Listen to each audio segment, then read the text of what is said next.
Crime, Its Cause and Treatment. By Clarence Darrow. Preface. This book comes from the reflections and experience of more than 40 years spent in court. Aside from the practice of my profession, the topics I have treated are such as have always held my interest and inspired a taste for books that discuss the human machine with its manifestations and the causes of its varied activity. I have endeavored to present the latest scientific thought and investigation bearing upon the question of human conduct. I do not pretend to be an original investigator, nor an authority on biology, psychology, or philosophy. I have simply been a student giving the subject such attention as I could during a fairly busy life. No doubt some of the scientific conclusions stated are still debatable and may finally be rejected. The scientific mind holds opinions tentatively and is always ready to re-examine, modify or discard as new evidence comes to light. Naturally, in a book of this sort there are many references to the human mind and its activities. In most books, whether scientific or not, the mind has generally been more closely associated with the brain than any other portion of the body. As a rule, I have assumed that this view of mind and brain is correct. Often I have referred to it as a matter of course. I am aware that the latest investigations seem to establish the mind more as a function of the nervous system and the vital organs than of the brain. Whether the brain is like a telephone exchange and is only concerned with automatically receiving and sending out messages to the different parts of the body, or whether it registers impressions and compares them and is the seat of consciousness and thought, is not important in this discussion.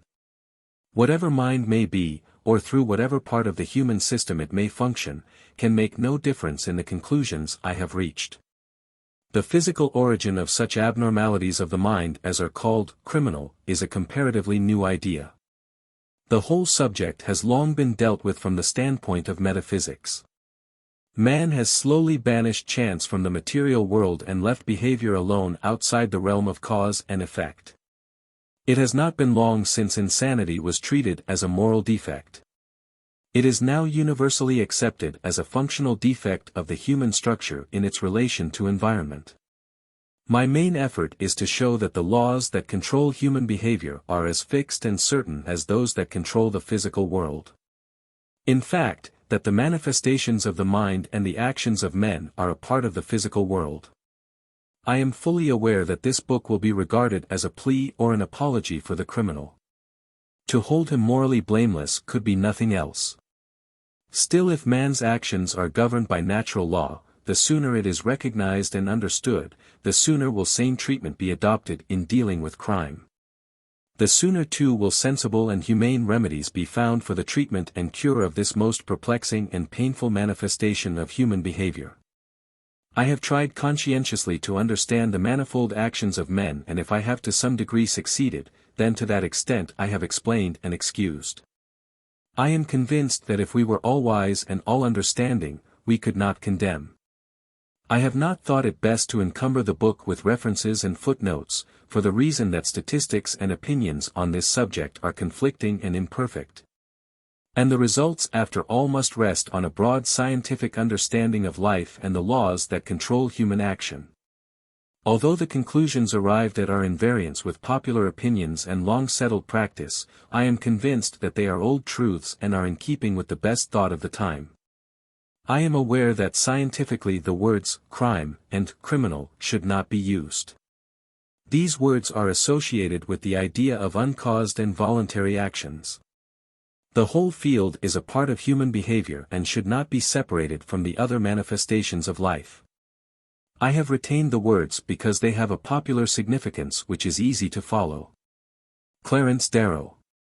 Chicago, August 1, 1922. How do you find this book? Any thoughts about the book or the author? Any suggestion for improvement? Please take a moment to share your thoughts in a comment. If you like it, share it with your friends who might enjoy it as well. Subscribe to keep in touch. Visit CompleteAudiobooks.com for more quality content.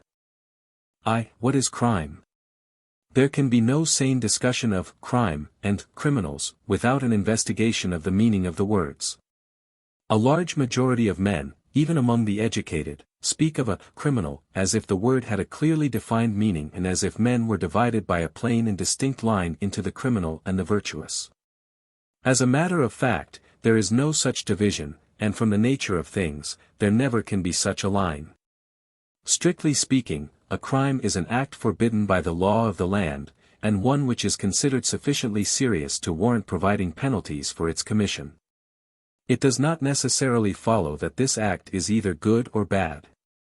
The punishment follows for the violation of the law and not necessarily for any moral transgression.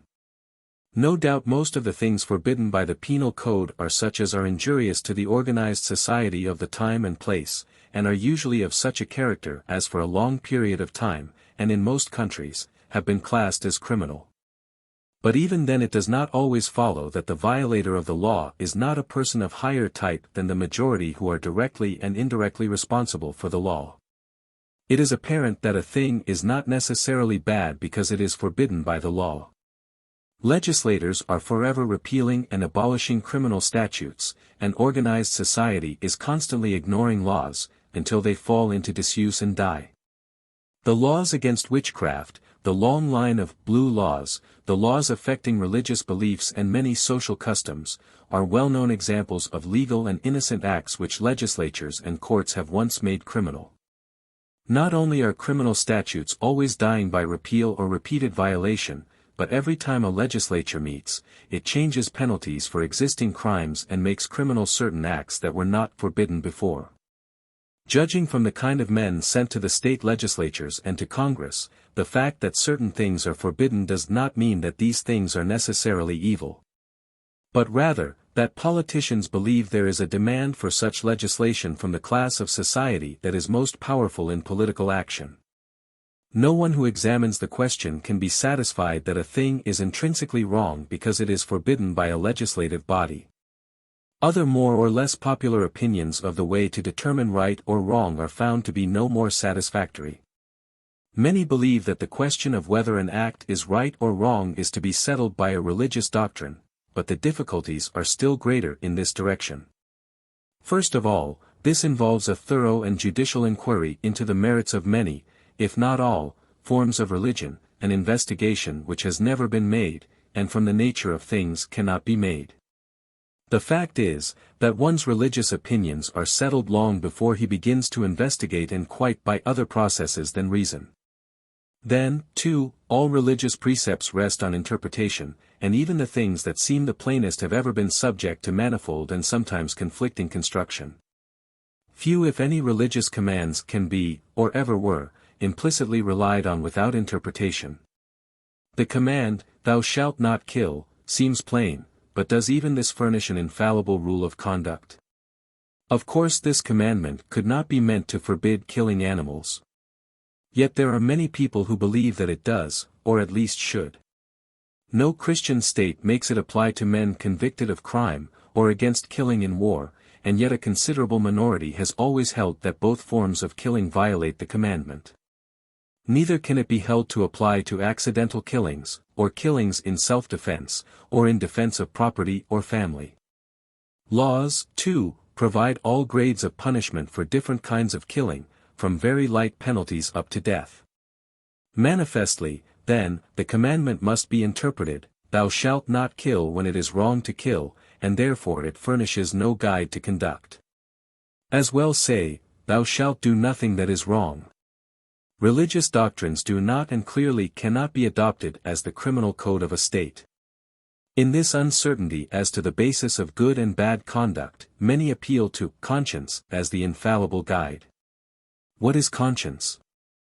It manifestly is not a distinct faculty of the mind, and if it were, would it be more reliable than the other faculties? It has been often said that some divine power implanted conscience in every human being. Apart from the question of whether human beings are different in kind from other organisms, which will be discussed later, if conscience has been placed in man by a divine power, why have not all peoples been furnished with the same guide? There is no doubt that all men of any mentality have what is called a conscience, that is, a feeling that certain things are right and certain other things are wrong. This conscience does not affect all the actions of life, but probably the ones which to them are the most important. It varies, however, with the individual. What reason has the world to believe that conscience is a correct guide to right and wrong? The origin of conscience is easily understood. One's conscience is formed as his habits are formed, by the time and place in which he lives. It grows with his teachings, his habits, and beliefs. With most people it takes on the color of the community where they live. With some people the eating of pork would hurt their conscience, with others the eating of any meat. With some the eating of meat on Friday, and with others the playing of any game of chance for money, or the playing of any game on Sunday, or the drinking of intoxicating liquors. Conscience is purely a matter of environment, education and temperament, and is no more infallible than any habit or belief. Whether one should always follow his own conscience is another question, and cannot be confounded with the question as to whether conscience is an infallible guide to conduct. Some seek to avoid the manifold difficulties of the problem by saying that a criminal is one who is antisocial. But does this bring us nearer to the light? An antisocial person is one whose life is hostile to the organization or the society in which he lives. One who injures the peace, contentment, prosperity or well-being of his neighbors, or the political or social organization in which his life is cast. In this sense many of the most venerated men of history have been criminals. Their lives and teachings have been in greater or lesser conflict with the doctrines, habits and beliefs of the communities where they lived. From the nature of things the wise man and the idealist can never be contented with existing things, and their lives are a constant battle for change. If the antisocial individual should be punished, what of many of the profiteers and captains of industry who manipulate business and property for purely selfish ends? What of many of our great financiers who use every possible reform and conventional catchword as a means of affecting public opinion, so that they may control the resources of the earth and exploit their fellows for their own gain? No two men have the same power of adaptation to the group, and it is quite plain that the ones who are the most servile and obedient to the opinions and life of the crowd are the greatest enemies to change and individuality.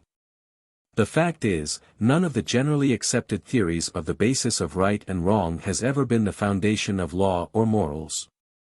The basis that the world has always followed, and perhaps always will accept, is not hard to find. The criminal is the one who violates habits and customs of life, the folkways of the community where he lives. These customs and folkways must be so important in the opinion of the community as to make their violation a serious affair. Such violation is considered evil regardless of whether the motives are selfish or unselfish, good or bad.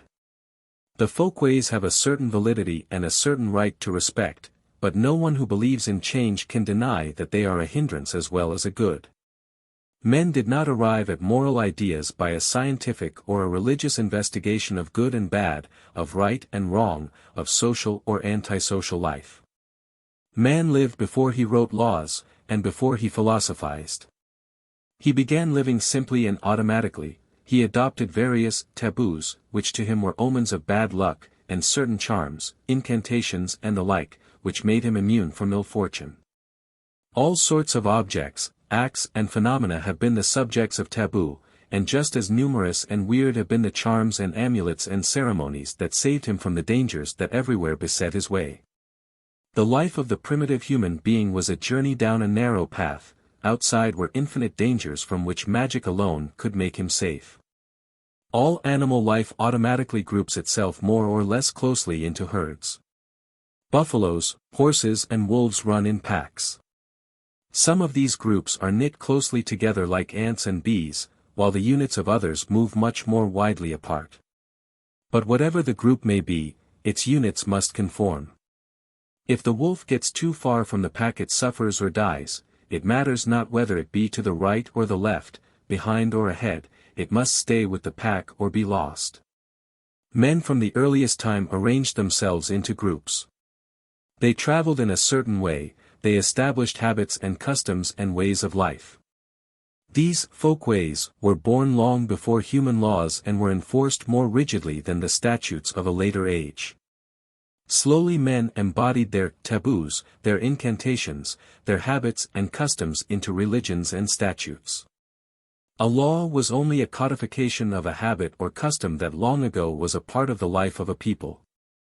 The legislator never really makes the law, he simply writes in the books what has already become the rule of action by force of custom or opinion, or at least what he thinks has become a law. One class of men has always been anxious to keep step with the crowd. The way is easier and the rewards more certain. Another class has been skeptical and resentful of the crowd. These men have refused to follow down the beaten path. They strayed into the wilderness seeking new and better ways. Sometimes others have followed and a shorter path was made. Often they have perished because they left the herd. In the sight of the organized unit and the society of the time and place, the man who kept the path did right. The man who tried to make a new path and left the herd did wrong. In its last analysis, the criminal is the one who leaves the pack. He may lag behind or go in front, he may travel to the right or to the left, he may be better or worse, but his fate is the same. The beaten path, however formed or however unscientific, has some right to exist. On the whole it has tended to preserve life, and it is the way of least resistance for the human race. On the other hand it is not the best, and the way has ever been made easier by those who have violated precepts and defied some of the concepts of the time. Both ways are right and both ways are wrong. The conflict between the two ways is as old as the human race. Paths and customs and institutions are forever changing. So are ideas of right and wrong, and so, too, are statutes. The law, no doubt, makes it harder for customs and habits to be changed, for it adds to the inertia of the existing thing. Is there, then, nothing in the basis of right and wrong that answers to the common conception of these words? There are some customs that have been forbidden longer and which, it seems, must necessarily be longer prohibited, but the origin of all is the same. A changing world has shown how the most shocking crimes punished by the severest penalties have been taken from the calendar and no longer even bear the suspicion of wrong.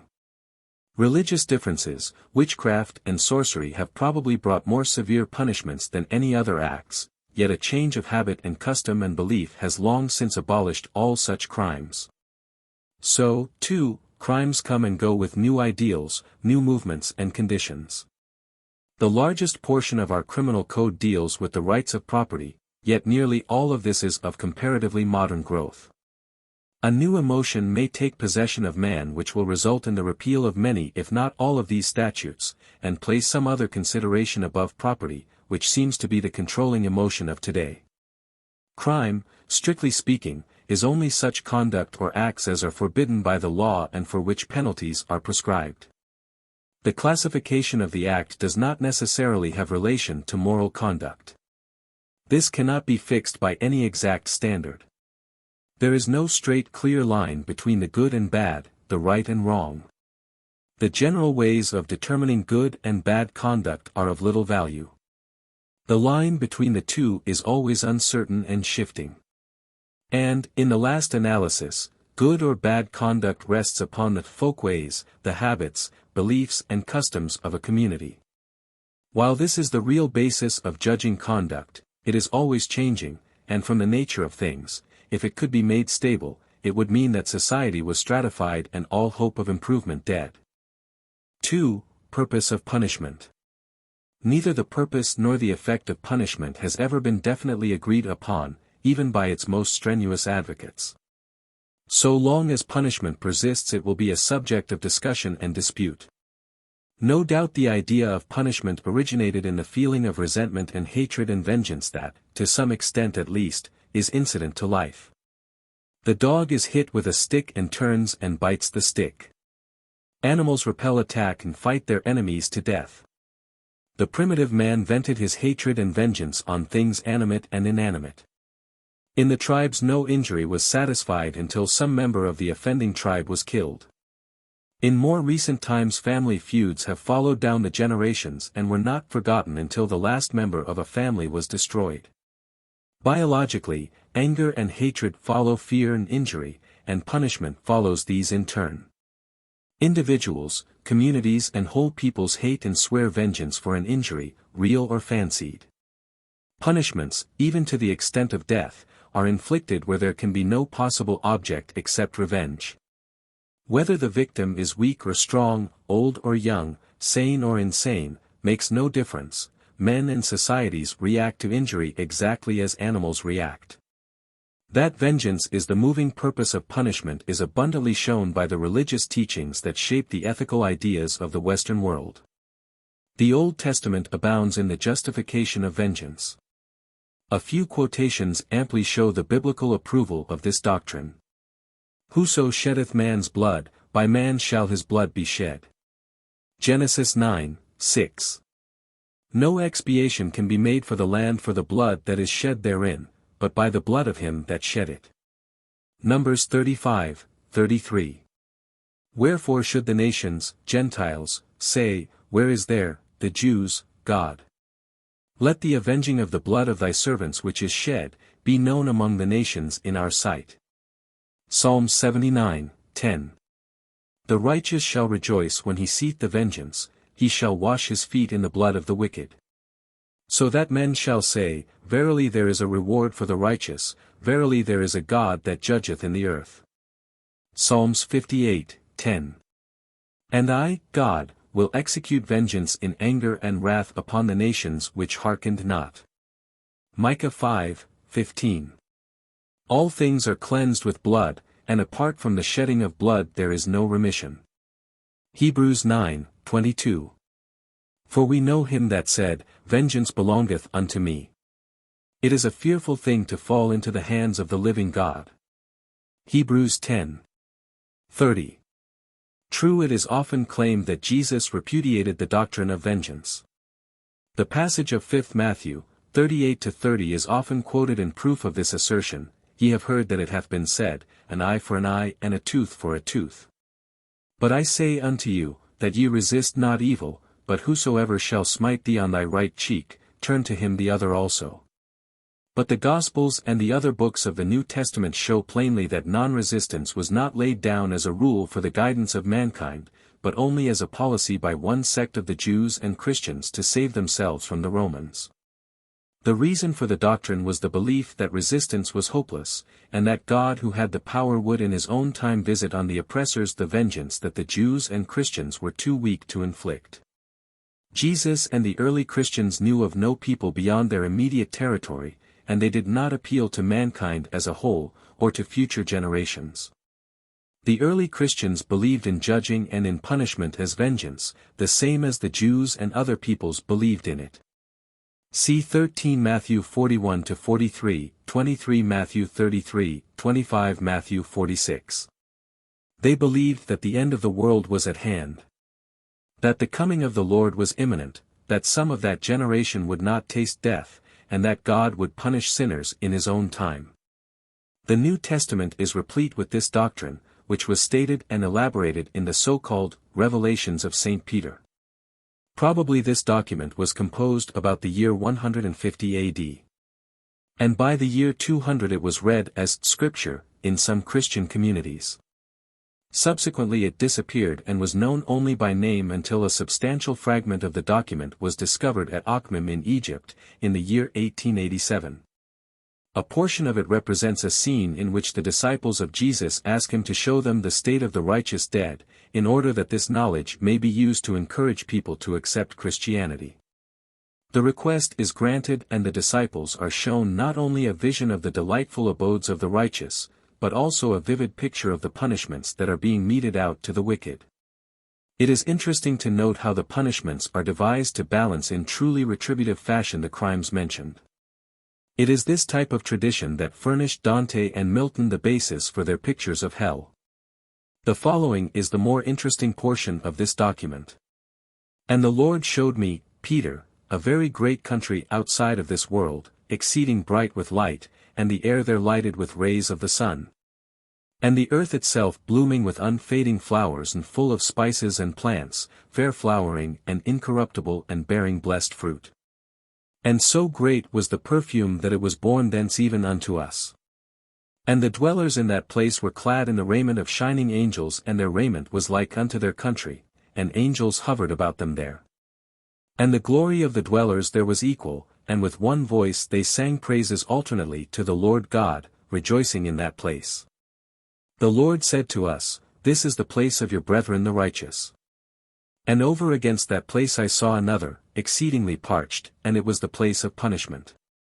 And those who were being punished there and the angels who punished them wore dark raiment like the air of the place. Certain persons there were hanging by the tongue. These were they who blasphemed the way of righteousness, and under them lay a fire whose flames tortured them. Also there was a great lake full of flaming mire in which were certain men that pervert righteousness, and tormenting angels afflicted them. And there were also others, women, hanged by their hair over that mire that flamed up, and these were they who adorned themselves for adultery. And the men who mingled with them in the defilement of adultery, were hanging by the feet with their heads in that mire, and they exclaimed in a loud voice, "We did not believe that we should come to this place." And I saw the murderers and their accomplices cast into a certain narrow place full of evil snakes where these evil beasts smote them while they turned to and fro in that punishment, and worms like great black clouds afflicted them. And the souls of those who had been murdered said, as they stood and looked upon the punishment of their murderers, "O God, just is thy judgment." And other men and women were aflame up to the middle, and were cast into a dark place and were beaten by evil spirits, and their inwards were eaten by restless worms. These were they who persecuted the righteous and delivered them up to the authorities. And over against these were other men and women gnawing their tongues and having flaming fire in their mouths. These were false witnesses. And in a certain other place there were pebbles sharper than swords or any needle, red hot, and women and men in tattered and filthy raiment, rolled about on them in punishment. These were the rich who trusted in their riches and had no pity for orphans and widows and despised the commandment of God. And in another great lake full of boiling pitch and blood and mire stood men and women up to their knees. These were the usurers and those who take compound interest. The noted preacher, scholar and president of Princeton College, Jonathan Edwards, in his famous sermon, "Sinners in the Hands of an Angry God," put in forcible and picturesque language the religious and legal view of punishment as vengeance. They, sinners, deserve to be cast into hell. So that divine justice never stands in the way, it makes no objection against God's using his power at any moment to destroy them. Yea, on the contrary, justice calls aloud for an infinite punishment on their sins. Divine justice says of the tree that brings forth such grapes of Sodom, "Cut it down, why cumbereth it the ground?" Luke 13:7. The sword of divine justice is every moment brandished over their heads, and it is nothing but the hand of arbitrary mercy, and God's mere will, that holds it back. They are now the objects of that very same anger and wrath of God, that is expressed in the torments of hell, and the reason why they do not go down to hell at each moment, is not because God, in whose power they are, is not then very angry with them. As angry as he is with many of those miserable creatures that he is now tormenting in hell, and do there feel and bear the fierceness of his wrath. Yea, God is a great deal more angry with great numbers that are now on earth. Yea, doubtless, with many that are now in this congregation, that, it may be, are at ease and quiet, than he is with many of those that are now in the flames of hell. So that it is not because God is unmindful of their wickedness and does not resent it, that he does not let loose his hand and cut them off.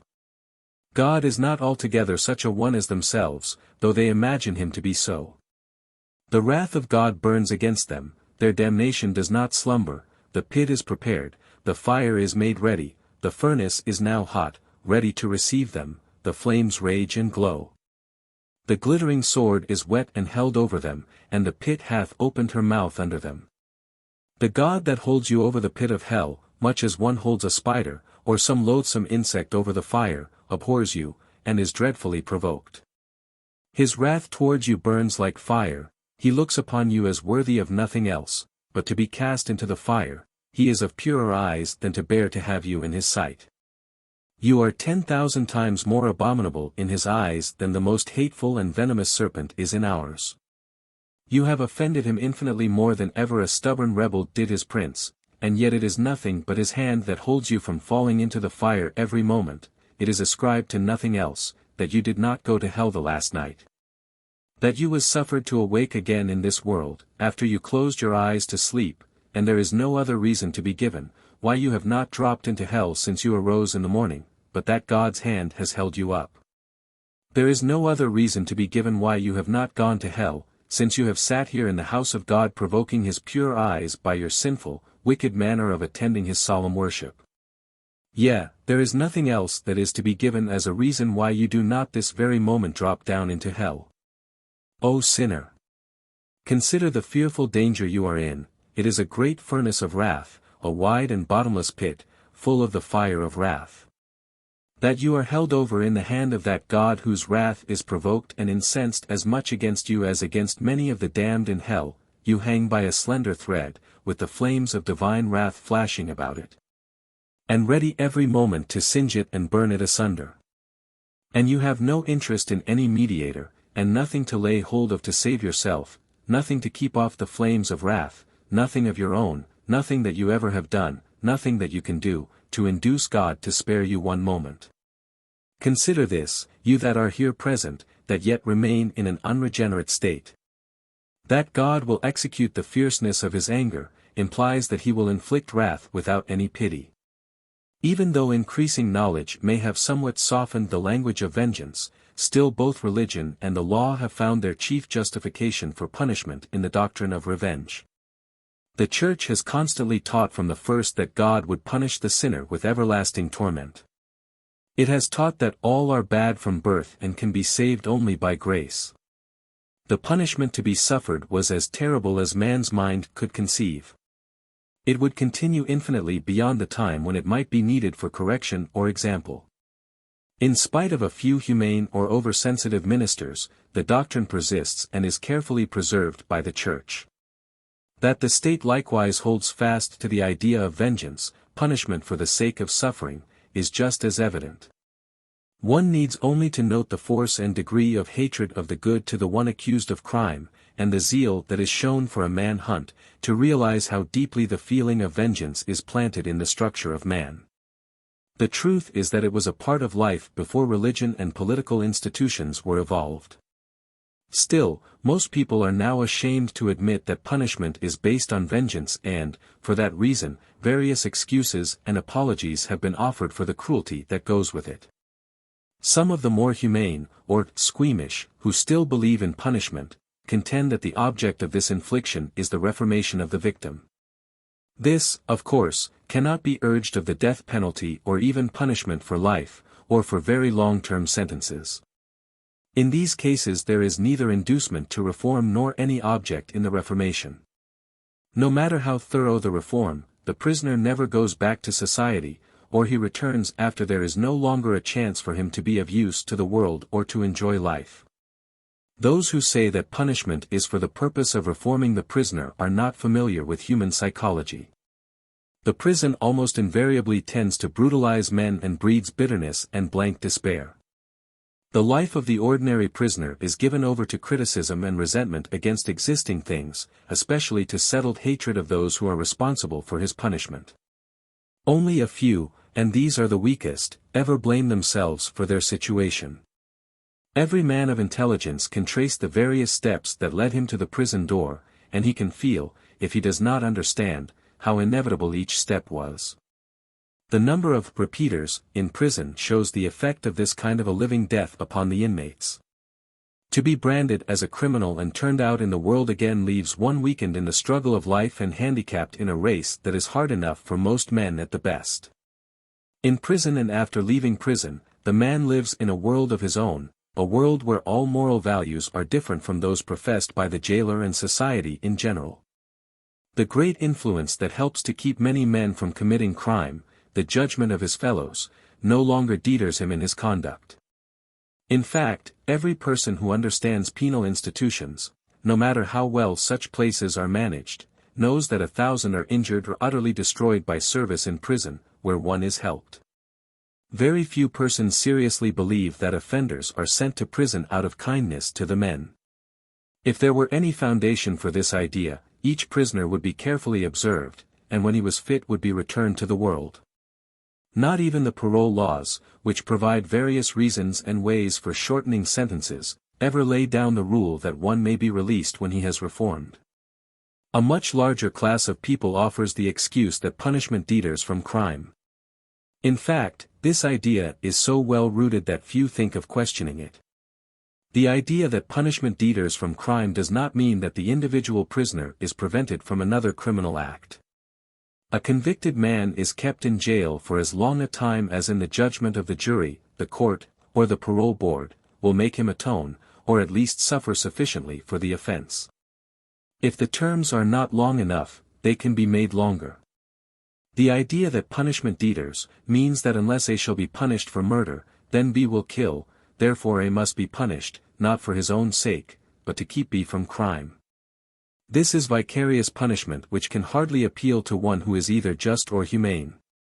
But does punishing A keep B from the commission of crime? It certainly does not make a more social man of B.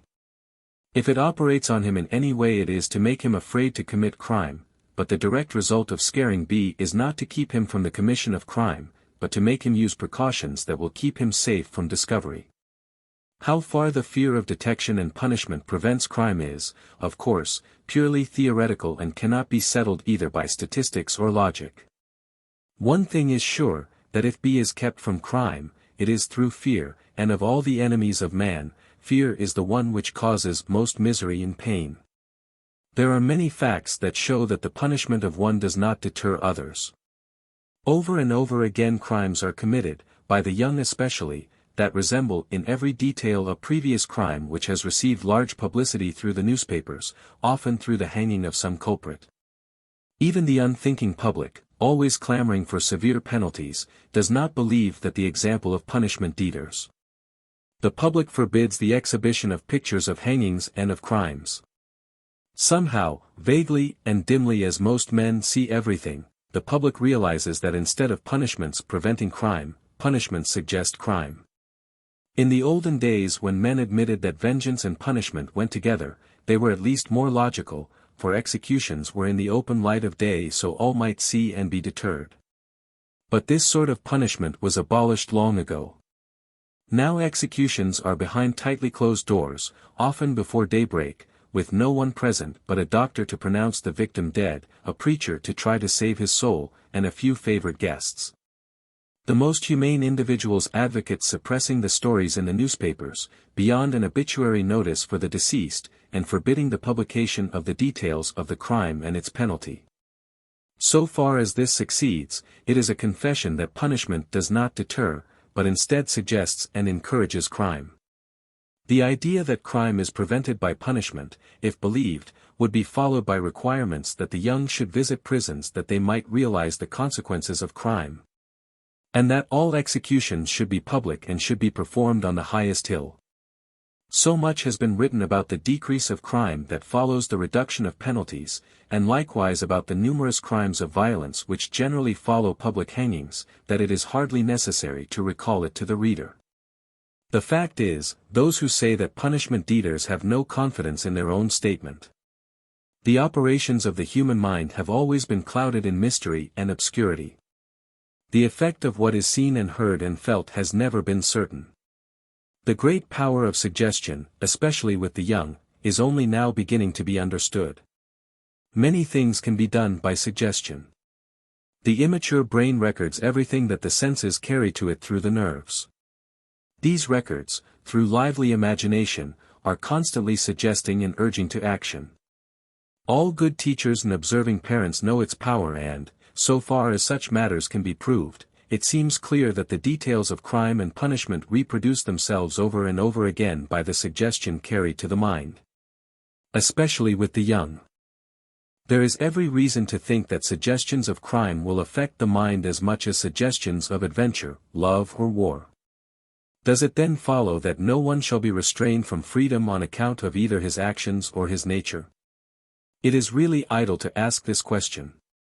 No matter what one may think of the so-called criminal and his responsibility, or quite regardless of whether we feel pity or hatred. The great mass of the community will not suffer one who has little self-control to interfere seriously and directly with the peace and happiness of the community in which he lives. Whether by the action of the law or by vigilance committees, some men will not be allowed to be at large. Doubtless under proper treatment and environment most of this sort of antisocial conduct would disappear, but for many years to come it will remain. Taking away the liberty of another has only one justification. The great mass of people in any community must and will act for self-defense. It needs no fine-spun theories to justify it. Hatred should have nothing to do with it. The conduct of man in this regard is only like that of the animal which destroys the one that is inimical to the pack or herd. The self-protection of the group is the same as the self-protection of the individual. Both the group and the man will save their lives against a lunatic or any other menace, regardless of the nature of the menace. Punishment, in the proper meaning of the term, cannot be justified by any reasoning. Punishment really means the infliction of pain because the individual has willfully transgressed. Its supposed justification is that somehow the evil done is atoned for, or made good, or balanced if the author of the evil shall suffer pain. Punishment means that the suffering by the victim is the end, and it does not mean that any good will grow out of the suffering. It seems as if the question only needed to be stated for right-thinking men to deny the validity of punishment. It may be argued that whether the victim is punished or simply restrained can make no difference. In this lies the whole difference between scientific and humane treatment of the unfortunate, and the vengeful punishments that have always been visited by the strong upon the helpless and the weak. Society restrains the imbecile, the dangerously insane, the victims of deadly, contagious diseases. All these are restrained without any feeling of hatred, but with pity and understanding. Society does not keep one of these persons under restraint after he has sufficiently recovered to make it safe to return him to the community, neither does it release one until he is safe. It uses the best methods for his treatment that may make him fit to live with his fellows, and the best efforts to place him in a proper environment when discharged. Neither does any disgrace nor humiliation nor handicap attach to the unfortunate when discharged. In a sense, the attitude of mind held by the group toward the criminal is the whole question. From this everything follows, and without it change or humanity or hope is not possible. It is true that insane asylums, homes for the feeble-minded, and hospitals are not what they should be, nor what they will be someday. All of this is not due to the attitude of the mind of the public, but is due to the method of administration which is not within the scope of this book. If justice and humanity shall ever have to do with the treatment of the criminal, and if science shall ever be called upon in this, one of the most serious and painful questions of the ages, it is necessary, first, that the public shall have a better understanding of crime and criminals. 3. Responsibility for crime. It is only lately that we are beginning to find out anything about the origin and nature of man. Laws have come down to us from old customs and folkways based on primitive ideas of man's origin, capacity and responsibility.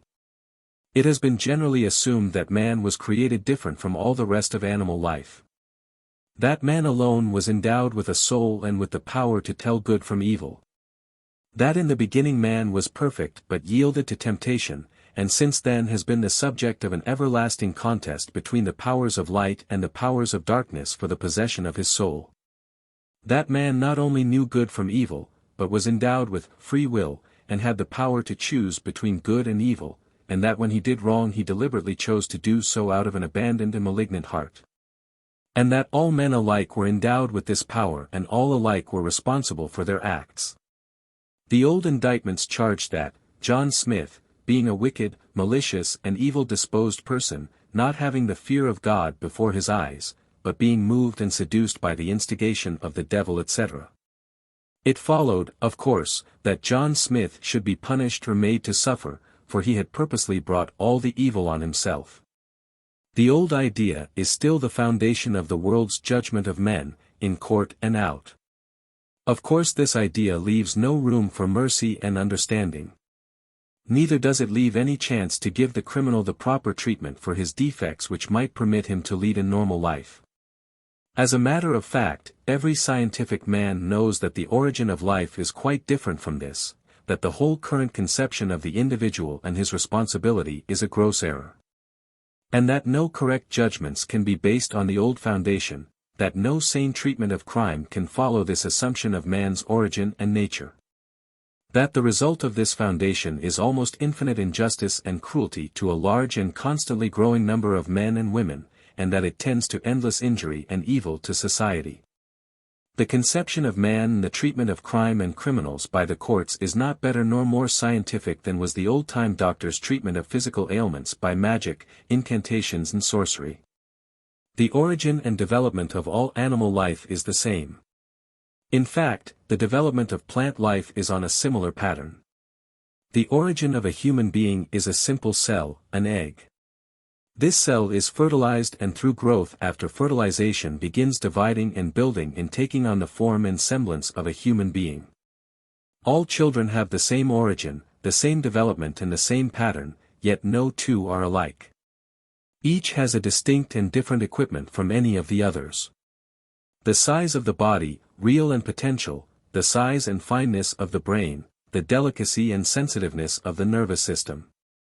The innate instincts upon which conduct mainly rests, the emotions which control action and which flow from the structure, in short, the degree of perfection and imperfection of the machine is all hidden in the original cell.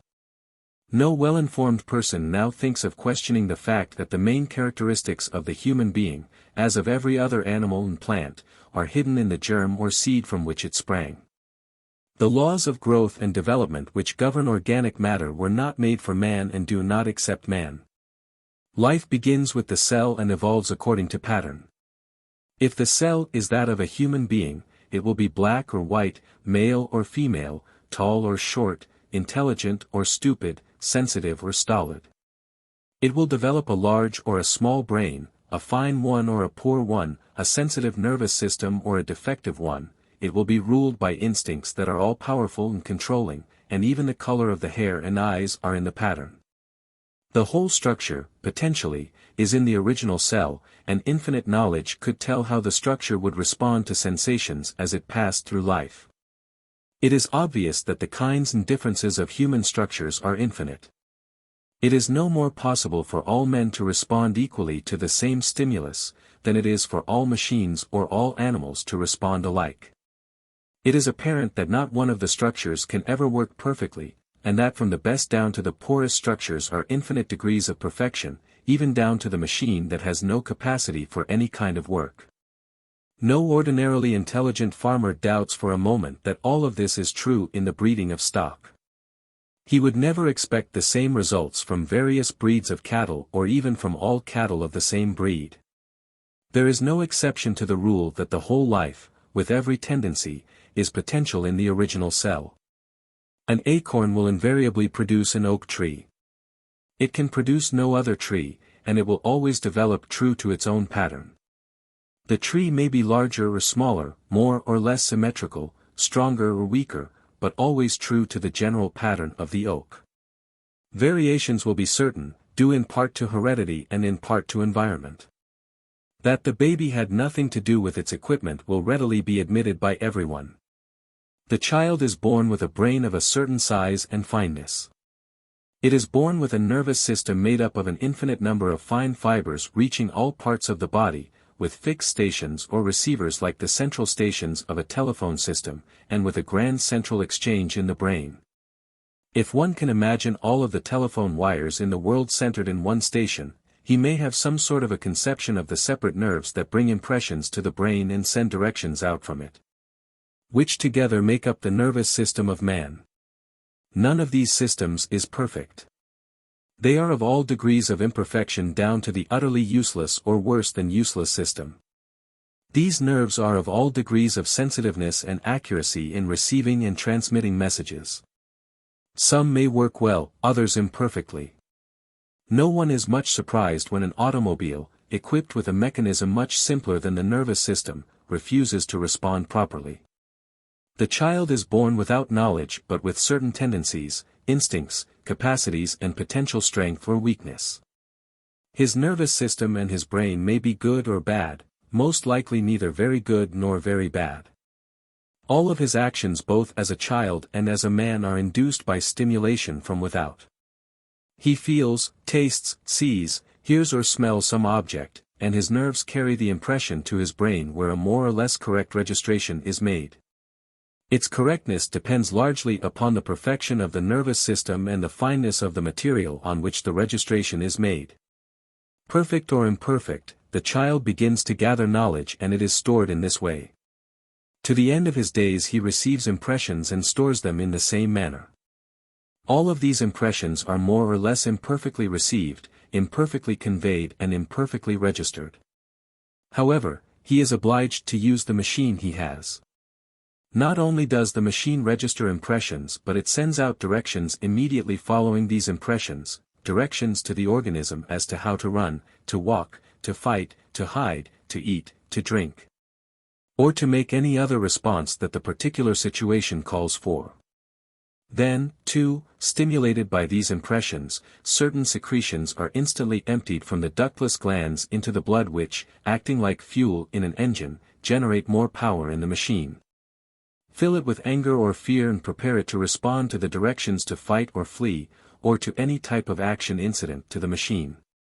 It is only within a few years that biologists have had any idea of the use of these ductless glands or of their importance in the functions of life.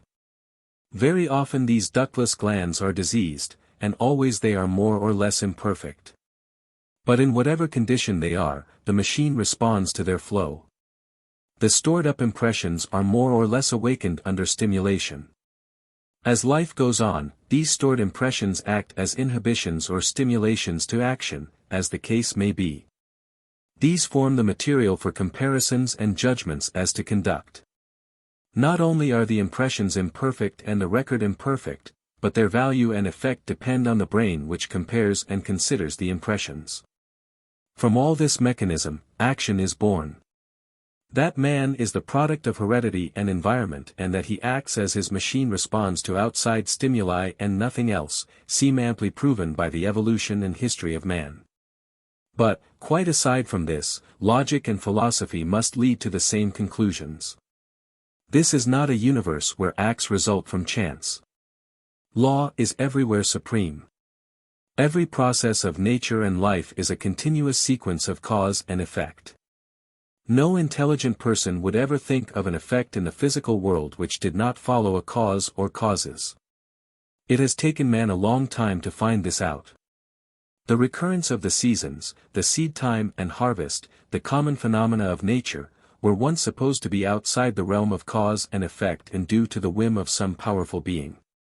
But the laws of matter are now coming to be understood. Chance, accident and whim have been banished from the physical world. The acts of men alone are supposed to be outside the realm of law. There is a cause for the eternal revolution of the earth around the sun, for the succession of seed time and harvest, for growth and decay, but not for the thoughts and actions of man. All the teaching of the world is based on the theory that there is no free will. Why else should children be trained with so much care? Why should they be taught what is right and what is wrong? Why should so much pains be taken in forming habits? To what effect is the storing of knowledge in the brain of the child, except that it may be taught to avoid the wrong and to do the right? Man's every action is caused by motive. Whether his action is wise or unwise, the motive was at least strong enough to move him. If two or more motives pulled in opposite directions, he could not have acted from the weakest but must have obeyed the strongest. The same motives applied to some other machine might have produced an opposite result, but to his particular structure it was all-controlling. How any special motive will affect any special machine must depend upon the relative strength of the motive and make of the machine. It is for this reason that intelligent people have always taken so much pains to fortify the machine, so that it would respond to what they believed was right. To say that one could ever act from the weakest motive would bring chaos and chance into a world of method and order. Even punishment could have no possible effect to deter the criminal after release, or to influence others by the example of the punishment. As well might the kernel of corn refuse to grow upward to the sunlight, and grow downward instead. Before any progress can be made in dealing with crime, the world must fully realize that crime is only a part of conduct, that each act, criminal or otherwise, follows a cause. That given the same conditions the same result will follow forever and ever, that all punishment for the purpose of causing suffering, or growing out of hatred, is cruel and antisocial. That however much society may feel the need of confining the criminal, it must first of all understand that the act had an all-sufficient cause for which the individual was in no way responsible, and must find the cause of his conduct, and, so far as possible, remove the cause. 4. Environment. The acorn will inevitably produce the oak tree and it will grow true to its pattern. All seeds and cells will do likewise. Still, if the acorn is planted in good soil, where it is properly nourished and in a spot where it is sufficiently sheltered, the tree will be more likely to become large and symmetrical, than if it is planted in poor soil or in an exposed spot. In one sense, heredity is the seed, and environment the soil. The whole structure and pattern and inherent tendencies and potentiality are in the seed and cannot be changed. The child has nothing to do with its early environment during the period when impressions sink the deepest and when habits are formed. It is then that the meaning of facts is interpreted. At this time the child is fashioned by the teachings and environment in which it is placed. As the child receives its first impressions, and all along through its development, it is forming habits from those about it. These habits come to be strong, dominating forces in its life. Very few people, if any, can trace definite views of conduct or thought to their conscious effort, but these are born of their structure and the environment that formed their habits after birth. The fact that an individual's political and religious faith depends almost entirely on his place of birth and early youth, shows the strength of environment in forming and shaping opinions and beliefs. As the child grows and develops, it is influenced by all that surrounds it. The human machine moves in response to outside stimulation. How it will move depends upon two things: the character of the stimulant and the machine to which it is applied. No two machines will act exactly alike from the same stimulus. Sometimes they act in diametrically opposite ways. For instance, under the same stimulation, one may run and another may fight, depending perhaps on the secretions that the ductless glands empty into the blood. No machine can act except according to its makeup. Even an ignorant person, who finds that the same stimulant produces different results on different machines, would know that the structures are not the same. Endless discussions have been devoted to the relative importance of heredity and environment in human conduct. This is a fruitless task. In a sense, each one is of supreme importance in the outcome of a life. It is obvious that some structures are so perfect that almost no environment will overcome them. Instances of strong men developing out of poor environment are not rare. Many of these may be subject to doubt as to whether the heredity caused the strength, for the smallest particle of luck at some special or vital time may make all the difference possible in the outcome of a life. While some heredities withstand a poor environment, others are so poor that, no matter how good the environment, the machine cannot survive. An idiot is an illustration of one whom environment cannot change. No heredity will overcome the hardest environment. The old saying, "Every man has his price," is true in this sense, that every machine will stand just so much and no more. Some machines reach the breaking point soon and some later, but all have their limit. Most people have a heredity that is not the best nor yet the worst. Given an imperfect machine, they are thrown into a certain environment, and then up to the capacity of their machines the outcome depends entirely on the environment. Given an environment easy enough they will succeed, or at least, get by. Given a hard environment they will fail, or go down.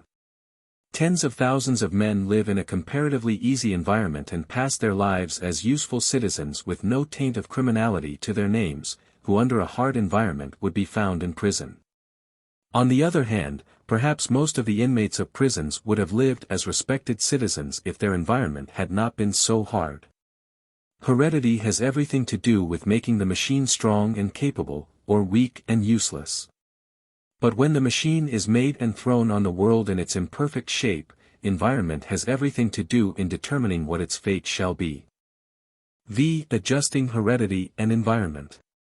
Most people live a narrow existence.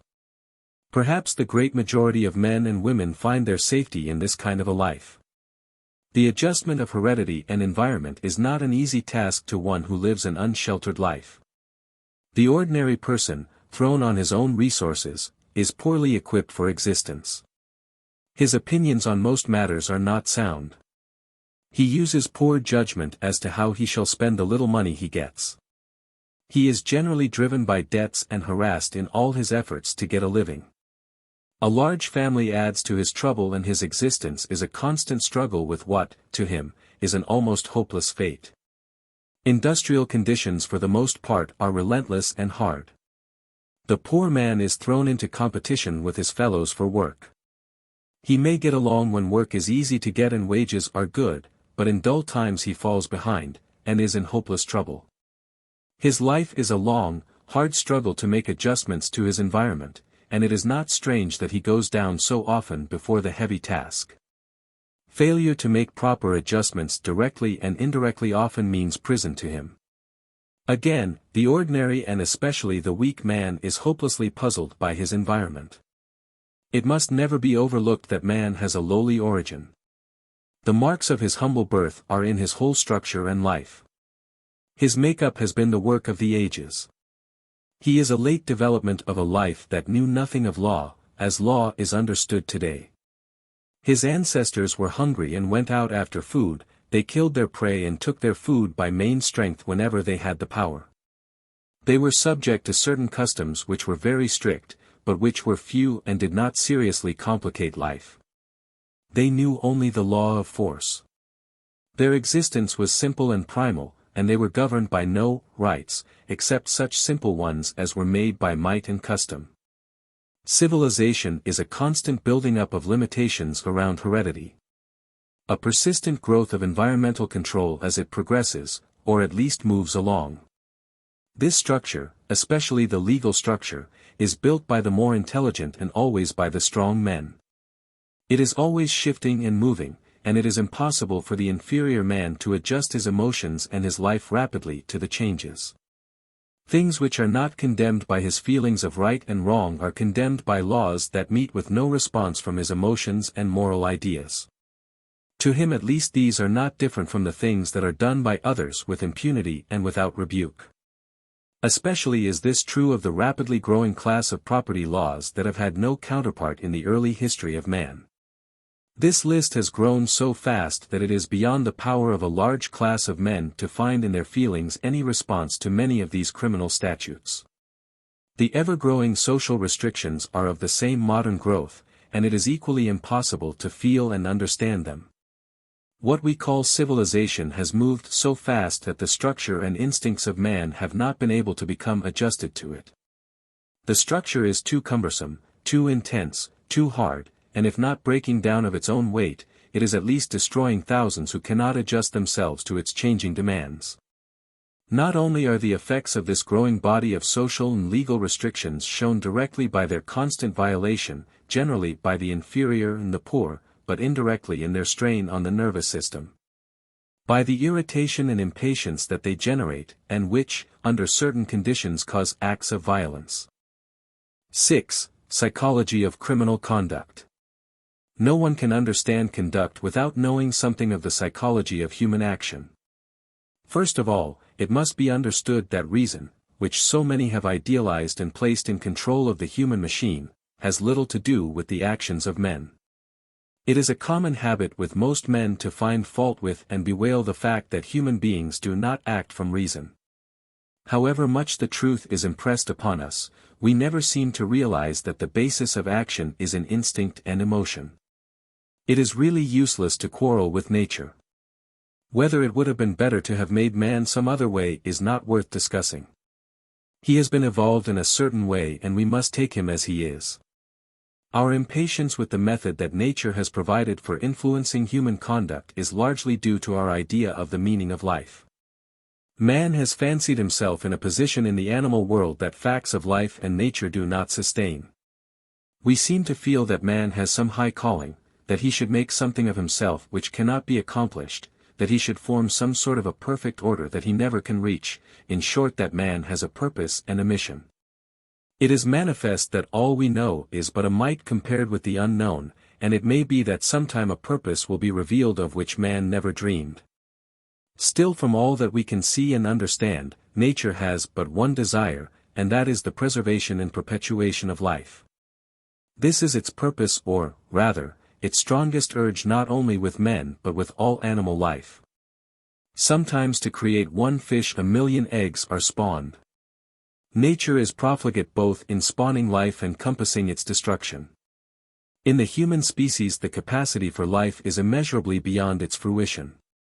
A large portion of those who are born die an early death. And that human life shall not be extinct, nature plants the life-giving desire deep in the constitution of man.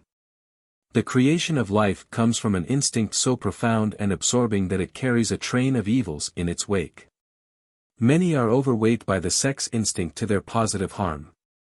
Nature somehow did not trust such a fundamental duty as the preservation of the race to reason. If intellectual processes were responsible for life, the world no doubt would soon be bare of animate things.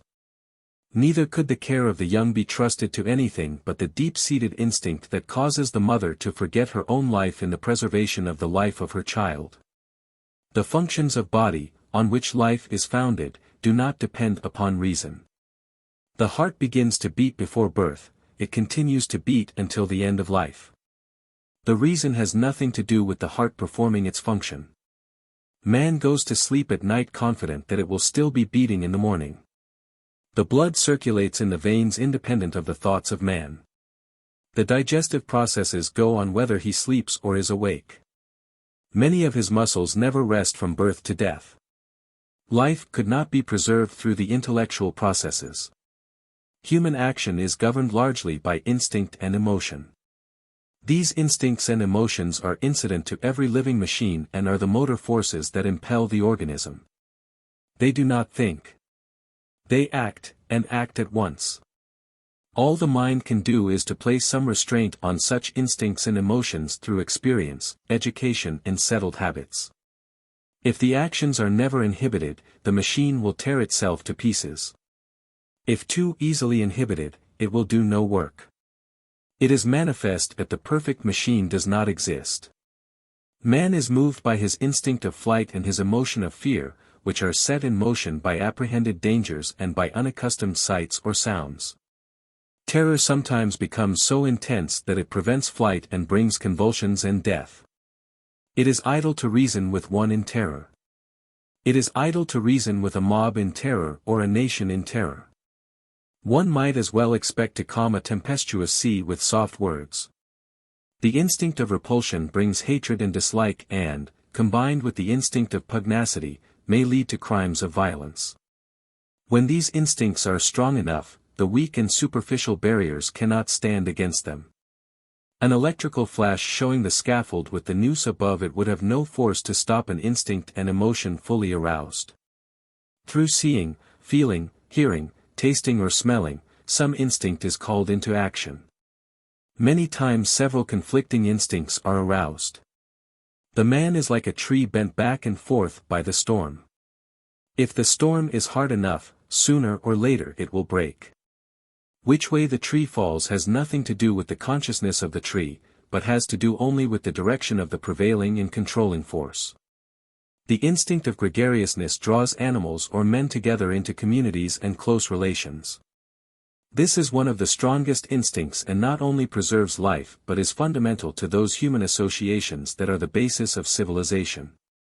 Except for this, animals would live a lonely life and probably perish from the earth. Through this instinct, man builds his villages and cities and organizes his states and nations. With the gregarious instinct and the parental instinct drawing men together, and the instincts and emotions of flight, fear and pugnacity, repelling and pushing them apart, conflict is inevitable. All that can be done is to create and cultivate as strong habits, customs and laws as possible to stand against the power of instinct and emotion in time of need. And to remove the main inciting causes so far as man has the intelligence and power to remove them. It is evident that this can never be complete. There are too many weak machines, too many defective nervous systems, too many badly organized brains. Accidents are inevitable, and some accidents are called crimes. When the accident is international or worldwide, it means war. Those who believe that there is any power to stop all the harmful manifestations of man's instincts, either individually or en masse, do not understand the fundamental nature of man. Many and probably all instincts work both for good and ill. Flight, pugnacity, repulsion, sex, all are life-preserving or life-destroying, as the case may be. A certain degree of excitation brings life and pleasure. A stronger or weaker may bring calamity and death. The parental instinct, with the instinct of reproduction, is fundamental to life. It is the basis of tenderness and sympathy, and is likewise the foundation of jealousy and often of hatred and pugnacity. At one time it may mean the deepest and most abiding pleasures of life, and at another it may bring death. Life cannot exist without it, and yet, that it may persist, nature seriously overloads many machines with disastrous results.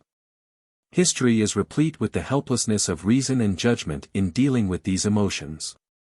Neither when they act for good nor for ill can reason and judgment have the slightest weight when these instincts and emotions are stirred to the depths.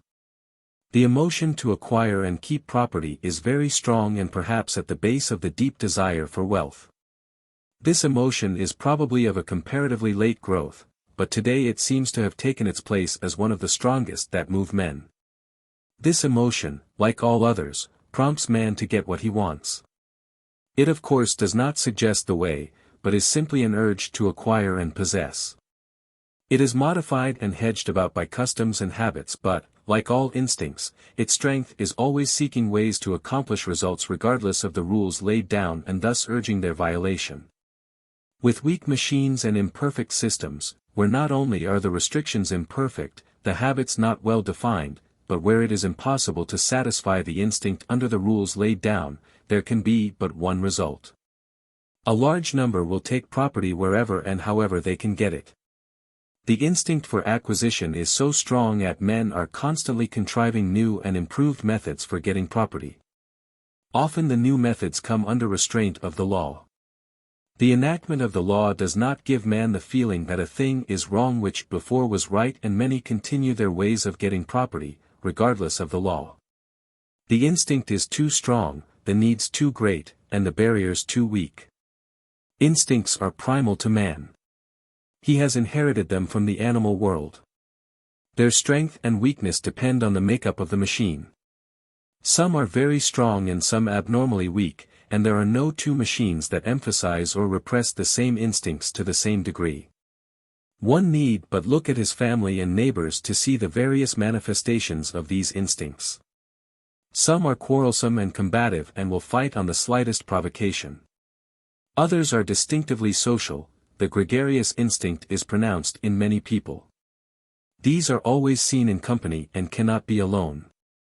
They readily adapt themselves to any sort of associations. Others are solitary. They choose to be alone. They shrink from and avoid the society of others. In some the instinct at the basis of sex association is overstrong. They like children. They are generally sympathetic and emotional, and the strength of the instinct often leads them to excesses. Others are entirely lacking in this instinct. They neither care for children nor want them. They habitually avoid association with the other sex. The difference is constituent in the elements that make up the machine. Everyone is familiar with the varying strength and weakness of the instincts of getting and hoarding as shown by his neighbors and acquaintances. Some seem to have no ambition or thought for getting or keeping money. Some can get it but cannot keep it. Some have in them from childhood the instinct for getting the better of every trade, for hoarding what they get, and accumulating property all their lives. In this, as in all other respects, no two individuals are alike. History is filled with examples of men who had the instinctive power of getting money combined with the instinct for keeping it. Their names are familiar, all the way from Midas and Croesus down to the prominent captains of industry today. It is common for them and their adherents who criticize new schemes of social organization to remark with the greatest assurance that before wealth can be equal, brains must be equal. The truth is that brains have little to do with either the making or accumulating of money. This depends mainly, like all other activities, on the strength or weakness of the instincts involved. One's brain capacity cannot be measured by his bank account, any more than by the strength of his body or the color of his hair. His bank account simply shows his innate tendencies.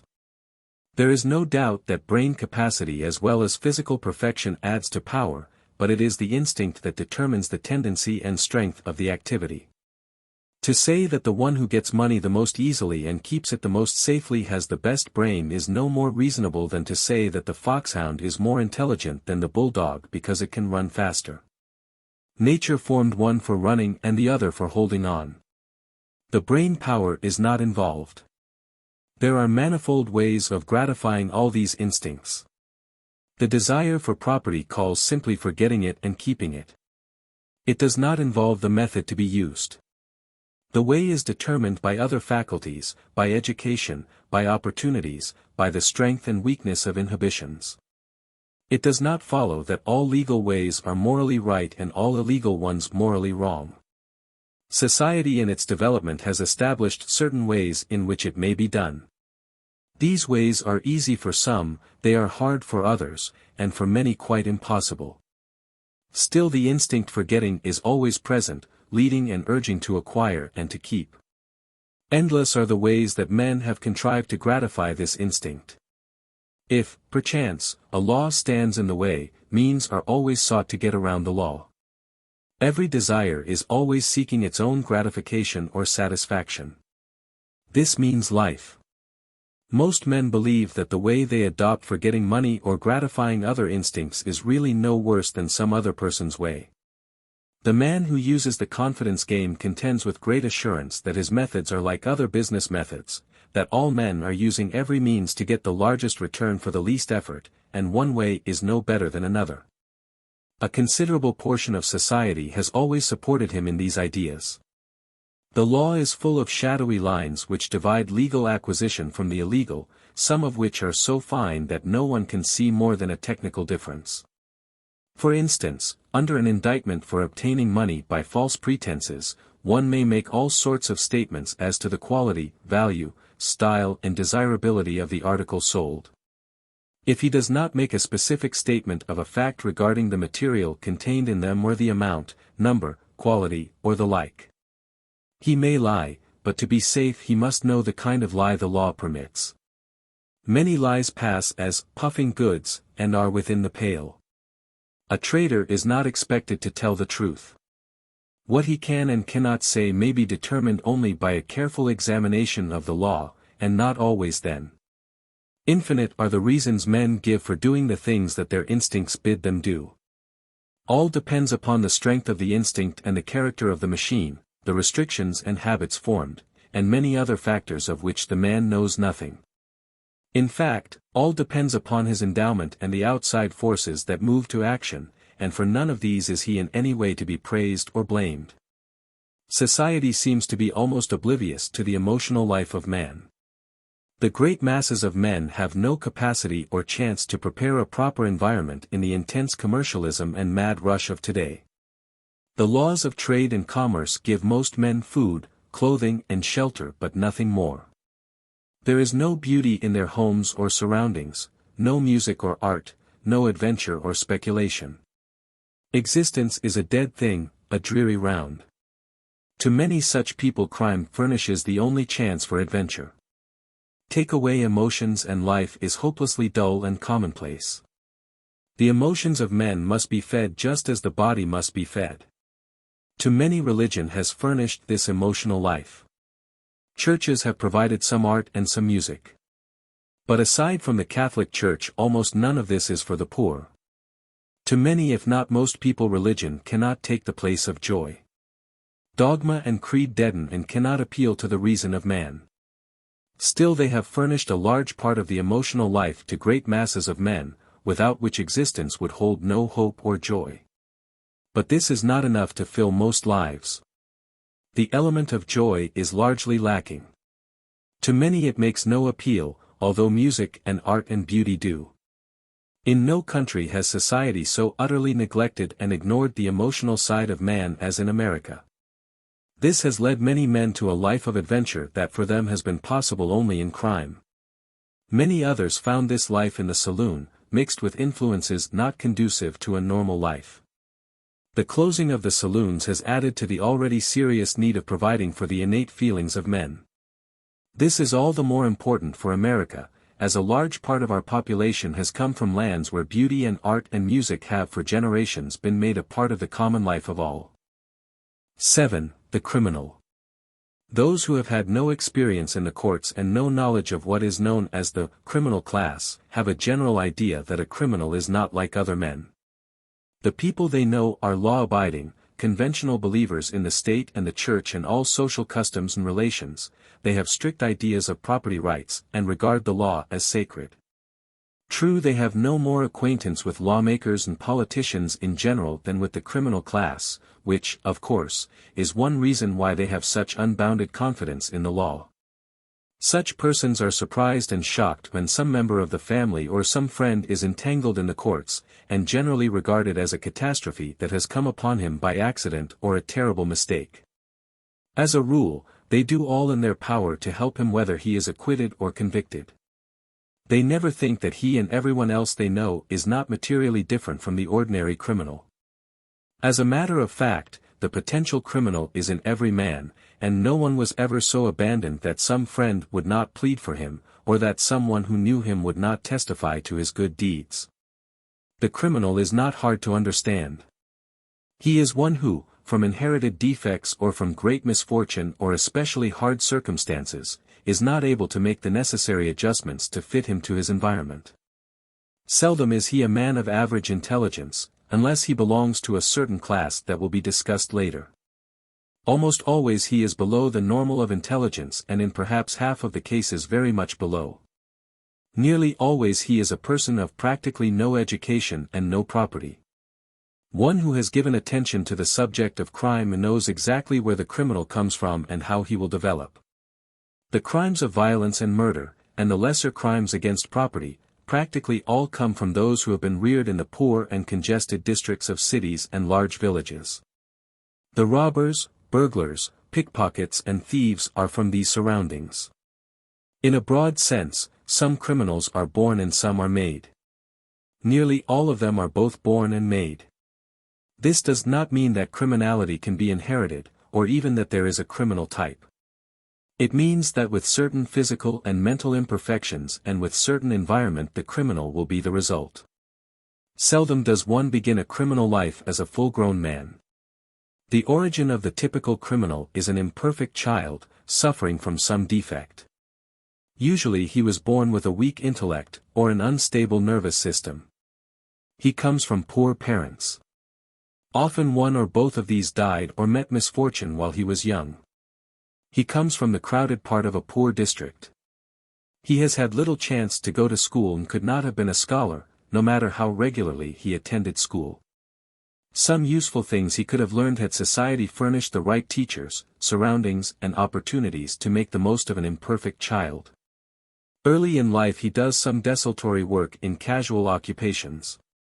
This of course is not steady, but he picks up what he can and keeps the job for a short time, sometimes quitting work because he is discharged and sometimes because, like most boys and men, he does not like to work.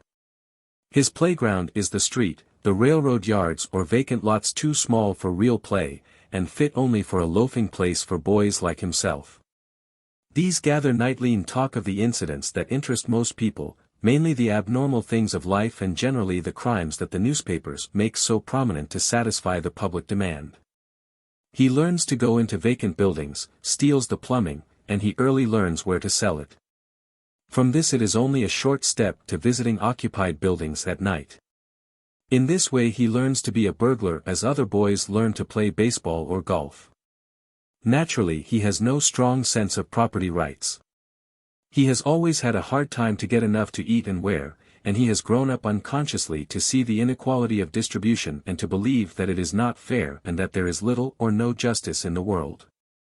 As a child he learned to get things the best way he could, and to think nothing about it.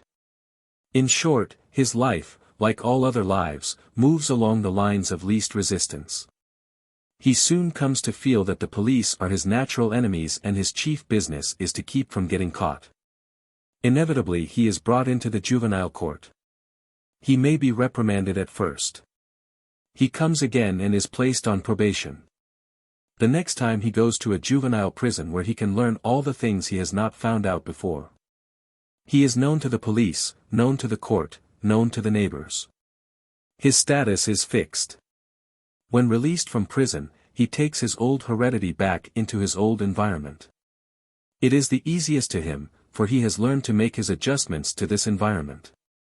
From 15 to 25 years of age, he has the added burden of adolescence, the trying time in a boy's life when sex feelings are developing, when he is passing from childhood to manhood. This is a very difficult time at best to the type of boy from which a criminal grows. He meets it without preparation or instruction. What he knows he learns from others like himself. He gets weird, fantastic, neurotic ideas, which only add to his natural wonderment. Every person who has not inherited property must live by some trade or calling. Very few people in jail or out choose their profession. Even if one selects his profession, it does not follow that he has chosen the calling for which he is best adapted. So far as a person can and does follow his desires, he generally means to choose the calling which will bring him the greatest amount of return for the least exertion. He may have strong inclinations in certain directions, as, for instance, to paint or to write or to investigate or to philosophize, but, as a rule, he does not make his living from following these ambitions. If he does, it is generally a poor living. But usually his aim is to make money at something else so that he can give free rein to his real ambitions. Most men start to make a living as boys from the ages of 15 to 18. They have no idea of what they ought to do or even of what they want to do. Usually, so far as they have an ambition, it is to do something more or less spectacular that seems to have an element of adventure and not too disagreeable or hard. Something like the work of a policeman, a chauffeur, or an employee in a garage. Still, first and last, most boys and most men have no opportunity for choosing an occupation. In fact, the boy is told that he is a man and must get a job long before he knows that he is a man or begins to feel responsibilities, while he still has all the emotions and dreams of a boy. When he is told he must go to work, he looks for a job. He does not wait until he can find the one that fits him. He cannot afford to wait, and if he could, he does not know what job would fit. He takes automatically the first place he can get, hoping to find a better one, which generally means an easier one, before very long. It is hard for a boy to stick to work, too many things are calling him away. Every instinct and emotion is urging him to play. New feelings and desires are coaxing him from work.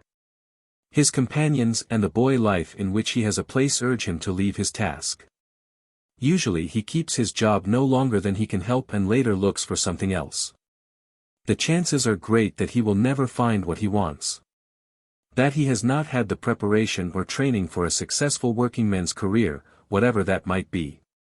He is a doer of odd jobs and of poorly paid work all his life.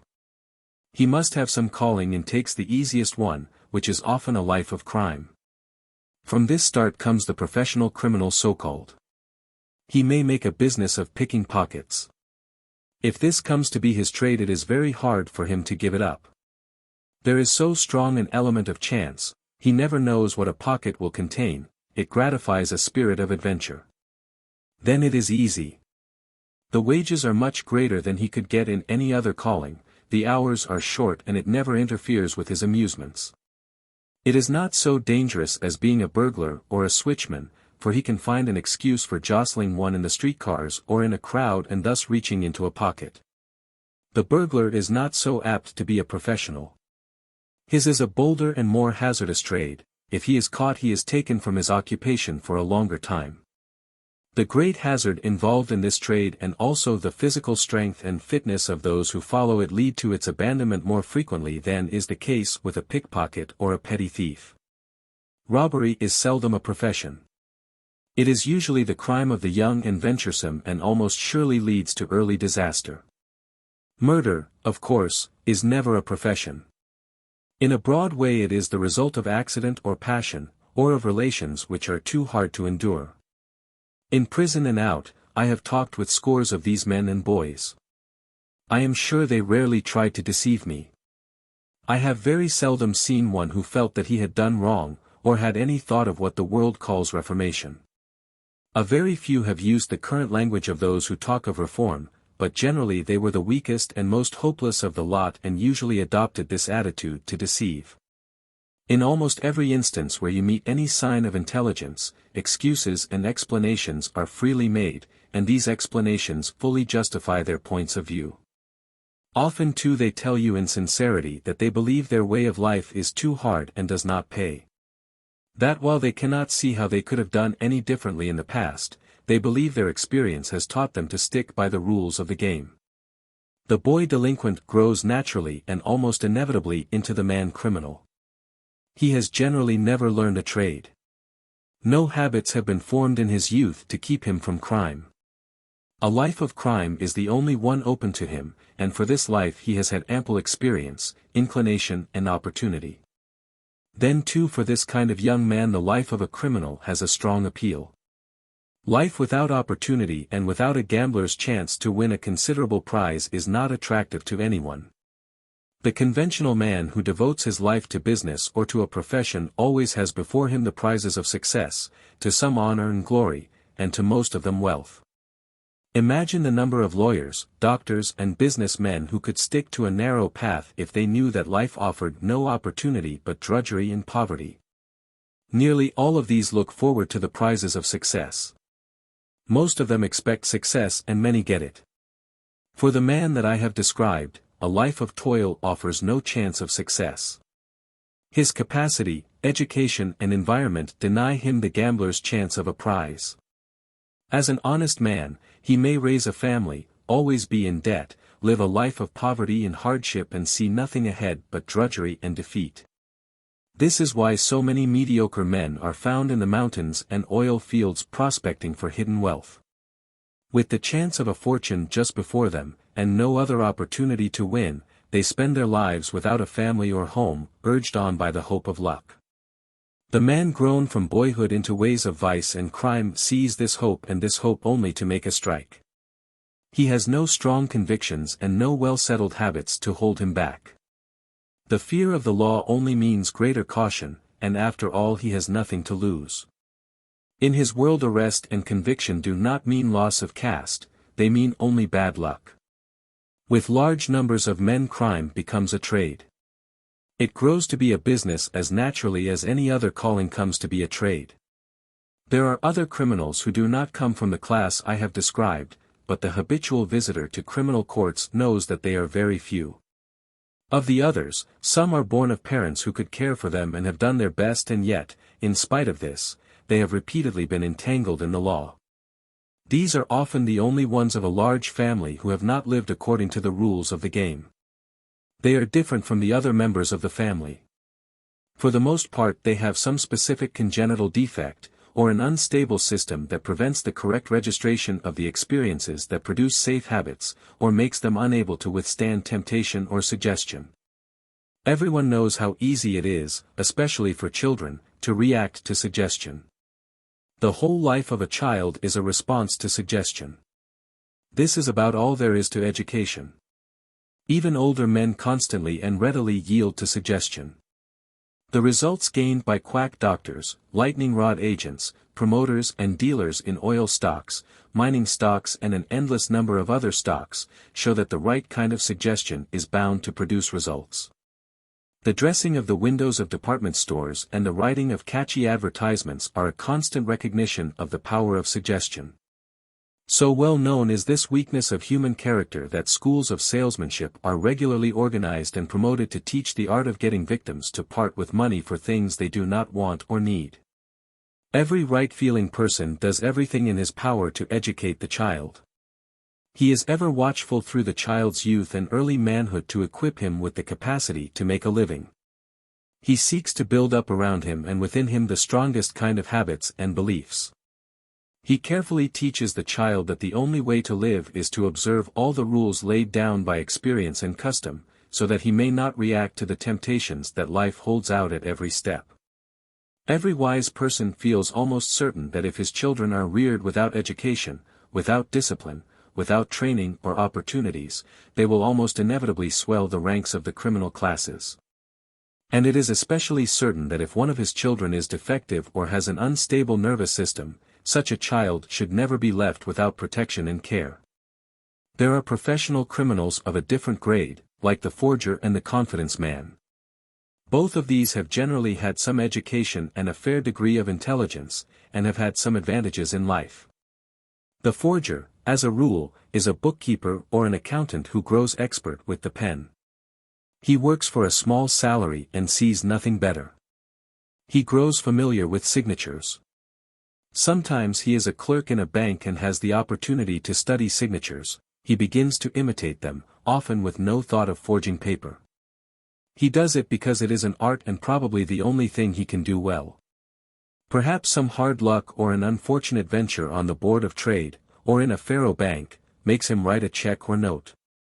He easily convinces himself that he is not getting the salary he earns and that less worthy men prosper while he is poor. Then too his business calls for better clothes and better surroundings than those of the working men, and gives him many glimpses of easy lives. For a time he may escape. If the amount is not too large it is often passed by without an effort to detect. Sometimes it escapes notice altogether. Some businessmen write so many checks that they take no pains at the end of the month to figure up their account and examine every check, and never notice it unless the balance given by the bank is so far out of the way that it attracts attention. After a forger grows to be an expert, he can move from town to town. If he is taken and put in prison and finally released, he is hard to cure. Forgery is too easy and he knows of no other trade so good. A large percentage of these men never would have forged, had their wages been higher. Many others are the victims of the get-rich-quick disease. They haunt the gambling houses, brokers' offices and the like. Often when they begin they expect to make the check good. Generally, they would have made good if the right card had only turned up in the faro bank, or the right quotation on the stock exchange. There is another class of forgers, generally bankers, who speculate with trust funds. To cover up the shortage they sign notes expecting that they will never be presented and will deceive no one but the bank examiner. If luck goes against them too long, the bank fails and the forgery is discovered. These are really not forgers, as they never intend to get money on the note.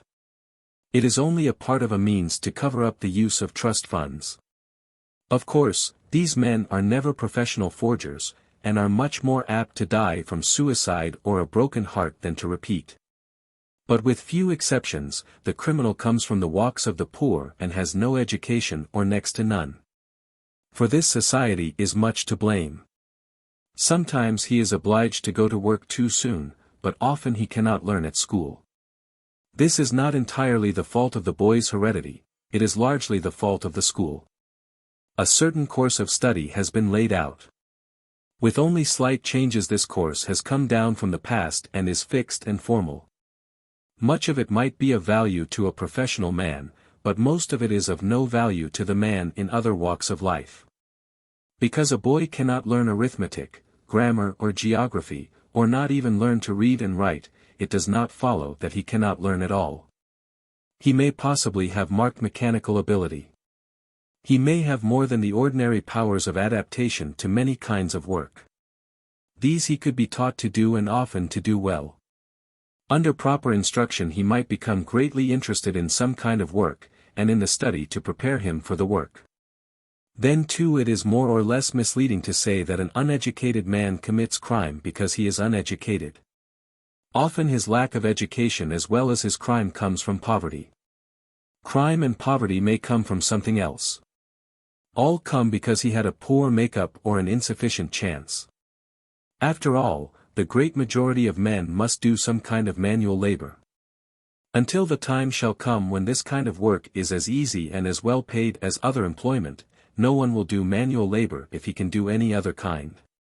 Perhaps the time may come when the hardest and most disagreeable work will be the best paid.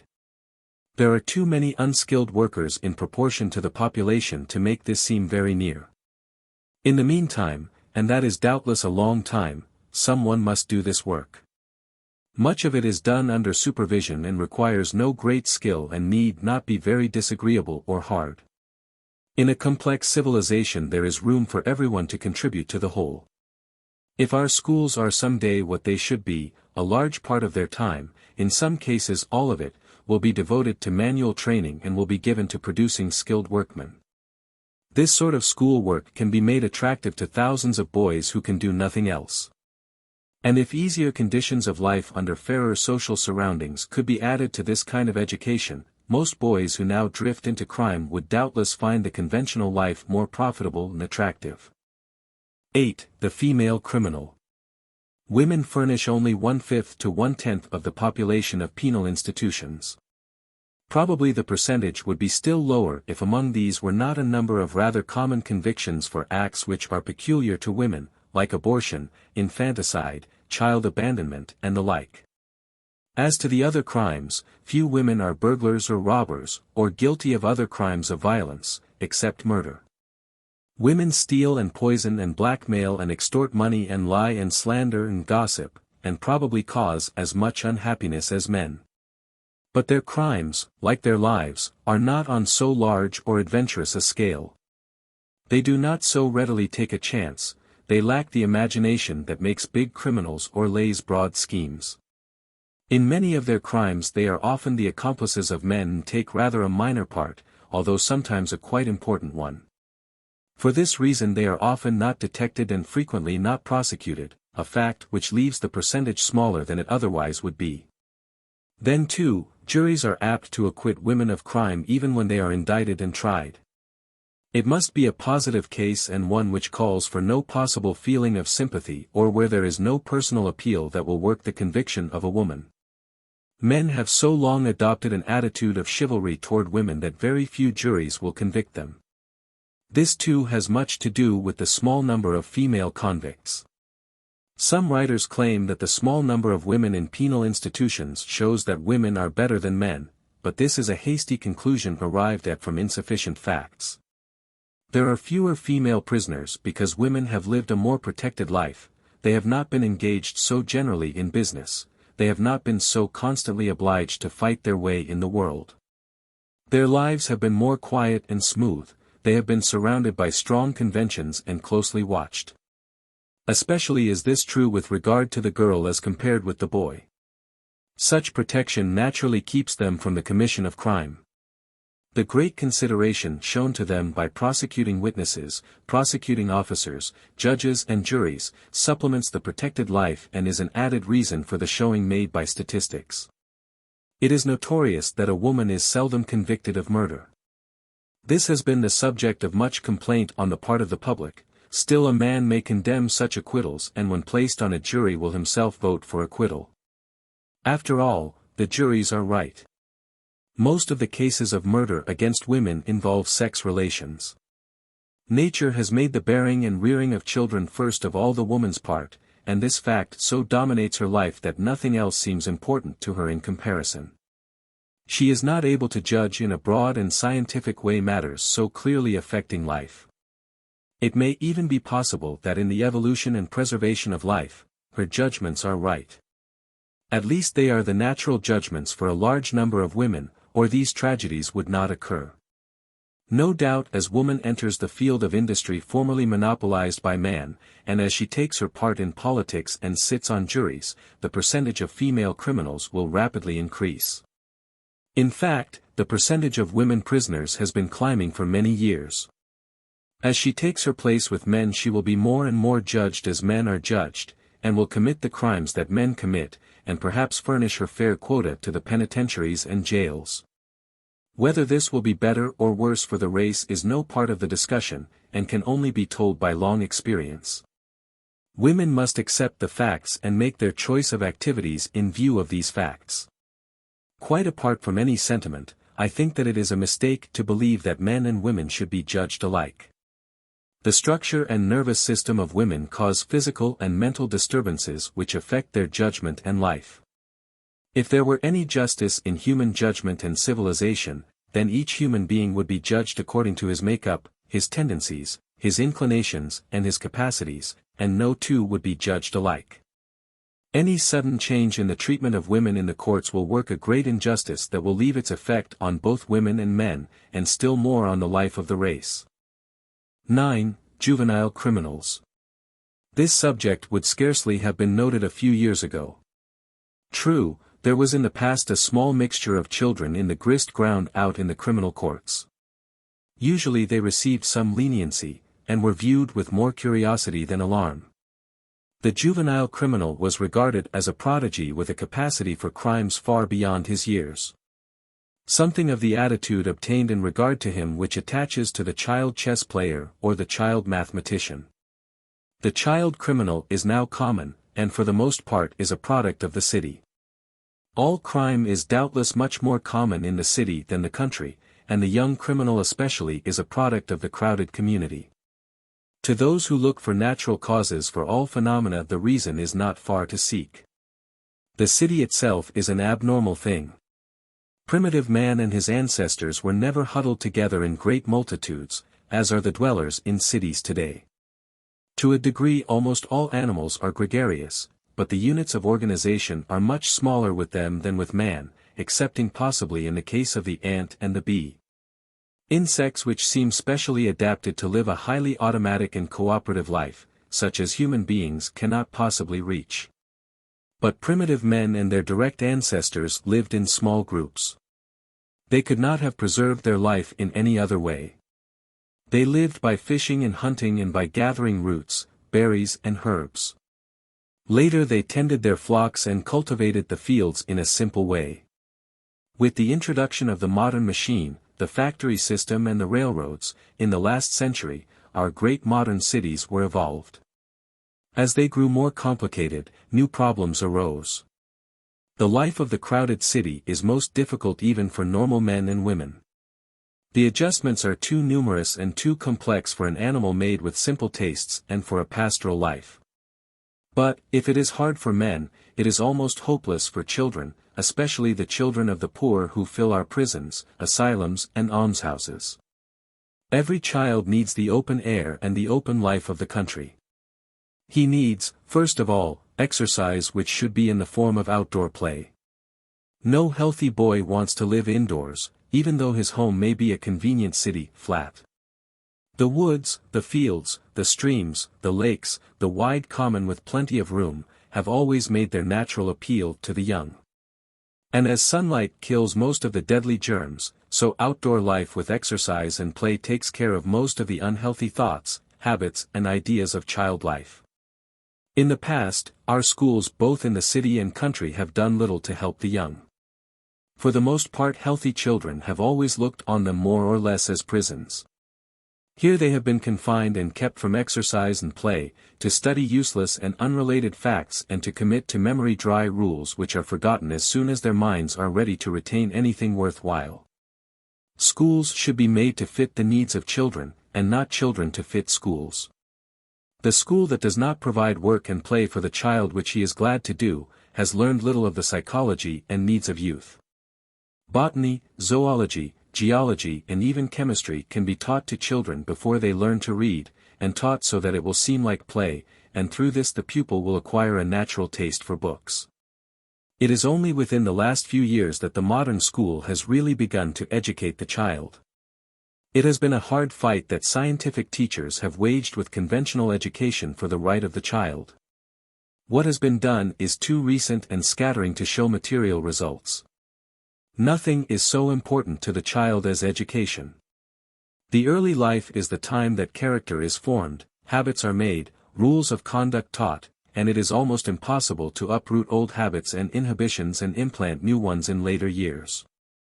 It is true that, the child is father to the man, and he is the father of the criminal as well as the useful citizen. Outside of the hopelessly defective, or those who have very imperfect nervous or physical systems, there is no reason why a child who has had proper mental and physical training and any fair opportunity in life should ever be a criminal. Even most of the mentally defective and those suffering from imperfect nervous systems could be useful to society in a sheltered environment. Poor as the country schools have always been, the outdoor life of the country child is still so great an influence that he generally escapes disaster. He is not sent to a factory, but lives in a small community where he has fresh air and exercise. Of course, here as everywhere we must allow for the defective, the imperfect, the subnormals and the children of the very poor. These unfortunates furnish a large percentage of the inmates of prison, and most of the victims for the scaffold which civilization so fondly preserves. The growth of the big cities has produced the child criminal. He is clearly marked and well defined.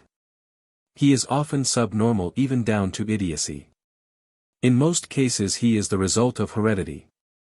Many times he may have fair intelligence, but this is usually attached to an unstable, defective nervous system that cannot do its proper work, and he has had no expert treatment and attention. He is always poor. Generally he has lost one or both parents in youth and has lived in the crowded districts where the home was congested. He has no adequate playground and he runs the streets or vacant, waste places.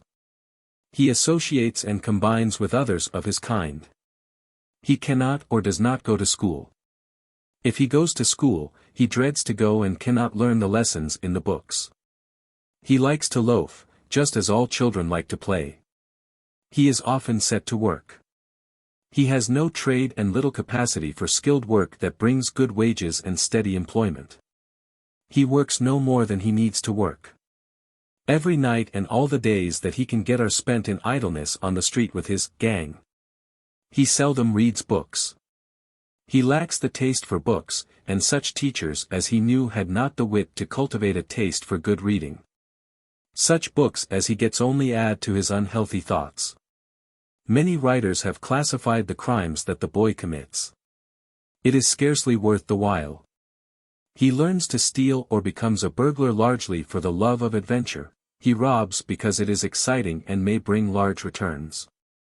In his excursions to pilfer property he may kill, and then for the first time the state discovers that there is such a boy and sets in action the machinery to take his life.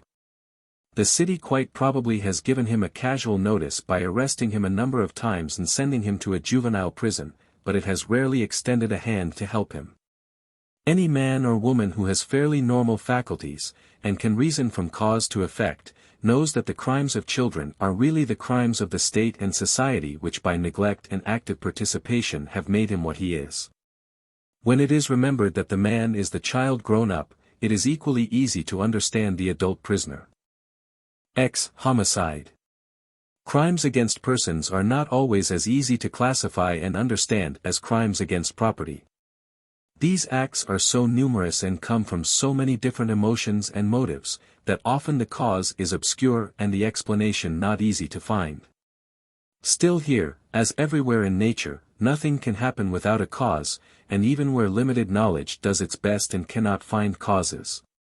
Our recognition of the connection between cause and effect and the all-inclusiveness of law can leave no doubt that complete knowledge would bring complete understanding. It is always to be borne in mind in considering this class of crimes that the motive power of life is not reason but instinct. If men lived by reason the race would not survive. The primal things that preserve the race, the hunger for food, drink, sex, are instinctive and not only are not awakened or satisfied by reason, but oftentimes in violation of it. Nature, first of all, sees to the preservation of the species, and acts in a broad way that life may not perish. Nature knows nothing about right and wrong in the sense in which man uses these words. All of our moral conceptions are purely of social origin and hence not instinctive in human life, and are forever giving way to the instincts on which nature depends. The preservation of life has called for the emotions of hate, fear and love, among the other emotions that move men. The animal fears danger and runs away, and thus life is preserved. The weaker animal is almost entirely dependent for life upon his fear. He is sometimes afraid when there is no danger, but without fear he would be destroyed. Sometimes the animal hates and kills and thus preserves himself. The love of offspring is the cause of the care bestowed upon it which preserves its life. The herd instinct in animal species develops packs and clans and tribes and states. Man is the heir to all the past, and the instincts and emotions of the primitive animal are strong in his being. These may have been strengthened or diluted as the ages have come and gone, but the same instincts furnish the motive power for all his acts. Man fears and hates, and runs or kills and saves his life. He loves, and preserves his offspring. Man sees an object. Instinctively he may fear it or he may hate it. He may run from it or destroy it. He gathers impressions through his senses. The nerves carry them to the brain. He comes to fear certain persons and things, to hate certain other persons or things, and to love still others.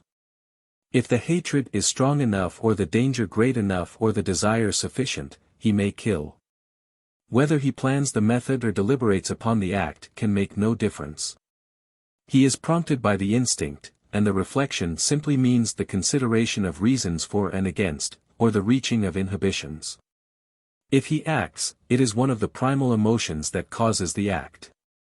He is the machine through which certain emotions find their path and do their work. Infinite are the causes and circumstances that give rise to an emotion strong enough to take human life. Killings which result from a sudden passion are easily understood. Everyone has been overwhelmed by rage, where reason and judgment and all acquired restraints are entirely submerged. The primitive man with his primitive emotion reasserts himself. It is mainly accident or the lack of some particular circumstance that prevents a murder.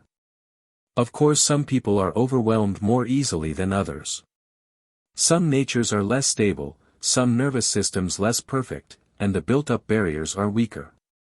The whole result of stimuli is determined by the strength of the feeling acting upon the machine. Such a person is not ordinarily dangerous to the community. The act itself would generally assure that it could never happen again. Some killings, however, are more deliberate.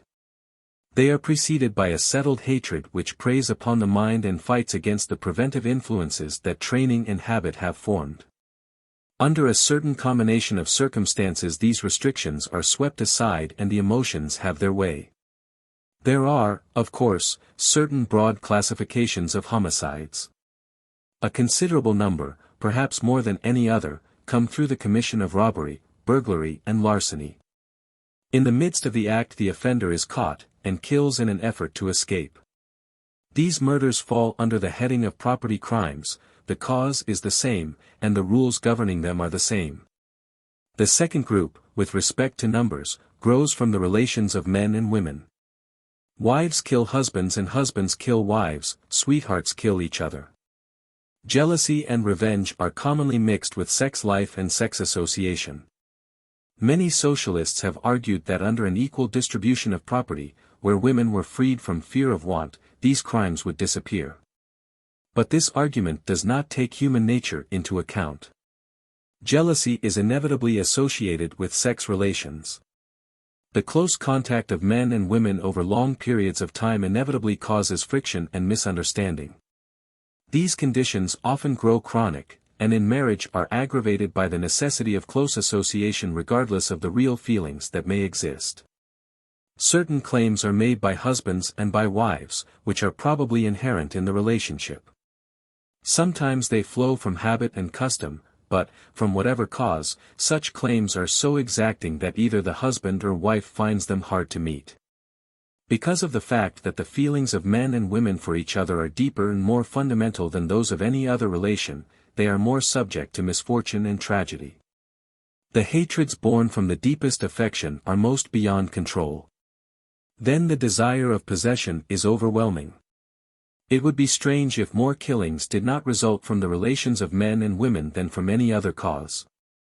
It is easy to understand why this is true.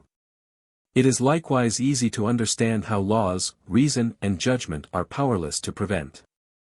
Juries seem to understand this when women kill husbands and lovers, but a long-established code of chivalry and a cultivated attitude toward women, which is partly right and partly wrong, make it impossible to see that men are just as helpless under strong feelings as women. No doubt a public opinion that would favor divorces on a greater number of grounds and make them easily obtainable would prevent large numbers of such killings, but the cause cannot be altogether removed. The law has long singled out killing as the greatest crime, doubtless because man prizes life first of all. Of course every effort should be made to protect life.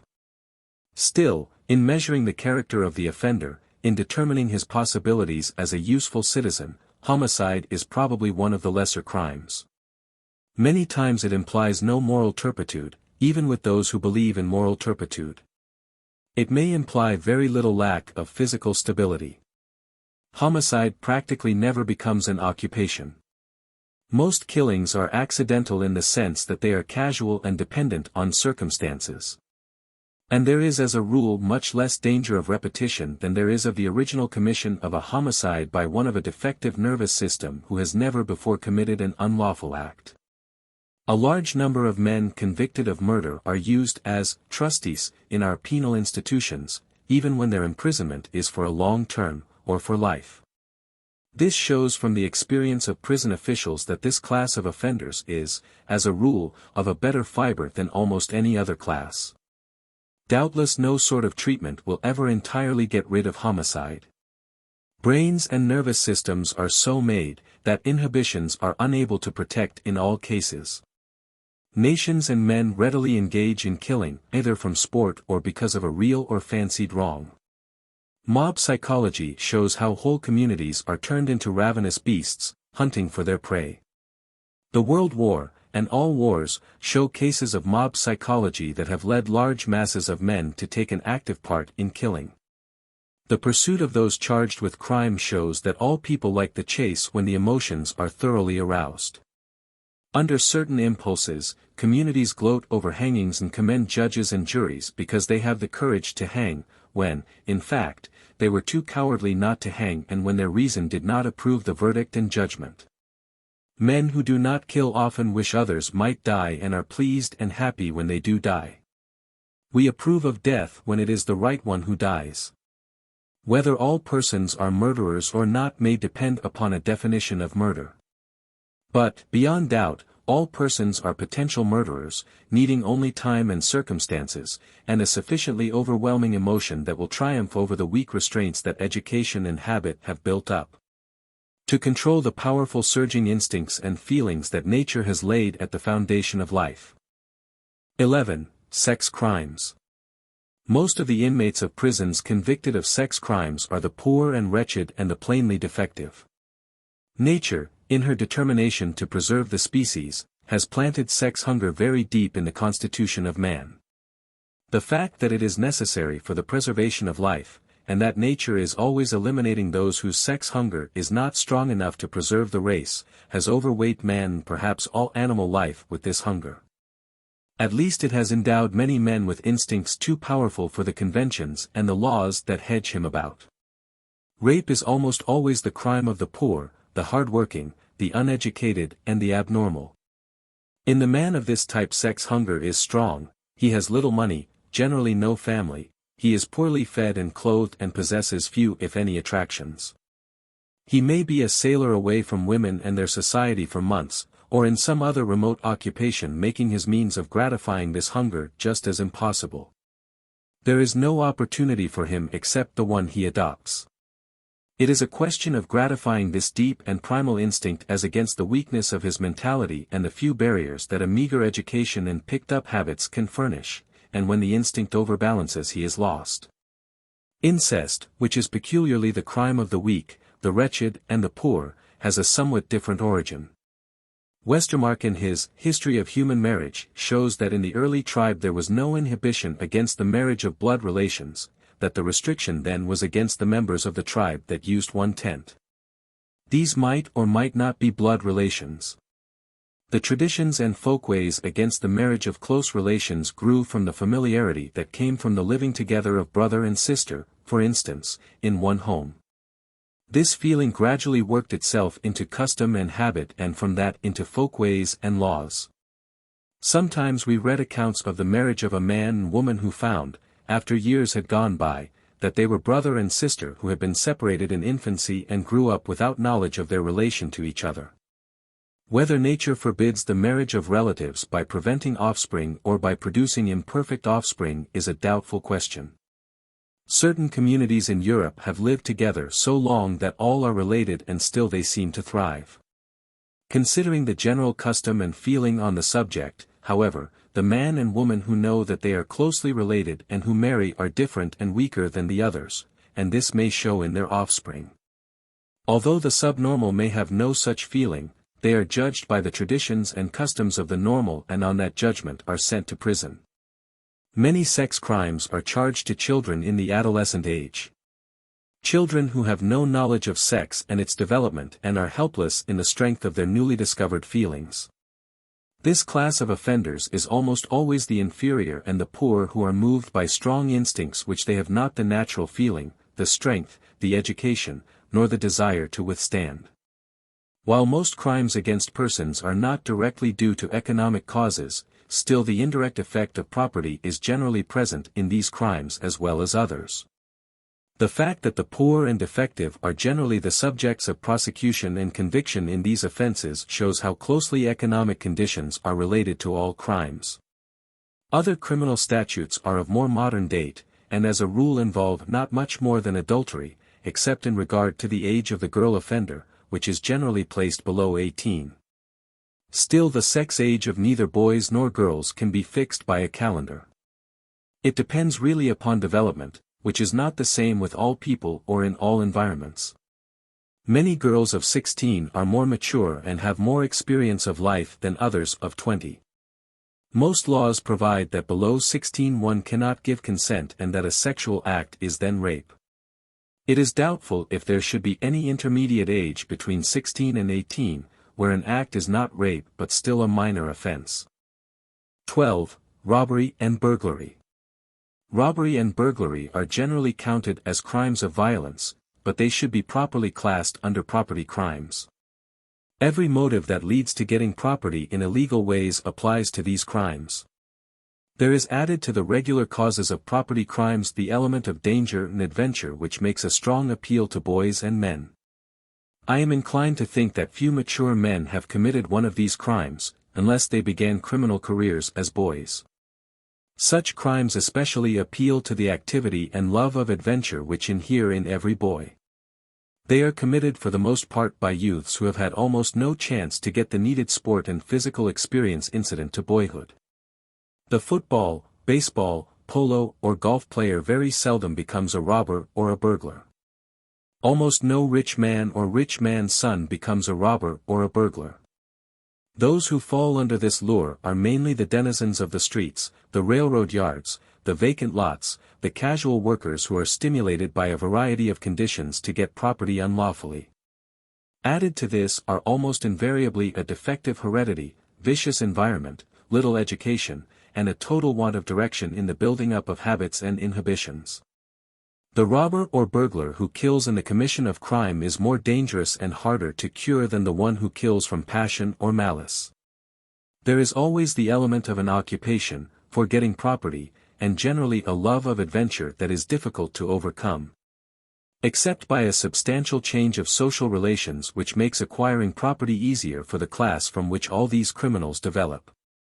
The murder that comes from passion and feeling implies situations and circumstances that are rarely strong enough to overcome the restrictions against killing. 13. Man as a predatory animal. Not less than 80% of all crimes are property crimes, and it seems probable that, of the rest, most arise from the same motives.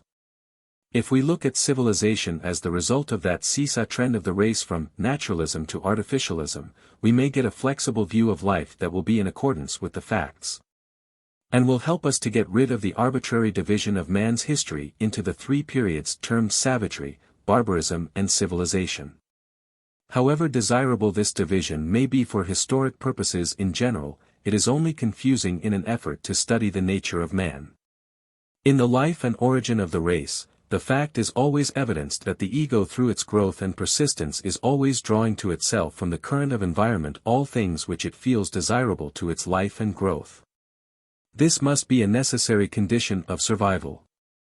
In the long journey from amoeba to man, any circumstance causing a complete halt for even a brief period meant extinction, while even a persistent interference produced a weakened organism, if not an arrest of development. This then is the origin of the master instinct, hunger. When we consider the various emotions growing from the force of this vital urge, as developed by adaptation to an ever-changing environment, we are able to realize fully why it bulks so large in molding and shaping the destiny of the race. All psychologists are agreed in classing under the nutritive instinct such activities as acquisition, storing and hoarding. During a period variously estimated as 250,000 to 2 million years, man and his animal antecedents responded to the hunger instinct, in the manner and by the same methods as did the various jungle animals. He secured his prey by capture, or killed it wherever found, the one condition being his power to get and to hold. Later tribal organization arose, and food and shelter were held in common. But since the folkways commended raiding and looting between alien tribes, here was presented an alluring chance to secure both booty and glory to men trained in the get and hold process of acquiring. For thousands of years life itself depended upon this unerring exercise.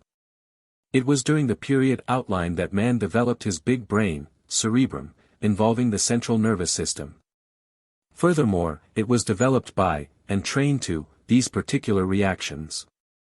The far-reaching control of the mind must be remembered, as upon this through his racial heritage must be based his conflicting impulses.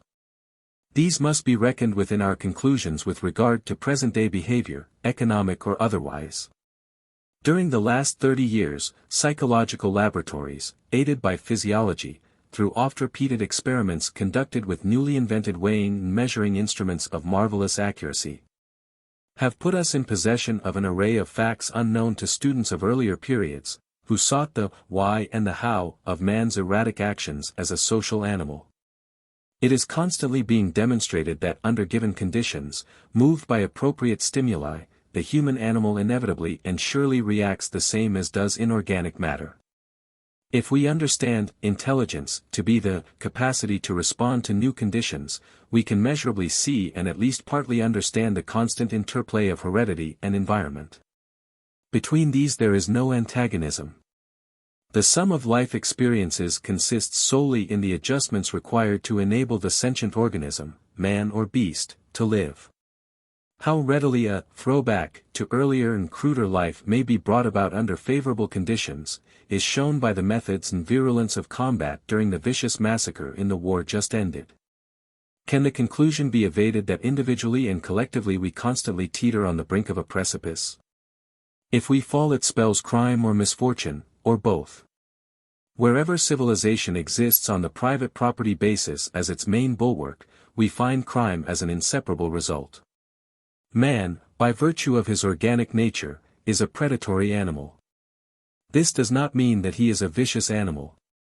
It simply means that man, in common with the eagle and the wolf, acts in accordance with the all-impelling urge and fundamental instincts of his organic structure.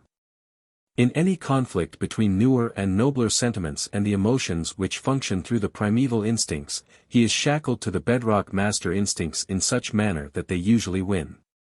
This is conclusively shown by the history of the race.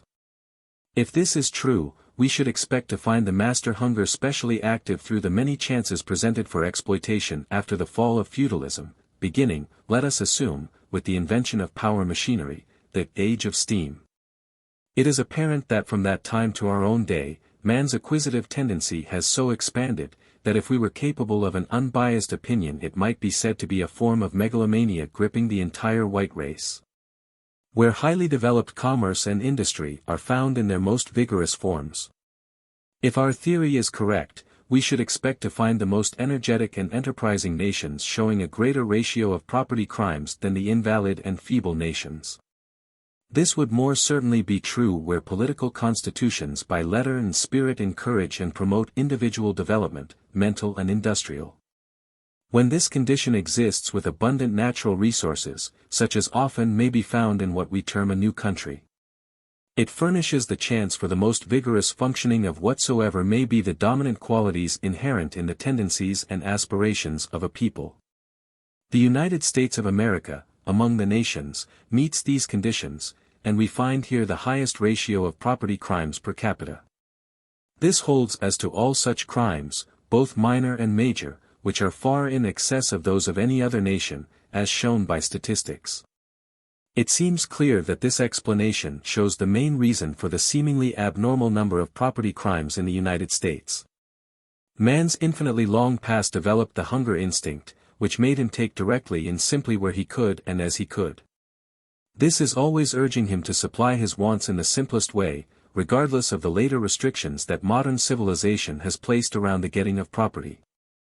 With the weaker intellectually and physically, these instincts are all-controlling. The superficial and absurd theories that his excesses are due to the lack of the certainty of punishment take no account of the life experience, and the inherent structure of man.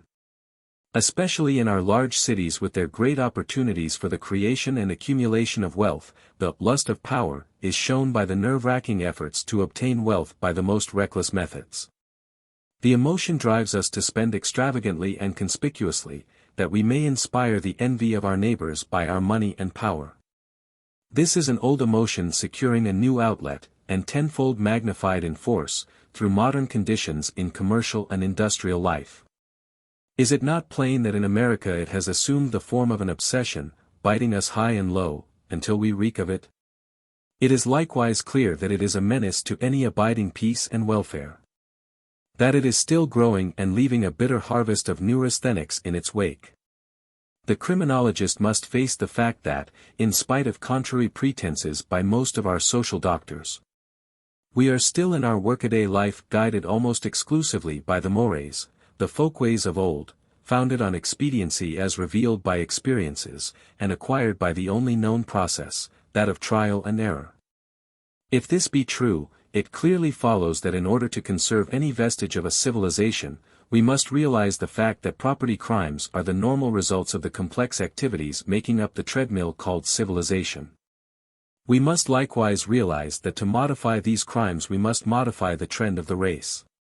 When the seamy side of man's behavior is scrutinized by science, it cannot be other than grim and distressing to the reader. It is this to the writer. But all the really significant facts of life are grim and often repulsive in the material presented. To the irony of facts must be ascribed the shadows as well as the high lights. No distortions or speculations can influence the findings of science. They are accessible and can be checked up by anyone sufficiently interested. The student knows that man is what he is, because of his origin and long and painful past. 14. Crimes against property.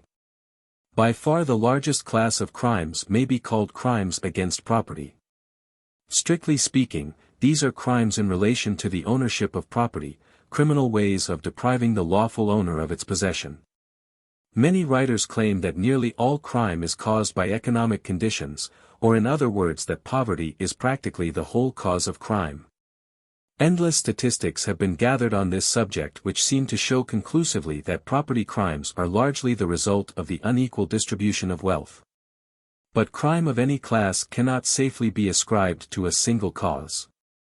Life is too complex, heredity is too variant and imperfect, too many separate things contribute to human behavior, to make it possible to trace all actions to a single cause. No one familiar with courts and prisons can fail to observe the close relation between poverty and crime. All lawyers know that the practice of criminal law is a poor business. Most lawyers of ability refuse such practice because it offers no financial rewards. Nearly all the inmates of penal institutions are without money. This is true of almost all men who are placed on trial. Broad generalizations have been made from statistics gathered for at least 75 years. It has been noted in every civilized country that the number of property crimes materially increases in the cold months and diminishes in the spring, summer, and early autumn. The obvious cause is that employment is less regular in the winter time, expenses of living are higher, idle workers are more numerous, wages are lower, and, in short, it is harder for the poor to live. Most men and women spend their whole lives close to the line of want, they have little or nothing laid by. Sickness, hard luck, or lack of work makes them penniless and desperate. This drives many over the uncertain line between lawful and unlawful conduct and they land in jail. There are more crimes committed in hard times than in good times. When wages are comparatively high and work is steady, fewer men enter the extra-hazardous occupation of crime. Strikes, lockouts, panics and the like always leave their list of unfortunates in the prisons. Every lawyer engaged in criminal practice has noticed the large numbers of prosecutions and convictions for all sorts of offenses that follow in the wake of strikes and lockouts. The cost of living has also had a direct effect on crime. Long ago, Buckle, in his History of Civilization, collected statistics showing that crime rose and fell in direct ratio to the price of food. The life, health and conduct of animals are directly dependent upon the food supply. When the pasture is poor, cattle jump the fences. When food is scarce in the mountains and woods, the deer come down to the farms and villages. And the same general laws that affect all other animal life affect men. When men are in want, or even when their standard of living is falling, they will take means to get food or its equivalent that they would not think of adopting except from need. This is doubly true when a family is dependent for its daily bread upon its own efforts. Always bearing in mind that most criminals are men whose equipment and surroundings have made it difficult for them to make the adjustments to environment necessary for success in life. We may easily see how any increase of difficulties will lead to crime. Most men are not well prepared for life. Even in the daily matter of the way to spend their money, they lack the judgment necessary to get the most from what they have. As families increase, debts increase, until many a man finds himself in a net of difficulties with no way out but crime. Men whose necessities have led them to embezzlement and larceny turn up so regularly that they hardly attract attention. Neither does punishment seem to deter others from following the same path, although the danger of detection, disgrace and prison is perfectly clear. Sometimes, of course, men of education and apparent lack of physical defect commit property crimes. Bankers often take money on deposit after the bank is insolvent. Not infrequently they forge notes to cover losses and in various ways manipulate funds to prevent the discovery of insolvency. As a rule, the condition of the bank is brought about by the use of funds for speculation, with the intention of repaying from what seems to be a safe venture. Sometimes it comes through bad loans and unforeseen conditions. Businessmen and bankers frequently shock their friends and the community by suicide, on disclosures showing they have embezzled money to use on some financial venture that came to a disastrous end. These cases are not difficult to understand. The love of money is the controlling emotion of the age. Just as religion, war, learning, invention and discovery have been the moving passions of former ages, so now the accumulation of large fortunes is the main object that moves man. It does not follow that this phase will not pass away and give place to something more worthwhile, but while it lasts it will claim its victims, just as other strong emotions in turn have done. The fear of poverty, especially by those who have known something of the value of money, the desire for the power that money brings, the envy of others, the opportunities that seem easy. All these feelings are too strong for many fairly good machines, and bring disaster when plans go wrong. Only a small portion of those who have speculated with trust funds are ever prosecuted. Generally the speculation is successful or at least covered up. Many men prefer to take a chance of disgrace or punishment or death rather than remain poor. These are not necessarily dishonest or bad. They may be more venturesome, or more unfortunate. At any rate, it is obvious that the passion for money, the chance to get it, the dread of poverty, the love of wealth and power were too strong for their equipment, otherwise the pressure would have been resisted. The same pressure on some other man would not have brought disaster. The restrictions placed around the accumulation of property are multiplying faster than any other portions of the criminal code. It takes a long time for new customs or habits or restraints to become a part of the life and consciousness of man, so that the mere suggestion of the act causes the reaction that doing it is wrong. No matter how long some statutes are on the books, and how severe the penalties, many men never believe that doing the forbidden act is really a crime. For instance, the violations of many revenue laws, game laws, prohibition laws, and many laws against various means of getting property are often considered as not really criminal. In fact, a large and probably growing class of men disputes the justice of creating many legal rules in reference to private property. Primitive peoples, as a rule, held property in common. Their inhibitions were few and simple. They took what they needed and wanted in the easiest way. There is a strong call in all life to hark back to primitive feelings, customs and habits. Many new laws are especially painful and difficult to a large class of weak men who form the bulk of our criminal class. To understand the constant urge to throw off the shackles of civilization, one need but think of the number of men who use liquor or drugs. One need only look at the professional and business man, who at every opportunity leaves civilization and goes to the woods to kill wild animals or to the lakes and streams to fish. The call to live a simple life, free from the conventions, customs and rules, to kill for the sake of killing, to get to the woods and streams and away from brick buildings and stone walls, is strong in the constitution of almost every man. Probably the underlying cause of the World War was the need of man to relax from the hard and growing strain of the civilization that is continually weaving new fetters to bind him. There must always come a breaking point, for, after all, man is an animal and can live only from and by the primitive things. Children have no idea of the rights of property. It takes long and patient teaching, even to the most intelligent, to make them feel that there is a point at which the taking of property is wrong. Nowhere in nature can we see an analogy to our property rights. Plants and animals alike get their sustenance where and how they can. It is not meant here to discuss the question of how many of the restrictions that control the getting of property are wise and how many are foolish. It is only meant to give the facts as they affect life and conduct. It is certainly true that the child learns very slowly and very imperfectly to distinguish the ways by which he may and may not get property. His nature always protests against it as he goes along. Only a few can ever learn it in anything like completeness. Many men cannot learn it, and if they learned the forbidden things they would have no feeling that to disobey was wrong. Even the most intelligent ones never know or feel the whole code, and in fact, lawyers are forever debating and judges doubting as to whether many ways of getting property are inside or outside the law.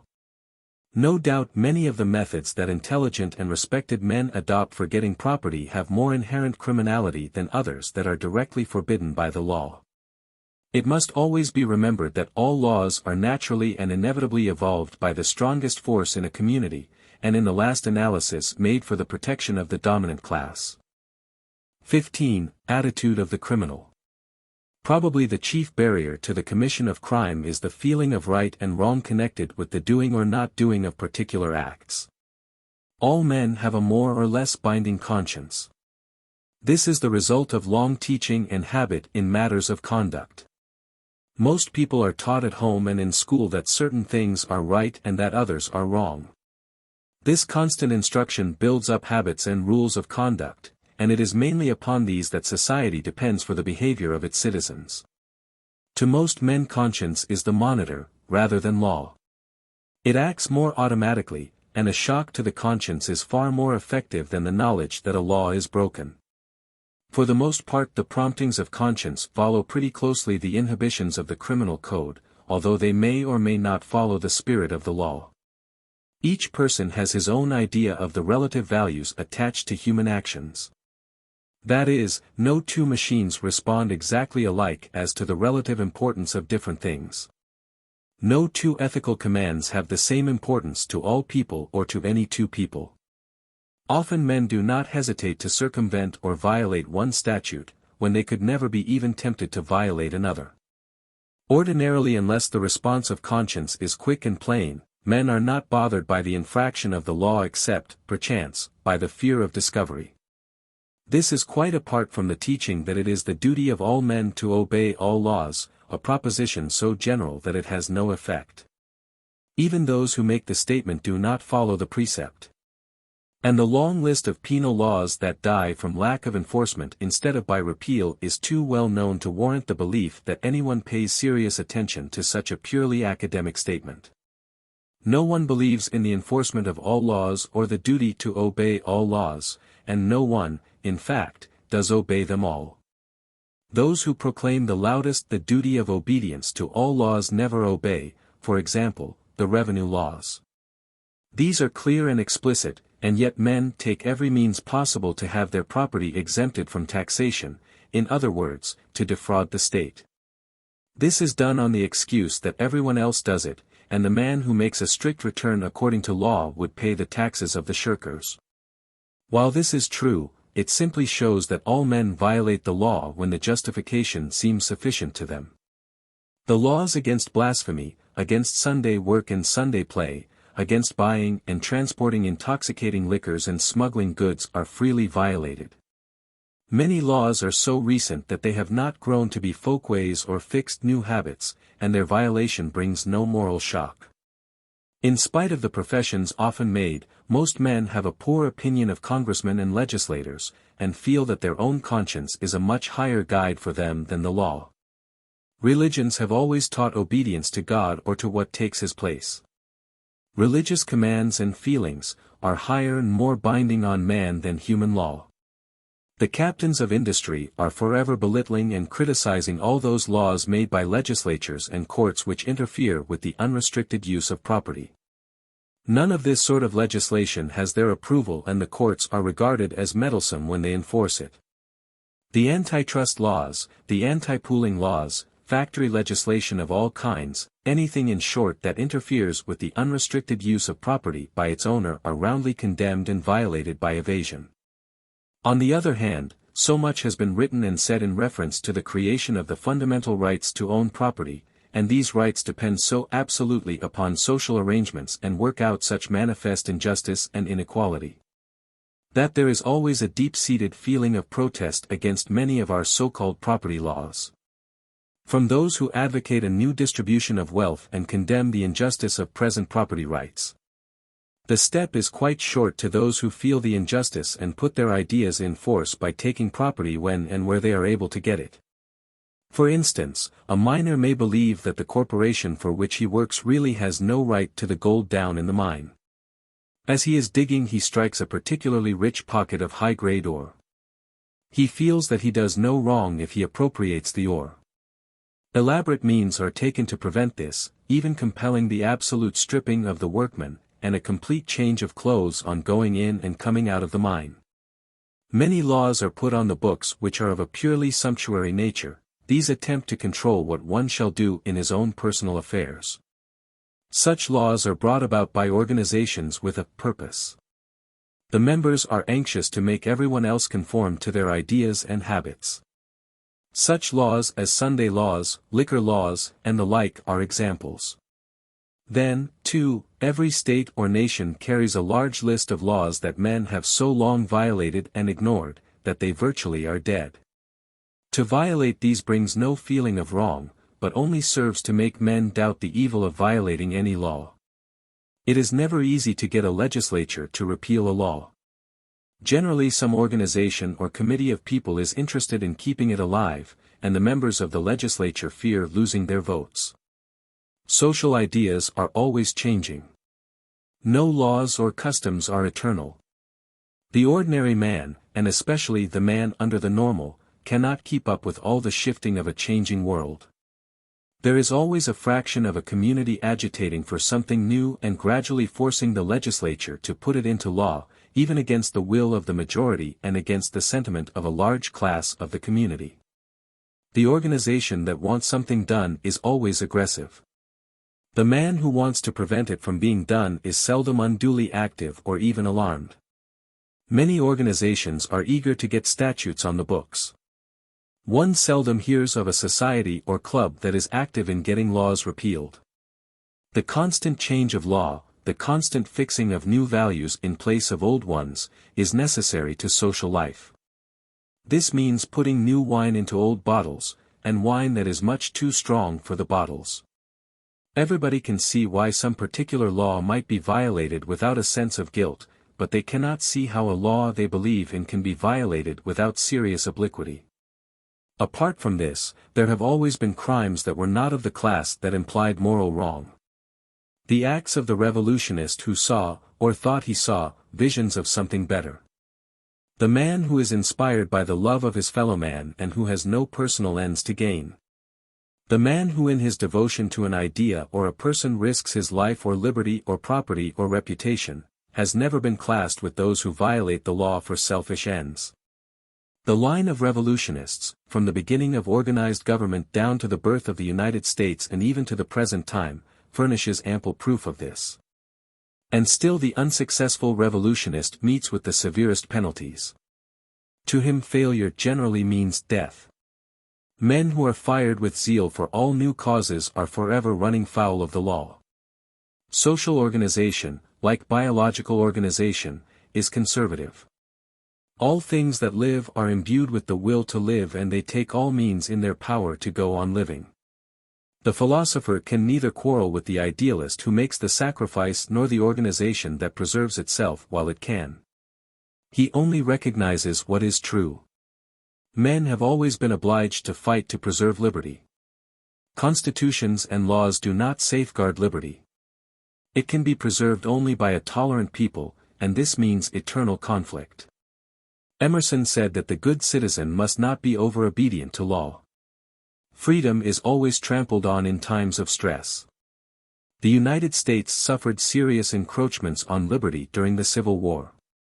During the last war, these encroachments were greater than any American could have possibly dreamed, and so far there seems little immediate chance for change. Still the philosopher does not complain. He sees human passion for what it is, a great emotion that holds men in its grasp, a feeling that nothing can stand against. Opposition is destroyed by force, and often blind, cruel, unreasoning force. Sometimes even worse, this force is created for selfish ends. There are always those who will use the strongest and highest emotions of men to serve their private, sordid ends. Changing social systems, new political ideas, the labor cause, all movements for religious, social or political change have their zealots. They are met by the force of convention and conservatism ready to defend itself, and the clash is inevitable. It is easy to distinguish this sort of action from the things done by those who are known as criminals. Their acts are done to serve personal ends. Society may always punish both, but all men of right ideas will understand that the motive is different, the equipment and capacity of the men are different. And they are only in the same class because they each violate the law and are each responsive to emotions and to feelings that are of sufficient strength to compel action. 16. The law and the criminal. If one were ill with a specific disease and he were sent to a hospital, every person who touched him, from the time his disease was known until he was discharged, would use all possible effort to bring him back to health. Physiology and psychology alike would be used to effect a cure. Not only would he be given surroundings for regaining health and ample physical treatment, but he would be helped by appeals in the way of praise and encouragement, even to the extent of downright falsehood about his condition, to aid in his recovery. If such is done of disease, why not of crime? Not only is it clear that crime is a disease whose root is in heredity and environment, but it is clear that with most men, at least when young, by improving environment or adding to knowledge and experience, it is curable. Still with the unfortunate accused of crimes or misdemeanors, from the moment the attention of the officers is drawn to him until his final destruction, everything is done to prevent his recovery and to aggravate and make fatal his disease. The young boy of the congested districts, who tries to indulge his normal impulses for play, is driven from every vacant lot, he is forbidden normal activity by the police, he has no place of his own. He grows to regard all officers as his enemies instead of his friends. He is taken into court, where the most well-meaning judge lectures him about his duties to his parents and threatens him with the dire evils that the future holds in store for him, unless he reforms. If he is released, nothing is done by society to give him a better environment where he can succeed. He is turned out with his old comrades and into his old life, and is then supposed by strength of will to overcome these surroundings, a thing which can be done by no person, however strong he may be. For the graver things, the boy or man is taken to the police station. There he is photographed and his name and family record taken down even before he has had a hearing or a trial. He is handled by officers who may do the best they can, but who by training and experience and for lack of time and facilities are not fitted for their important positions. I say this in spite of the fact that my experience has taught me that policemen, as a rule, are kindly inhuman. From the police station the offender is lodged in jail. Here is huddled together a great mass of human wreckage, a large part of it being the product of imperfect heredities acted upon by impossible environments. However short the time he stays, and however wide his experience, the first offender learns things he never knew before, and takes another degree in the life that an evil destiny has prepared for him. In the jail he is fed much like the animals in the zoo. In many prisons the jailer is making what money he can by the amount he can save on each prisoner he feeds above the rate the law allows of 25 or 50 cents a day. In a short time the prisoner's misery and grief turn to bitterness and hate, hatred of jailer, of officers, of society, of existing things, of the fate that overshadows his life. There is only one thing that offers him opportunity, and that is a life of crime. He is indicted and prosecuted. The prosecuting attorney is equipped with money and provided with ample detectives and assistants to make it impossible for the prisoner to escape. Everyone believes him guilty from the time of his arrest. The black marks of his life have been recorded at schools, in police stations and examining courts. The good marks are not there and would not be competent evidence if they were. Theoretically the state's attorney is as much bound to protect him as to prosecute him, but the state's attorney has the psychology that leads to a belief of guilt, and when he forms that belief his duty follows. Which is to land the victim in prison. It is not only his duty to land him in jail, but the office of the state's attorney is usually a stepping stone to something else, and he must make a record and be talked about. The public is interested only in sending bad folks to jail. No doubt there are very few state's attorneys who would knowingly prosecute unless they believed a man guilty of the offense, but it is easy for a state's attorney to believe in guilt. Every man's daily life is largely made up of acts from which a presumption of either guilt or innocence can be inferred, depending upon the attitude of the one who draws the inference. To a state's attorney or his assistants the case is one that he should win. All cases should be won. Even though he means to be fair, his psychology is to win. No lawyer interested in a result can be fair. The lawyer is an advocate trying to show that his side is right and trying to win the case. The fact that he represents the state makes no difference in his psychology. In fact, he always tells the jury that he represents the state and is as much interested in protecting the defendant as in protecting society. He does this so that the jury will give his statements more weight than the statements of the lawyer for the defense, and this very remark gives him an advantage that is neither fair nor right. The man on trial is almost always poor. It is only rarely that a poor man can get a competent lawyer to take his case. He is often handed over to the court for the appointment of a lawyer. The lawyer has no time or money to prepare a defense. As a rule he is a beginner not fitted for his job. If he wishes to take the case, he wants it only for the experience and advertising that it will bring. He is handed a case to experiment on, just as a medical student is handed a cadaver to dissect. If the defendant is in jail, he has little chance to prepare his case. If the defendant had any money he would not know what to do with it. He is often a mentally defective person. His friends are of the same class and can do little to help him. The jury are told that they must presume him innocent, but the accusation alone carries with it the presumption of guilt, which extends to everyone connected with the case, even to the lawyer appointed to defend him. It is almost a miracle if the defendant is not convicted. Perhaps he is taken out to be hanged, the last act that society can do for him, or the convicted man is sent to prison for a long or shorter term. His head is shaved and he is placed in prison garb, he is carefully measured and photographed in his prison clothes, so that if he should ever get back to the world he will forever be under suspicion. Even a change of name cannot help him. While in prison he works and lives under lock and key, like a wild animal, eager to escape. On certain days he is allowed to sit at a long table with other unfortunates like himself, and visit for an hour with mother or father or wife or son or daughter or friend on the other side. Other prisoners, so far as he can associate with them, are as helpless and hopeless and rebellious as he. How they will get out, and when, are their chief concerns. Many of their guards are very humane. Probably no one seeks to torture him, but the system and the psychology are fatal. He sees almost no one who approaches him with friendship and trust and a desire to help, except his family, his closest friends and his companions in misery. He knows that the length of his term is entirely dependent upon officials whom he cannot see or make understand his case. He snatches at the slightest ray of hope. He is in despair from the beginning to the end. No prison has the trained men who, with intelligence and sympathy, should know and watch and help him in his plight. No state would spend the money necessary to employ enough attendants and aides with the learning and skill necessary to build him up. Money is freely spent on the prosecution from the beginning to the end, but no effort is made to help or save. The motto of the state is, millions for offense, but not 1 cent for reclamation. As all things end, prison sentences are generally finished.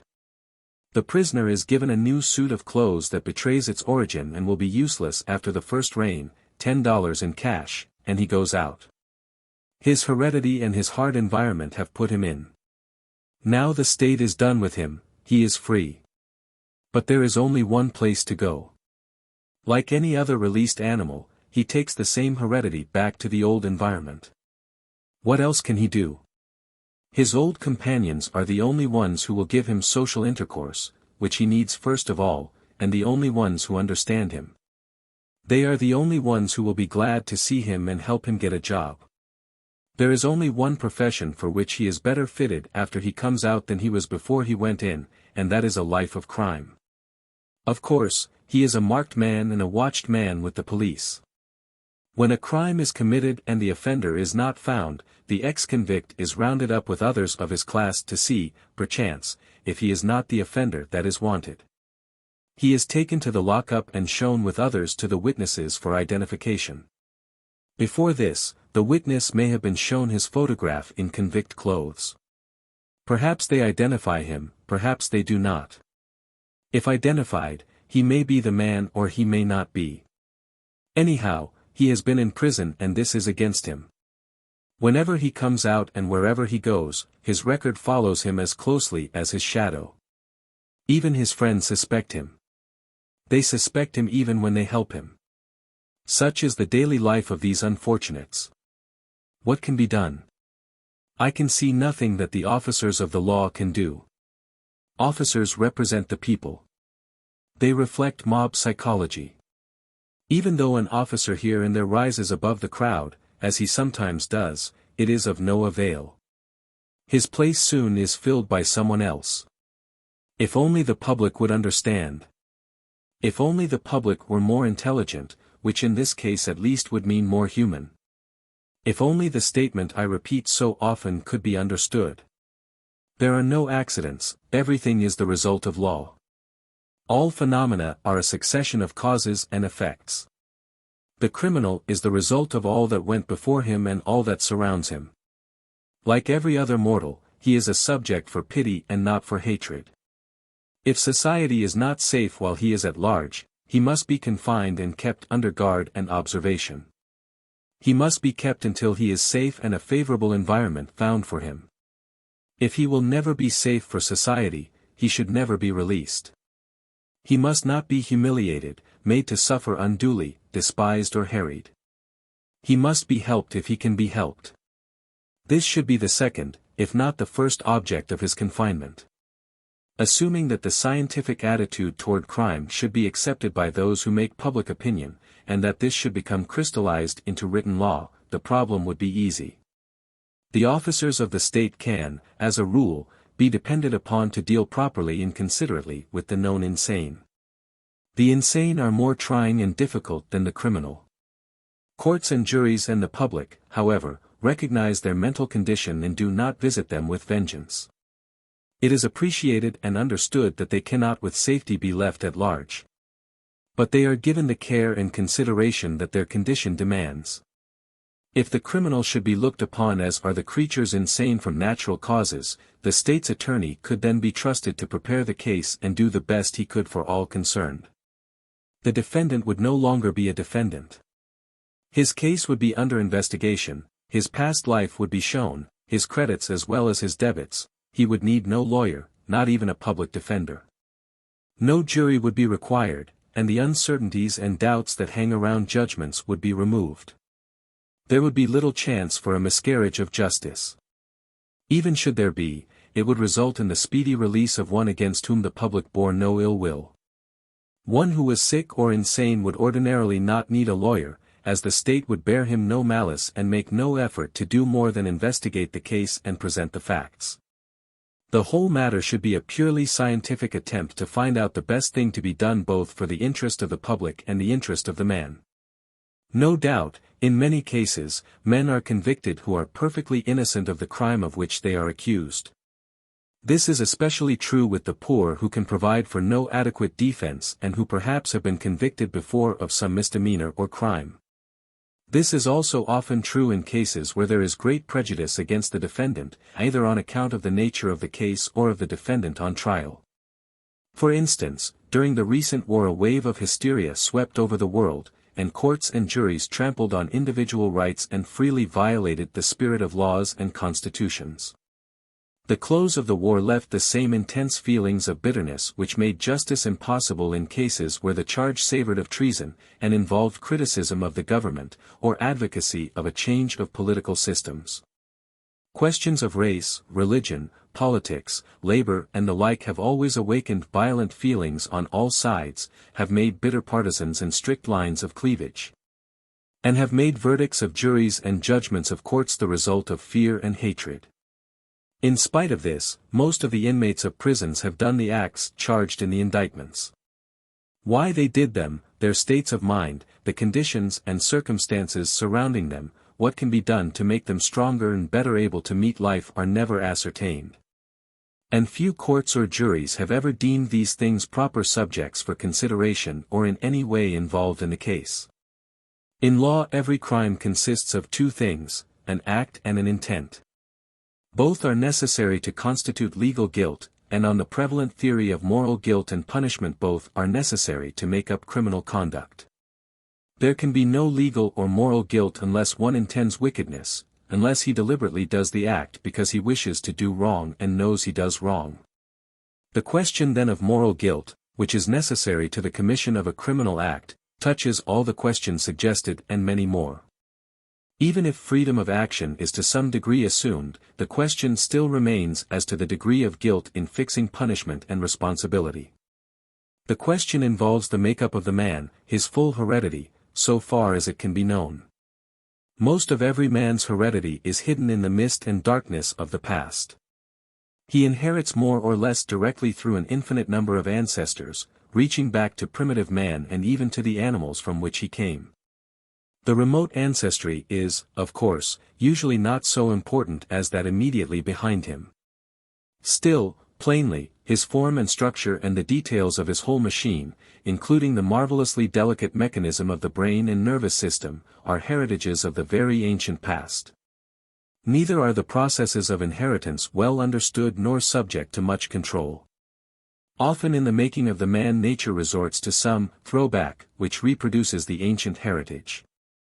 This can be seen only in general resemblances and behavior, for the genealogical tree of any family is very short and very imperfectly known, and the poor have no past. In 3 or 4 generations at the most the backward trail is lost and his family merged with the species of which he forms but a humble part. Enough, however, is known of ancestry and the infinite marks of inheritance on every structure as well as enough of the reaction of the human machine to the varied environment that surrounds it, to make it clear that if one were all-seeing and all-wise he could account in advance for every action of every man. More than this, he could see in the original, fertilized cell, all its powers, defects and potentialities and could, in the same manner, look down through the short years during which the human organism, grown from the cell, shall have life and movement, and could see its varied environment. If one could see this with infinite wisdom, he could infallibly tell in advance each step that the machine would take and infallibly predict the time and method of its dissolution. To be all-knowing is to be all-understanding, and this is infinitely better than to be all-forgiving. To get this knowledge of the past of each machine is the duty and work of the tribunal that passes on the fate of a man. It can be done only imperfectly at best. The law furnishes no means of making these judgments. All it furnishes is a tribunal where the contending lawyers can fight, not for justice, but to win. It is little better than the old wager of battle where the parties hired fighters and the issue was settled with swords. Oftentimes the only question settled in court is the relative strength and cunning of the lawyers. The tribunal whose duty it is to fix the future place and status of its fellow men should be wise, learned, scientific, patient and humane. It should take the time and make its own investigation, and it can be well done in no other way. When public opinion accepts the belief that punishment is only cruelty, that conduct is a result of causes, and that there is no such thing as moral guilt, investigations and sorting and placing of the unfortunate can be done fairly well. The mistakes will be very few and easily corrected when discovered. There will be no cruelty and suffering. The community will be protected and the individual saved. Neither will this task be so great as it might seem at first glance. Trials would probably be much shorter than the endless, senseless bickering in courts, the long time wasted in selecting juries and the many irrelevant issues on which guilt or innocence are often determined, make necessary now. Most of the criminal cases would likewise be prevented if the state would undertake to improve the general social and economic condition of those who get the least. Only a fraction of the money spent in human destruction, in war and out, would give an education adapted to the individual, even to the most defective. It would make life easy by making the environment easy. Only a few of the defective, physically and mentally, would be left for courts to place in an environment where both they and society could live. Perhaps sometime this work will be seriously taken up. Until then, we shall muddle along, fixing and changing and punishing and destroying. We will follow the old course of the ages, which has no purpose, method or end, and leaves only infinite suffering in its path. 17. Repealing laws. It is comparatively easy to get a penal statute on the books. It is very hard to get it repealed. Men are lazy and cowardly, politicians look for votes. Members of legislatures and Congress are not so much interested in finding out what should be done, as they are in finding out what the public thinks should be done. Often a law lingers on the books long after the people, no longer believing the forbidden thing to be wrong, have repealed it. The statute stays, to be used by mischievous people and by those who believe in the particular law. Often the unthinking lay hold of a catchword or a pet phrase and repeat and write it, as if it were the last word in social science and philosophy. General Grant, when president, stumbled on such a silly combination of words, and surface thinkers have been repeating it ever since, simply because it sounds wise and pat. Grant once said that, the way to repeal a bad law is to enforce it. Grant was not a statesman nor a philosopher. He was a soldier. He probably heard someone use this phrase, and it sounded good to him. Out of that has grown the further statement which courts and prosecutors have used to excuse themselves for the cruelty of enforcing a law that does violence to the feelings of the people. This statement is to the effect that so long as the law is on the books, it is the duty of officers to enforce it.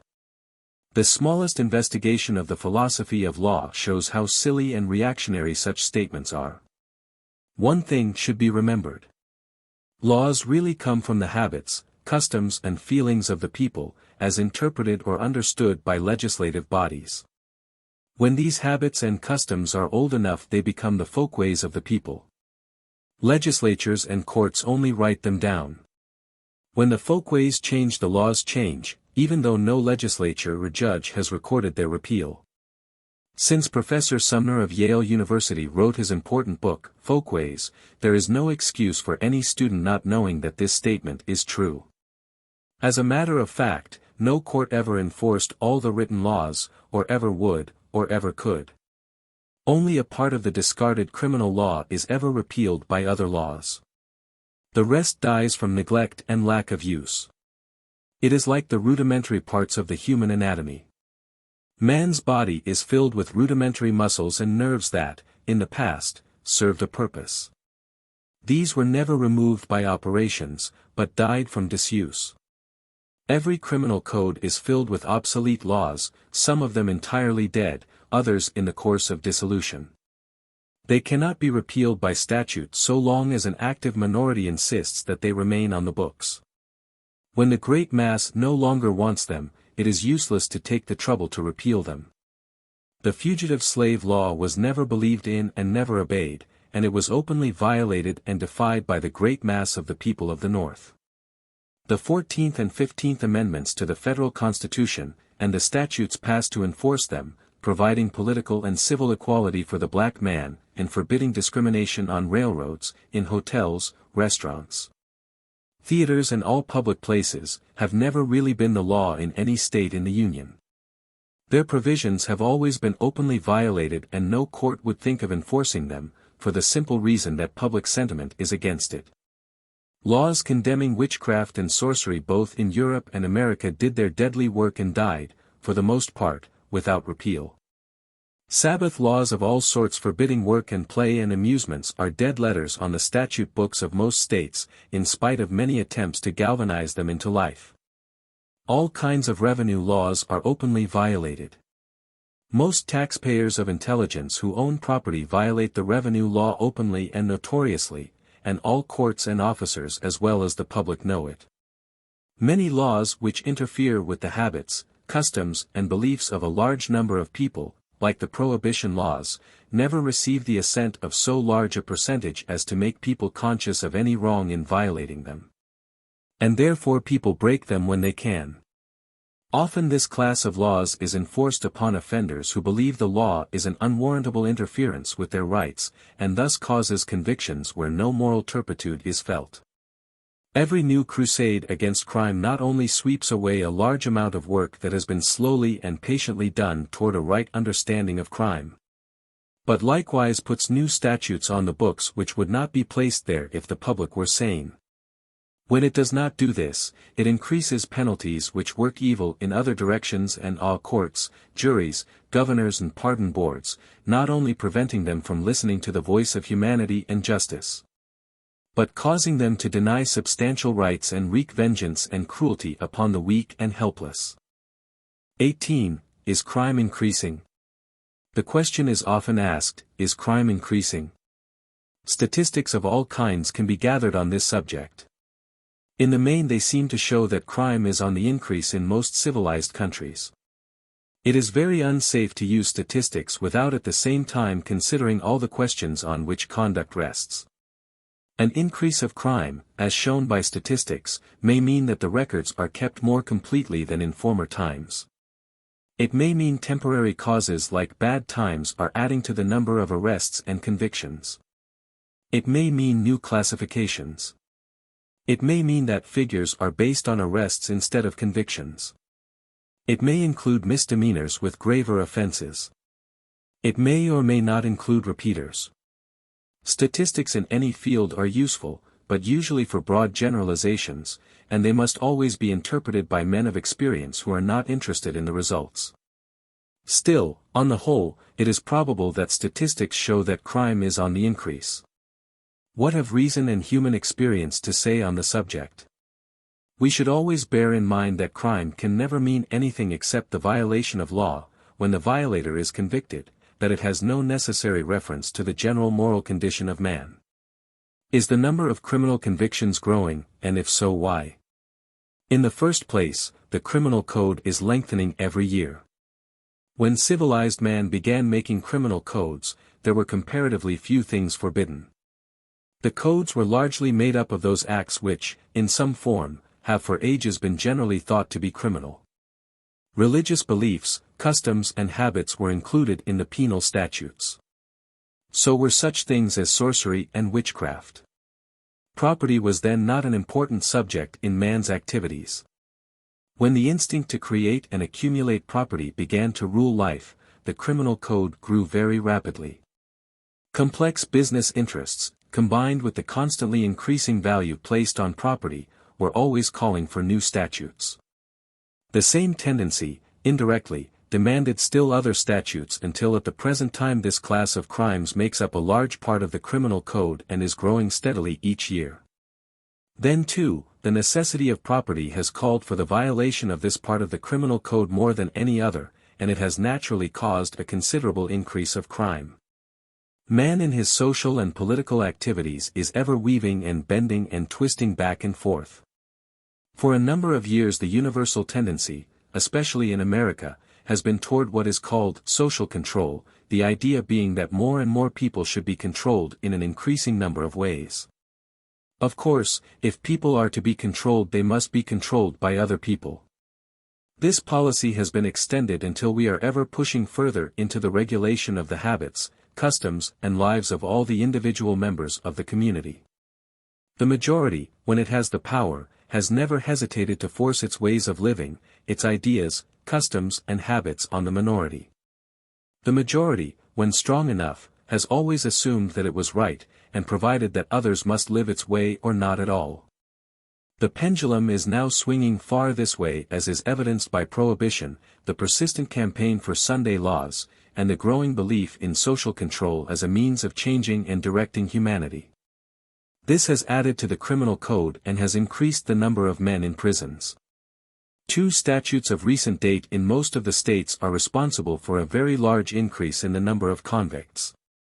The conspiracy statute which is used today is a deliberate scheme on the part of prosecutors to get men into the penitentiary by charging an agreement or confederation of 2 or more persons to do something, which, if really committed, would be a misdemeanor, or no crime whatever. Under this charge, whether made specifically or in connection with another crime, the rules of evidence have been opened and relaxed until the wildest and most remote hearsay is freely admitted for the plain purpose of convicting men who have really been guilty of no specific act. It is in effect punishing one for his thoughts, the business of the court or jury being to find out whether in some particular he has an evil mind. The statute forbidding the use of the confidence game in obtaining property sends to prison a constant stream of persons who, until a few years ago, would have been guilty of no crime. This law, as interpreted by the courts, really means the procuring of money by dishonest means. Under this statute the court and jury hear the evidence and say whether the means charged are dishonest or not. This, of course, leaves the law so that the temporarily prevailing power, perhaps only the prosecuting attorney, may send men to prison who take means of getting money that are not practiced or at least advocated by the ones who procure the passage and enforcement of the law. Numberless ways used by the strong to get money are considered dishonest by a large class of men and women, exaggerated and lying advertisements, forestalling the markets, the acts and wiles of the professional salesman, misrepresenting goods and other methods that could never be catalogued because new ways are constantly coming to light. The logical end of all these indefinite and uncertain laws is to pass one statute providing that whoever does wrong shall be imprisoned, etc., etc. The law never can specify all the ways of doing wrong, and many of the meanest and most annoying things have never been, and from the nature of things never can be, prohibited by the statutes. No man is a good citizen, a good neighbor, a good friend, or a good man just because he obeys the law. The intrinsic worth is determined mainly by the intrinsic makeup. Civilization is all the while making it harder for men to keep out of prison. Especially do the weak and ignorant and poor find that environment is constantly creating more inhibitions as time goes on. While rules and customs are prohibiting more and more ways of getting property, the needs growing out of civilization are always increasing.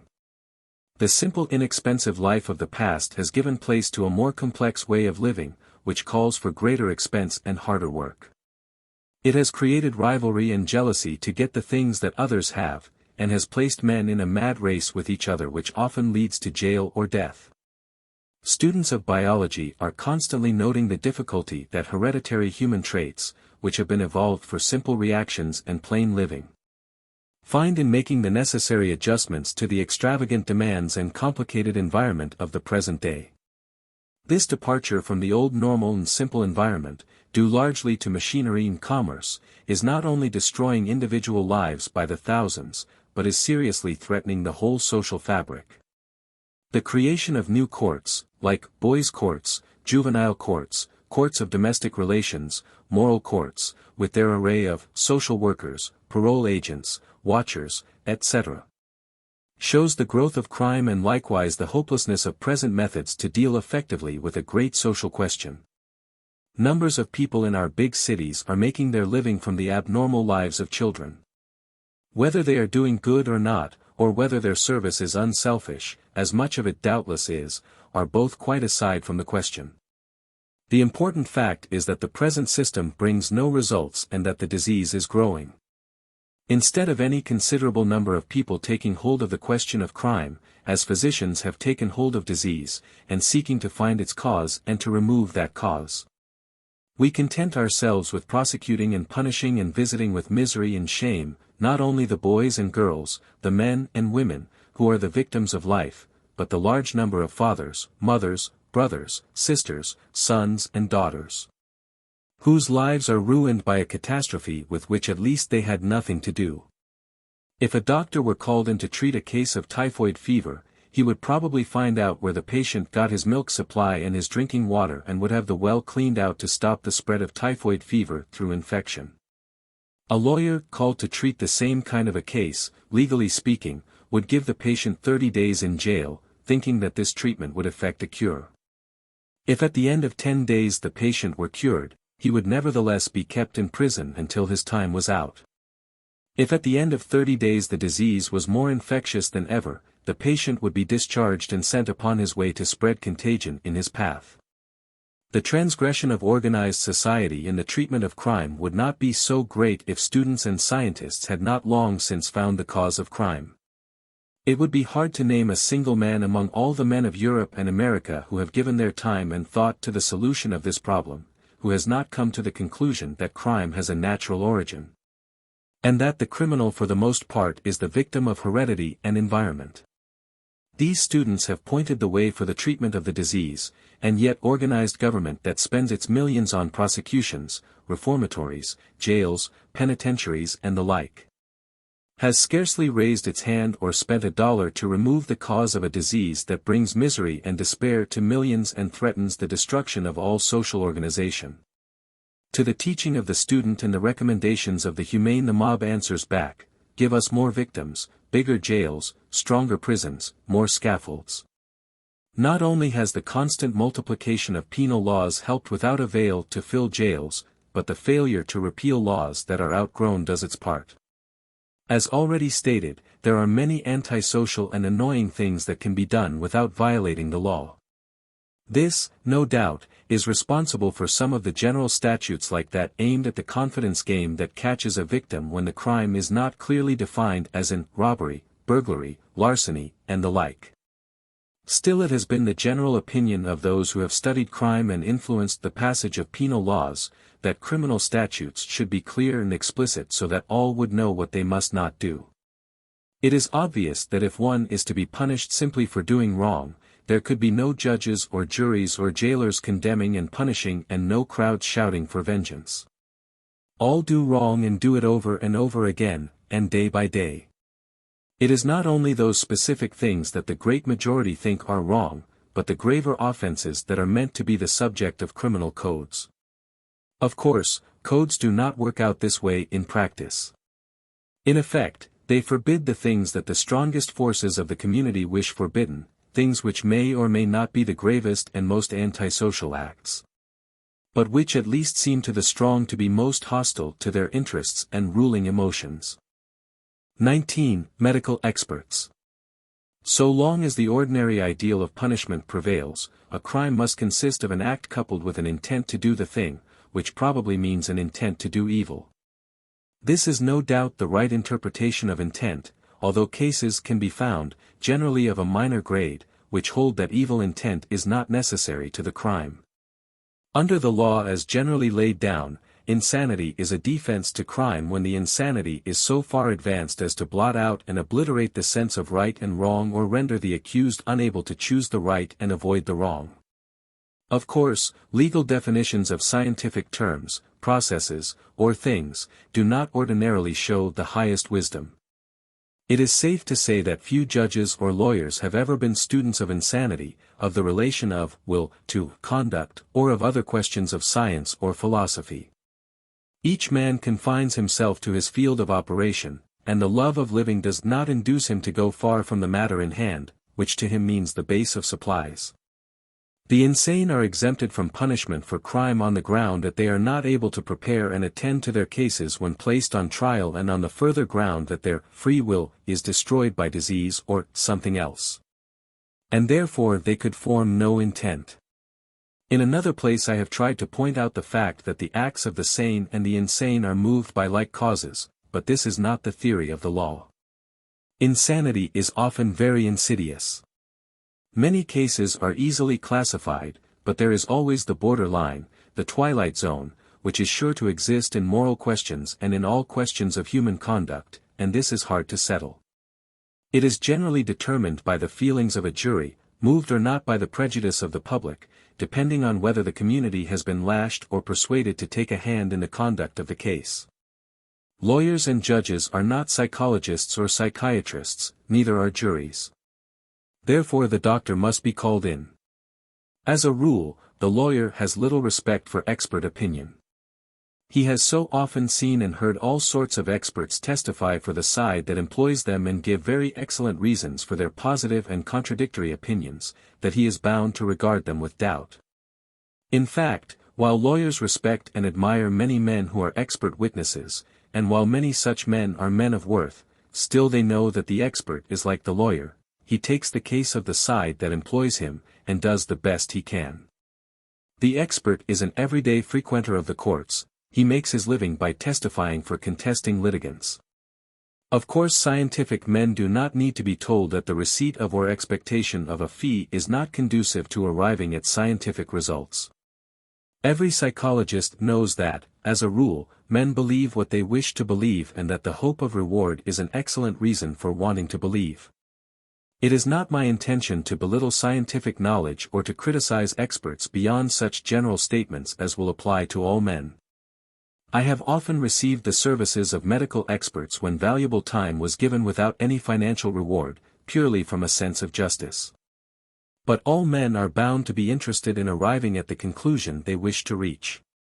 Furthermore, the contending lawyers are willing to assist them in arriving at the conclusions that the lawyer wants. It is almost inevitable that both sides will employ experts when they have the means. The poor defendant is hopelessly handicapped. He is, as a rule, unable to get a skillful lawyer or skillful experts. A doctor's opinion on insanity is none too good, especially in a case where he is called only for a casual examination and has not had the chance for long study.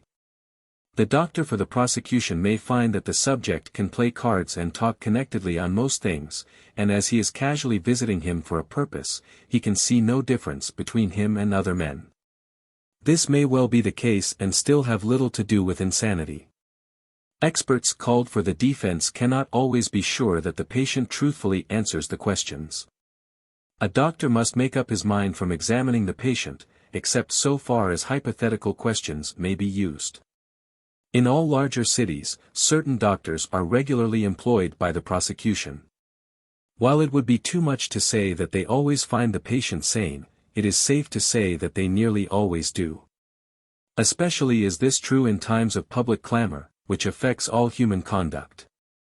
A court trial with an insanity defense often comes down largely to the relative impression of the testimony of the experts who flatly contradict each other, leaving with intelligent men a doubt as to whether either one really meant to tell the truth.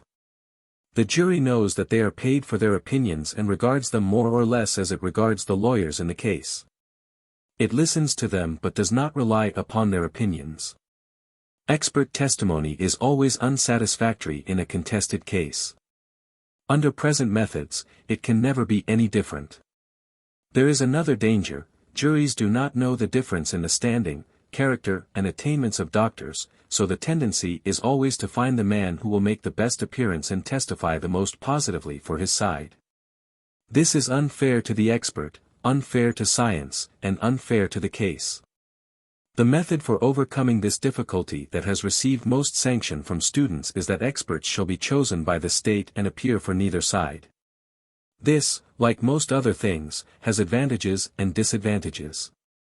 State officials, or those chosen by the state, usually come to regard themselves as a part of the machinery of justice and to stand with the prosecuting attorney for conviction.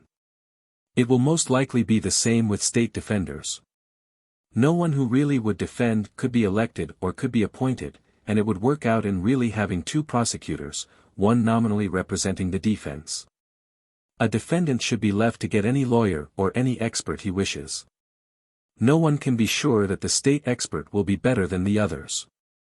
All one can say is that state experts may not be partisans, but, in effect, this would mean that they would not be partisans for the defendant. The constant association with the prosecutor, the officers of the jail, the public officials, and those charged with enforcing the law, would almost surely place them on the side of the state.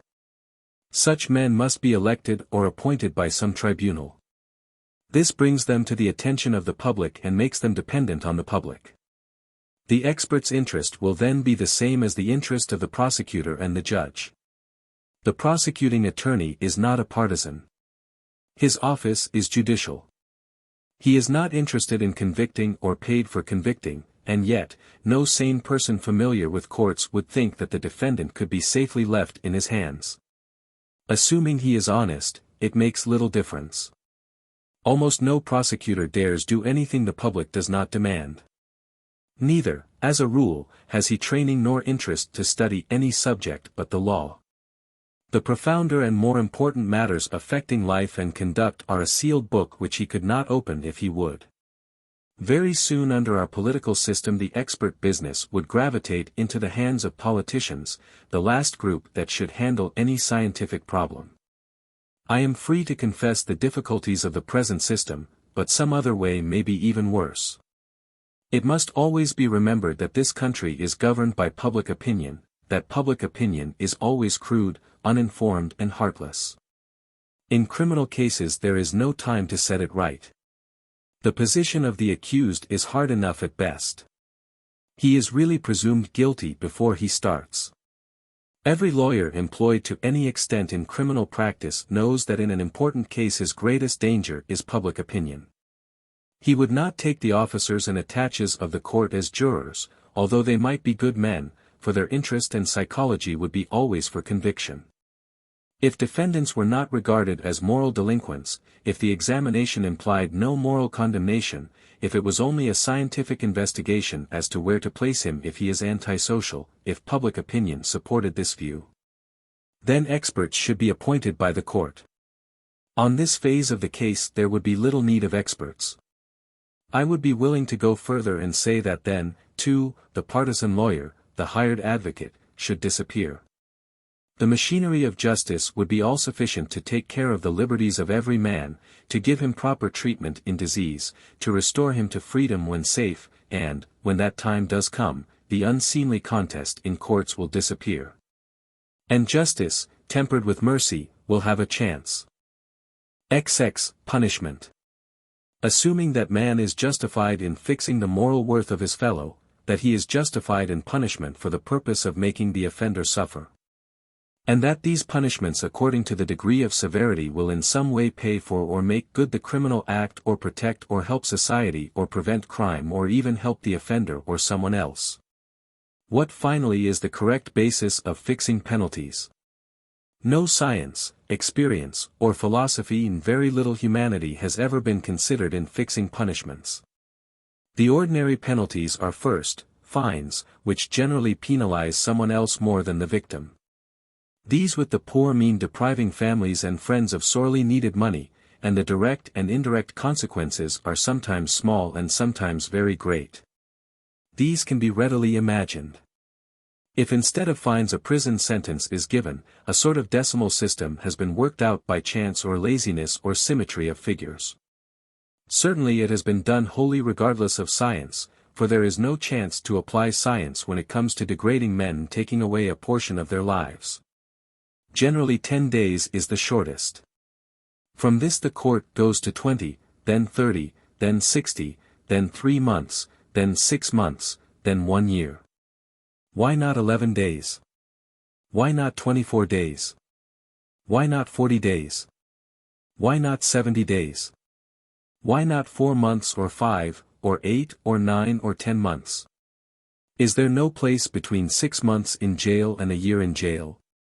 The bids at an auction or the flipping of pennies are exact sciences compared with the relation between crime and punishment and the process of arriving at the right penalty. If in the wisdom of the members of the legislature the crime calls for imprisonment in the penitentiary, then the ordinary sentences run 1, 2, 5, 10, 15, 20, 30 years, and life, according to the hazard of the legislature. The whim of the court, the gamble of the jury, or the feeling means of expression of the unthinking and pitiless crowd who awe courts and juries with their cries for vengeance. Neither does punishment affect any two alike. The sensitive and proud may suffer more from a day in jail or even from conviction than another would suffer from a year. The various courts and juries of the different states fix different penalties. Even in the same state there is no sort of resemblance to the punishments generally given for similar crimes. Some jurisdictions, some juries and some courts will make these 3 or 4 times as severe as others for the same things. Some days the same judge will give a longer sentence than on other days. In this judges are like all of us. We have our days when we feel kindly and sympathetic toward all mankind. We have our days when we mistrust and dislike the world in general and many people in particular. Largely the weather influences those feelings. Therefore, the amount of time a person spends in prison may depend to a great extent on the condition of the weather at the time of conviction or when sentence is passed. The physical condition of judge or jury, and above all, their types of mind, are all controlling. No two men have the same imagination, some are harsh and cruel, others kind and sympathetic, one can weigh wheat and corn and butter and sugar.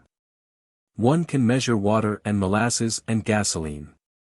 When one measures or weighs, one can speak with exactness regarding the thing involved. Justice and mercy and punishment cannot be measured or weighed, in fact there is even no starting point. The impossibility of it all makes many of the humane and wise doubt their right to pass judgment upon their fellow man. Society no doubt is bound by self-protection to resist certain acts and to restrain certain men, but it is in no way bound to pass moral judgments. Under any system based on a scientific treatment of crime, men would be taken care of as long as it was necessary to restrain them. It would be done in the best possible way for their own welfare. If they ever were adjudged competent to enter society again, they would be released when that time came. Neither under a right understanding, and a humane, scientific and honest administration, would it be necessary that places of confinement should be places of either degradation or misery. In fact the inmate might well be put where he could enjoy life more than he did before he was confined. It might and should be the case also that he could produce enough to amply take care of himself and provide for those who would naturally look to him for support, and perhaps make compensation for the injury he had caused to someone else. It is obvious that this cannot be done until men have a different point of view toward crime. In the last 100 years much has been done to make prisons better and to make more tolerable the life of the inmates. This has been accomplished by men who looked on criminals as being at least to a certain extent like other men. Above all, as things are now, the prison inmate has no chance to learn to conform unless hope is constantly kept before him. He should be like the convalescing invalid, able from time to note his gradual progress in the ability to make the adjustments that are necessary to social beings. No patient in a hospital could be cured if he were constantly told that he could not get well and should not get well. His imagination should be enlarged by every means that science can bring to the teaching of man.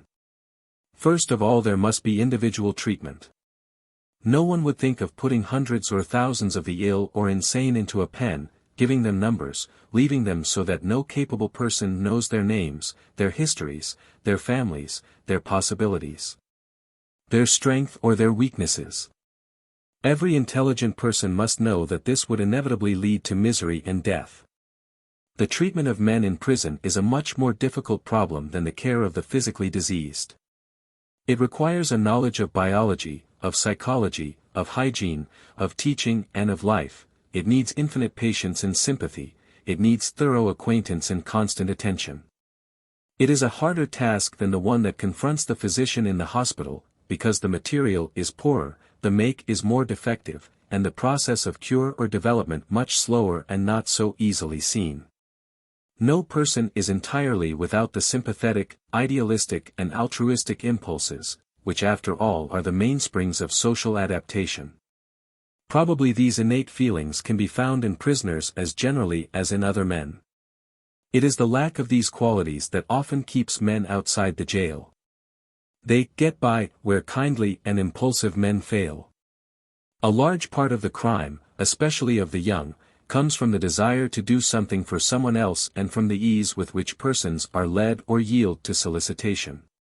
The criminal has always been met by coldness and hatred that have made him lose his finer feelings, have blunted his sensibilities, and have taught him to regard all others as his enemies and not his friends. The ideal society is one where the individuals move harmoniously in their various orbits without outside control. The governing power of a perfect order in its last analysis must be within the individual. A perfect system probably will never come. Men are too imperfect, too weak, too ignorant and too selfish to accomplish it. Still, if we wish to go toward perfection, there is no other road. One of the favorite occupations of legislatures is changing punishments in obedience to the clamor of the public. In times of ordinary tranquility a penalty may even be modified or reduced, but let the newspapers awaken public opinion to crime by the judicious use of headlines and a hot campaign. Let the members feel that there is a popular clamor and that votes may be won or lost, and the legislature responds. This is generally done without reference to the experience of the world, without regard to the nature of man, with no thought of the victim, and with no clear conception of how the legislation will really affect the public. The demand is constantly made that such crimes as kidnapping, train robbing, rape and robbery should be punished with death, or at least with imprisonment for life. Irrespective of its effect on the criminal, what is the effect on the victim of the criminal? A man is held up on a lonely highway, the robber does not intend to kill. His face is exposed. If the penalty for robbery is life imprisonment, he kills to avoid detection.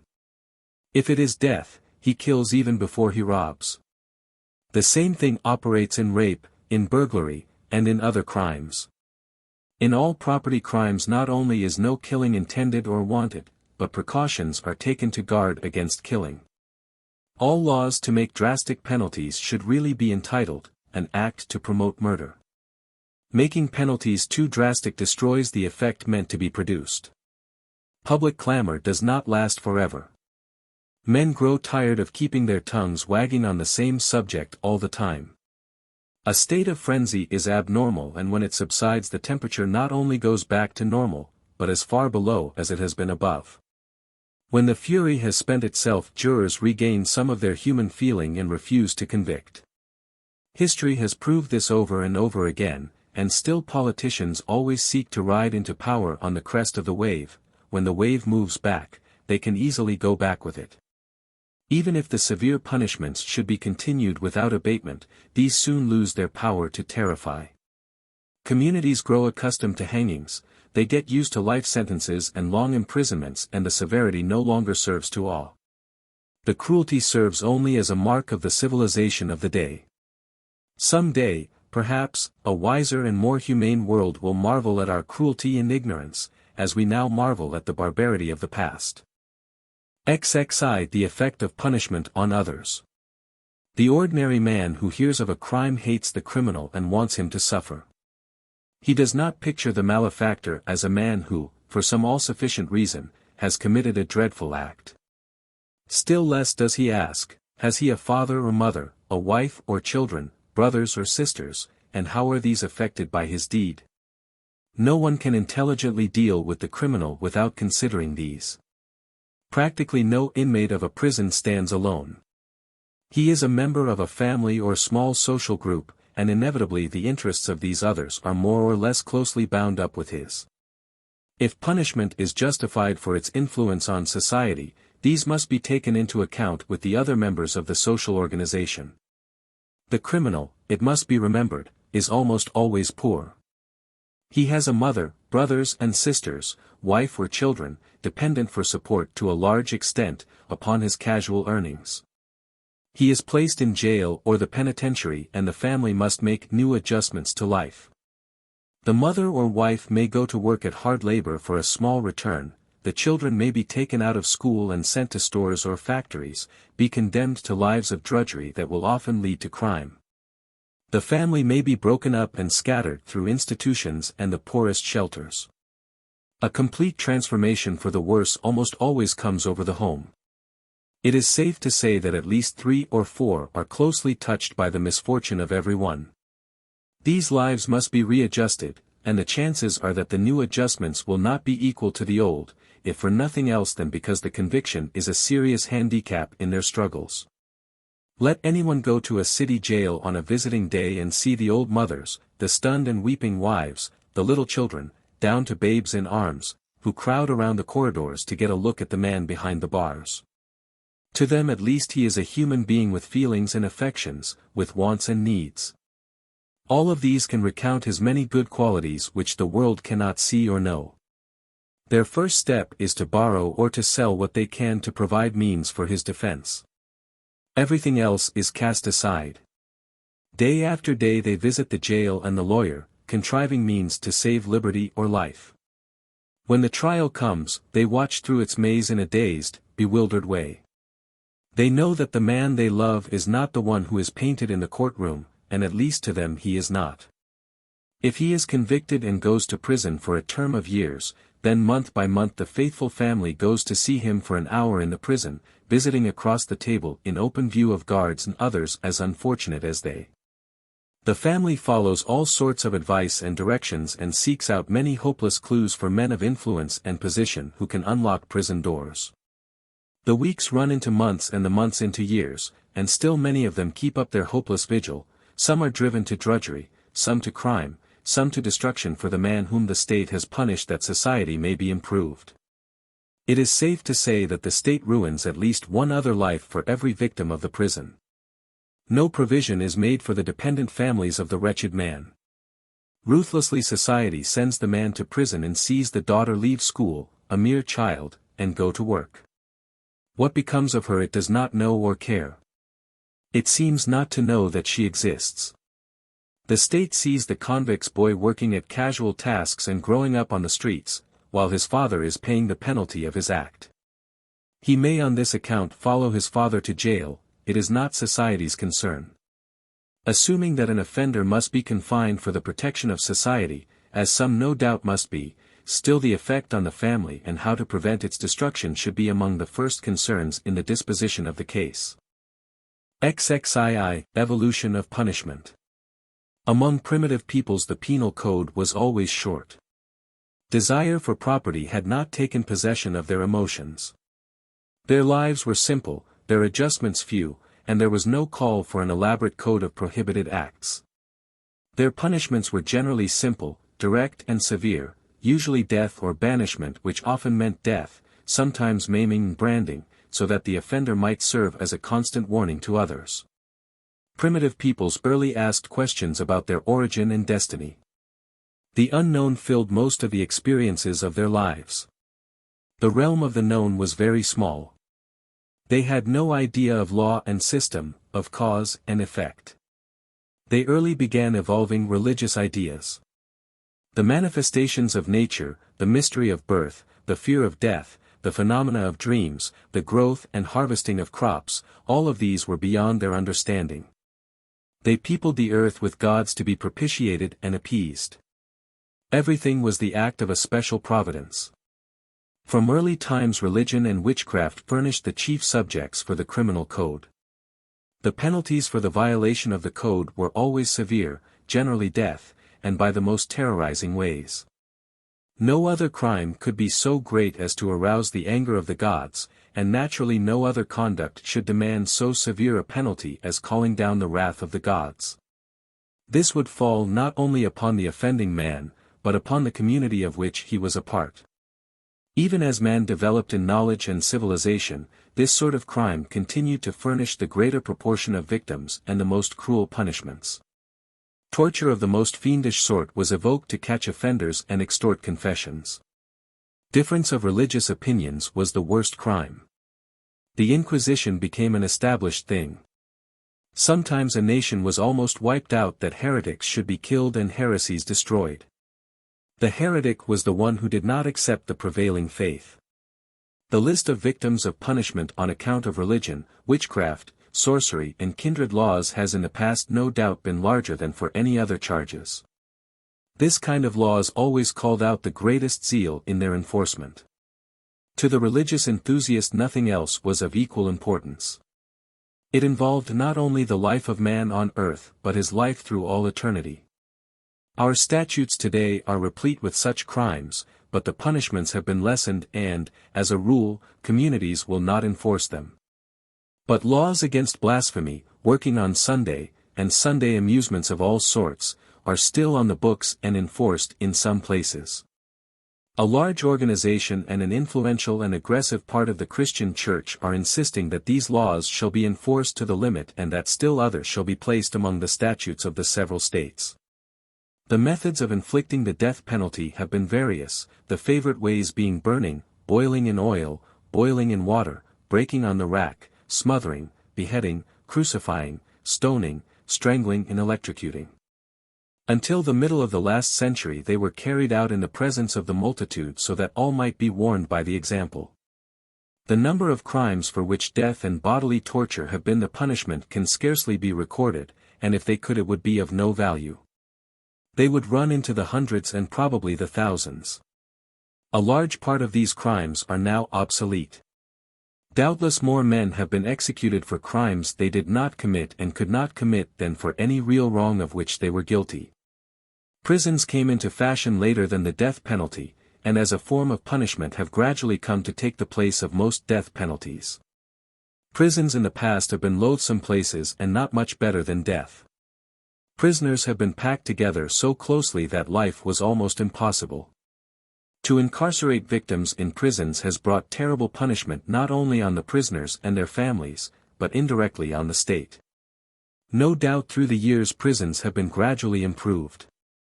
Many of their terrors have been banished. People have come to believe that even a prisoner should have some consideration from the state. Penalties have likewise grown less severe and terms have been shortened, but this course has not been regular or constant. The public readily relaxes into hatred and vengeance, and it is easy to arouse these feelings in men, since they lie very close to the surface. A constant struggle has always been waged by the humane to make man more kindly, and yet probably his nature does not really change. A few months of frenzy may easily undo the work of years. So long as men punish for the sake of punishment, there will be a disagreement between the advocates of long punishment and short punishment, hard punishment and light punishment. From the nature of things, there is no basis on which this can be determined. The only thing that throws any light on the question is experience, and men can always differ as to the lessons of experience. Neither do they remember experience when feelings are concerned. Punishment can deter only on the ground of the fear that flows from it. Fear comes from things that are more or less unusual. Man has little abstract fear of a natural death. It is so unavoidable that it does not even figure in the ordinary affairs of life. Extreme punishments may grow so common that few give them any concern. They probably are so common now that the impression they make is not very great. Lighter and easier punishments would have the same psychological effect. In many cases a lenient punishment would also eliminate much of the hatred and bitterness against the world that are common to all inmates of prisons. XVIII, Capital Punishment. The question of capital punishment has been the subject of endless discussion and will probably never be settled so long as men believe in punishment. Some states have abolished and then reinstated it. Some have enjoyed capital punishment for long periods of time and finally prohibited the use of it. The reasons why it cannot be settled are plain. There is first of all no agreement as to the objects of punishment. Next there is no way to determine the results of punishment. If the object is assumed it is a matter of conjecture as to what will be most likely to bring the result. If it could be shown that any form of punishment would bring the immediate result, it would be impossible to show its indirect result, although indirect results are as certain as direct ones. Even if all of this could be clearly proven, the world would be no nearer the solution. Questions of this sort, or perhaps of any sort, are not settled by reason, they are settled by prejudices and sentiments or by emotion. When they are settled they do not stay settled, for the emotions change as new stimuli are applied to the machine. A state may provide for life imprisonment in place of death. Some especially atrocious murder may occur and be fully exploited in the press. Public feeling will be fanned to a flame. Bitter hatred will be aroused against the murderer. It is perfectly obvious to the multitude that if other men had been hanged for murder, this victim would not have been killed. A legislature meets before the hatred has had time to cool and the law is changed. Again, a community may have capital punishment and nothing notable happens. Now and then hangings occur. Juries acquit because of the severity of the penalty. A feeling of shame or some bungling execution may arouse a community against it. A deep-seated doubt may arise as to the guilt of a man who has been put to death. The sentimental people triumph. The law is changed. Nothing has been found out, no question has been settled, science has made no contribution. The public has changed its mind, or, speaking more correctly, has had another emotion and passed another law. In the main, the controversy over capital punishment has been one between emotional and unemotional people. Now and then the emotionalist is reinforced by some who have a religious conviction against capital punishment, based perhaps on the rather trite expression that God gave life and only God should take it away. Such a statement is plausible but not capable of proof. In the main religious people believe in capital punishment. The advocates of capital punishment dispose of the question by saying that it is the sentimentalist, or, rather, the maudlin sentimentalist, who is against it. Sentimentalist really implies maudlin. But emotion too has its biological origin and is a subject of scientific definition.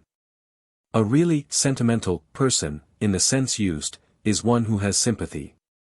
This, in turn, comes from imagination, which is probably the result of a sensitive nervous system, one that quickly and easily responds to stimuli. Those who have weak emotions do not respond so readily to impressions. Their assumption of superior wisdom has its basis only in a nervous system which is sluggish and phlegmatic to stimuli. Such impressions as each system makes are registered on the brain and become the material for recollection and comparison, which go to form opinion. The correctness of the mental processes depends upon the correctness of the senses that receive the impression, the nerves that transmit the correctness of the registration, and the character of the brain. It does not follow that the Stoic has a better brain than the despised sentimentalist. Either one of them may have a good one, and either one of them a poor one.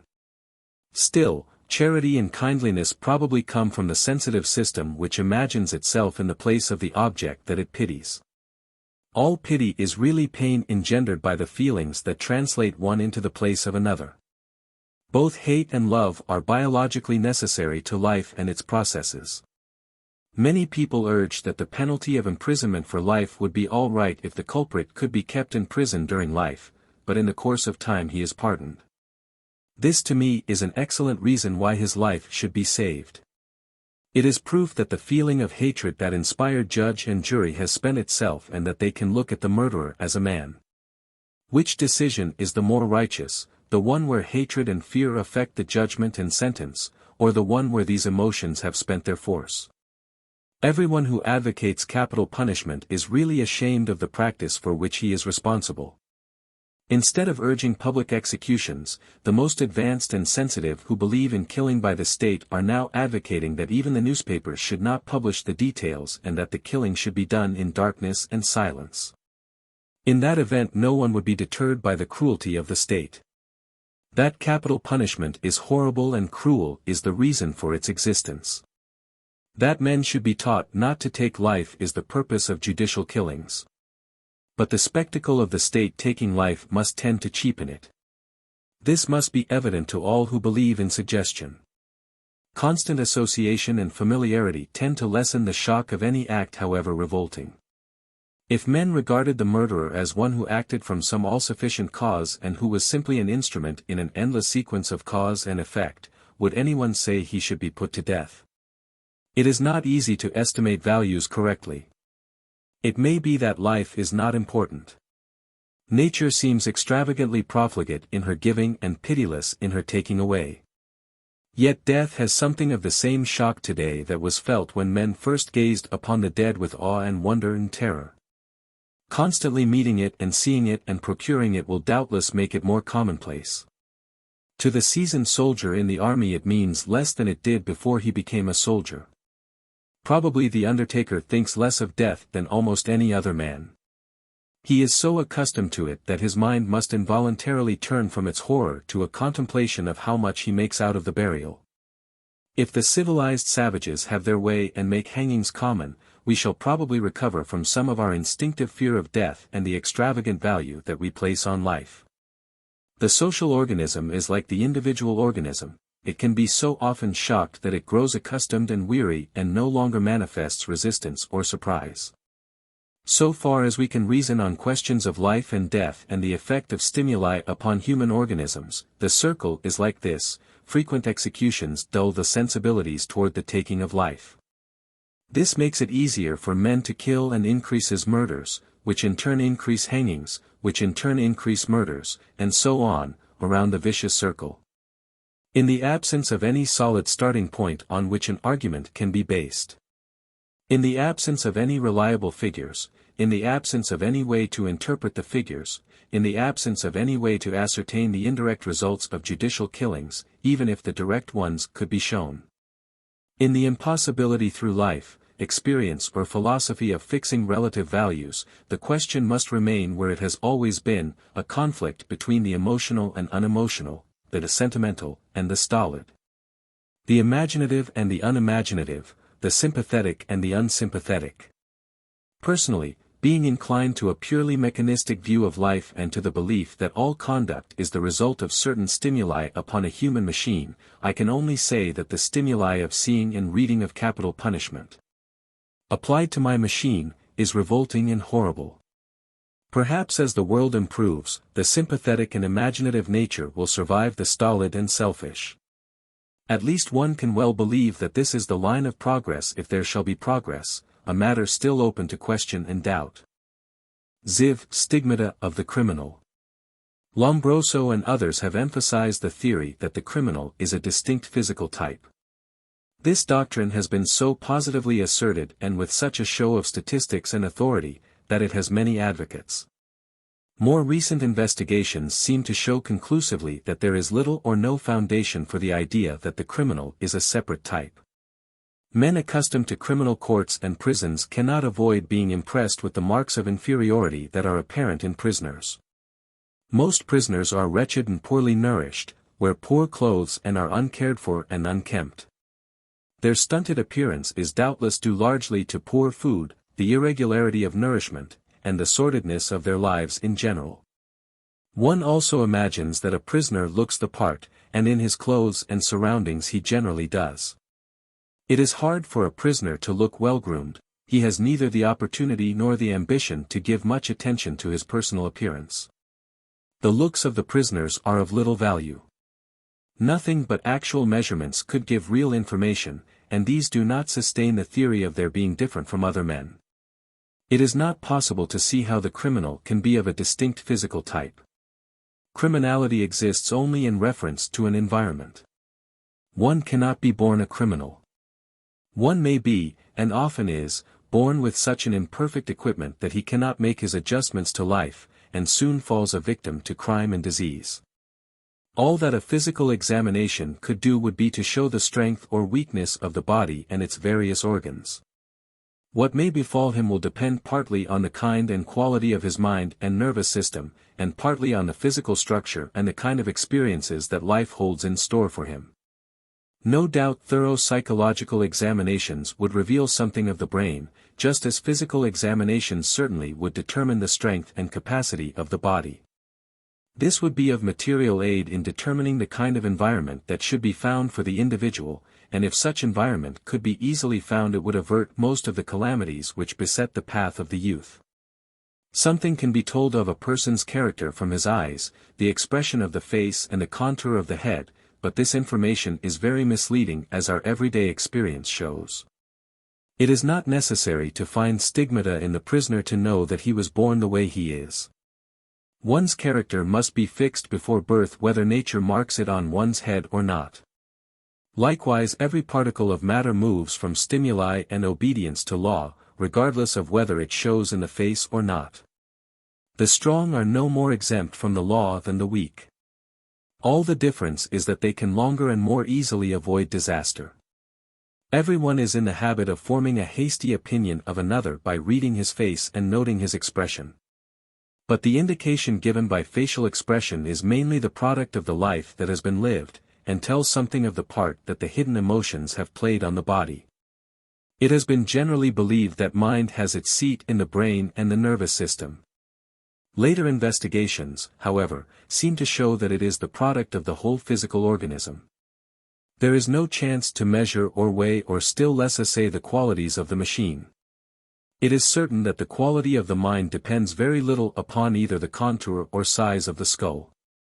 About all that can be learned of the mind and the character of the man must be gathered from the manifestation of the machine. It is shown by his behavior in action and reaction. This behavior is caused by the capture, storage and release of energy through the ductless glands. A defective mechanism either inherited or acquired through imperfectly balanced glands will inevitably produce an imperfect mind and defective conduct. This it will be bound to do because the body is the mind. As a matter of fact, no man is branded physically with the mark of Cain. If criminology were so simple it would not be difficult to handle. The manifestations of the human machine are infinite and only patience and careful study can find the points of weakness and of strength. That all brains and bodies have both is beyond dispute. No physical human structure was ever put together where the organs were equally strong to do the work assigned to them. Some part of the body always needs watchfulness and repair and can never be depended upon in emergencies. In times of overstress and strain, the defective organ or organs will manifest their weakness. The intricate nervous system and the brain, the unseen instincts and emotions likewise do not work perfectly. But as a rule the ones that underwork or overwork cannot be seen by a physical examination.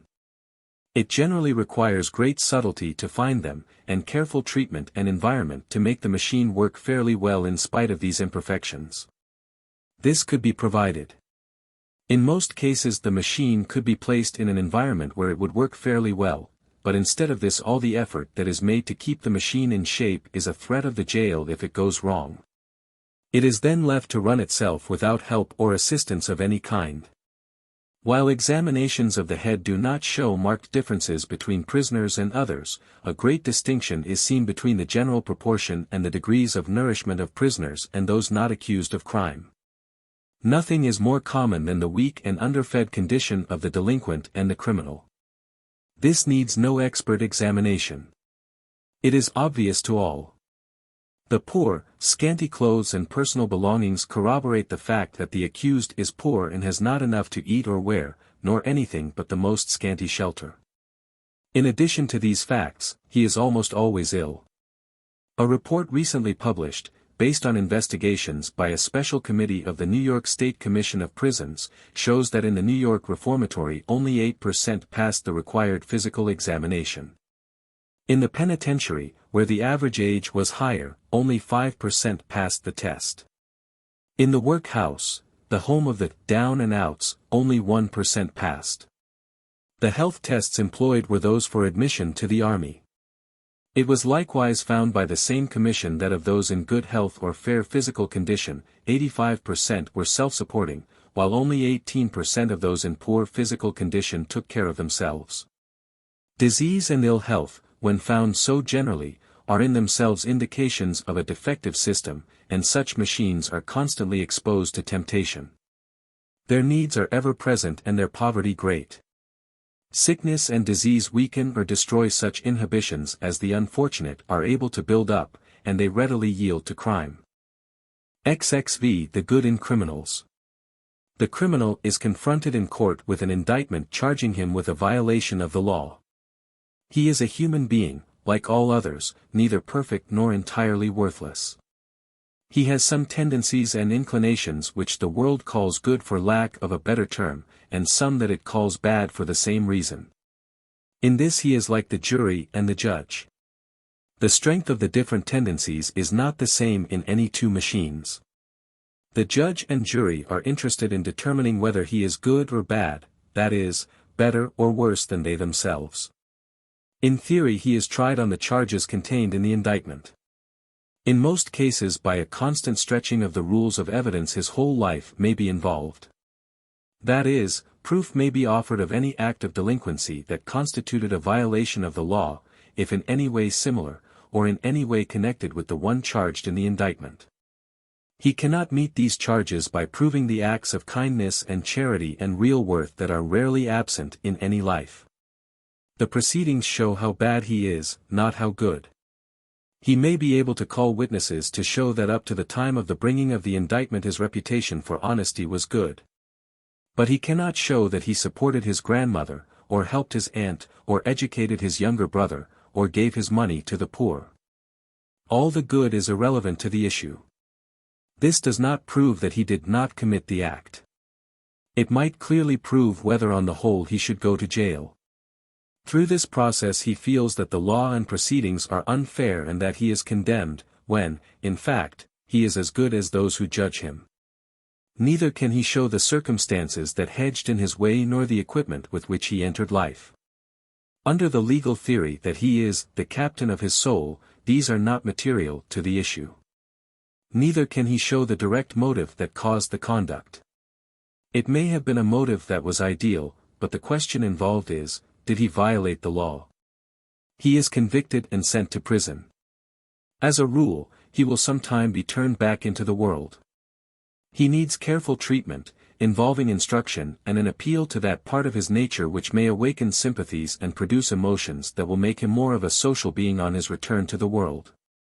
In the loose language of the world, it is necessary for him not only to learn how to curb the evil but how to increase the good. His imagination should be cultivated and enlarged. The responses to better sentiment should be strengthened. This can be furthered only by skilled teachers who are moved by the desire to help him. The process should be similar to a hospital treatment. Instead of this, he is usually surrounded by men of little intelligence or education, men who have no fitness for the task. He is governed by strict rules, all of them subjecting him to severe penalties when violated. Every action in the prison reminds him of his status. With the exception of a few strong men who need suffering for their development, it can have but one result. He must come out from prison poorer material than when he went in. There are only two reflections that can keep him out of trouble in the future: the remembrance of the past and the fear that a similar experience might come to him again. When it is remembered that the greatest enemy to happiness and life is fear. When we realize that the constant battle of the primitive man was with the fear that peoples the unknown with enemies and dangers. When we remember that in some way, fear of poverty, of disease, of disaster, of loss of friends and life is the ever-present enemy of us all. It is evident that nothing but harm can come from the lessons of fear that are drilled into the victim in prison. Life furnishes countless ways to be kind and helpful and social. It furnishes infinite ways to be cruel, hard and antisocial. Most of these antisocial ways are not condemned by the law. Whether the life is helpful and kindly or hard and selfish can never depend upon the response of an organism to fear, but upon the response of an organism to the kindlier and more humane and sympathetic sentiments that to some extent at least inhere in the constitution of man. It is a common thing for prisoners, even during the longest term, to be more solicitous about mother, child, wife, brother or friend than about themselves. It is common for them to deny themselves privileges, presents or favors to help other inmates. The consideration and kindness shown by unfortunates to each other are surprising to those who have no experience with this class of men. Often to find real sympathy you must go to those who know what misery means. Pride and coldness are usually due to lack of understanding, and life alone can bring understanding. Every intelligent man engaged in efforts to improve and help either criminals or children or any others, knows the need of an appeal to what passes as the better nature. Help does not come so much from directly inhibiting the bad as by extending the area of the higher emotions. To pull up weeds in a garden without planting something in their place is a foolish task. The human being is like the garden. Something must grow in the soil. If weeds are pulled up and nothing planted, nature will grow more weeds. Some feelings and emotions always possess every person. The best that is incident to the machine should be found, and this be cultivated and extended until it dominates the man. Courts and prisons have no machinery to cultivate the best in their victims. They are always looking for the worst, aiding and promoting it until the prisoner is driven to hopelessness and despair. XXVI, the defective and insane. It is almost hopeless to bring any system or order out of the chaos that prevails in the discussion of the insane, the defective, the moron, and the feeble-minded. The world has so long believed that man is a specially created animal and that he does wrong from free choice, that much more time and investigation are necessary before sane and scientific theories can be formulated on this subject. It has been a great many years since any semi-intelligent man believed that all sorts of physical abnormalities were due to one cause and could be cured by one method, and yet the prevailing opinion now, even among the fairly educated, is that all sorts of abnormal conduct are due to one cause, perversity and wickedness, and should be treated with only one prescription, punishment. Scientific men indeed have long known that there were causes for the abnormality of conduct and that there were various more or less satisfactory remedies for many cases. Still, the time that scientists have worked on the problem is short and the data imperfect. And many years of patient study will be needed before there can be worked out the broad theories of responsibility for and treatment of crime which will replace the long accepted doctrines of original sin and the expulsion of devils from the wicked by cruelty and punishment. By far the largest part of the population of prisons is made up of the insane, feeble-minded, morons, defectives or victims of diseases that seriously influence conduct. This is especially shown by the increased percentage of the clearly defective that are repeaters, over those in prison for their first offense. There is no lack of statistics as to the various groups of defectives, but these figures cannot be reconciled. No two authorities agree as to percentages, the classifications are more or less uncertain. The dividing lines between the different groups are vague, one class easily fading into another. The investigations have largely been made by those not trained for the work, and above all the conclusions as to treatment are at variance, doubtful, necessarily not yet satisfactory. That the clearly insane and the plainly feeble-minded should not be punished would doubtless be admitted by all who speak in public or write for others to read. Many persons speaking in private, acting on juries and connected with the machinery of justice, say that these should be punished like the rest. Still, for a starting point, it may be assumed that most men would agree that these classes should be restrained rather than punished. The chief difficulty is that between the most violently insane and the least emotional man are infinite numbers of gradations blending so closely that no one can mathematically or scientifically classify all the various individual units. While there are cases of insanity that can be clearly traced to injury or disease, the degree of sanity in most cases is still impossible to determine. Most insane people are sane on some things, generally on most things, and are sane a part or most of the time. The periods of sanity and insanity can be distinguished only by conduct. How far any specific insanity may impair the brain and affect the inhibitions, is impossible to foretell. When it comes to the defective, the problem is still more difficult.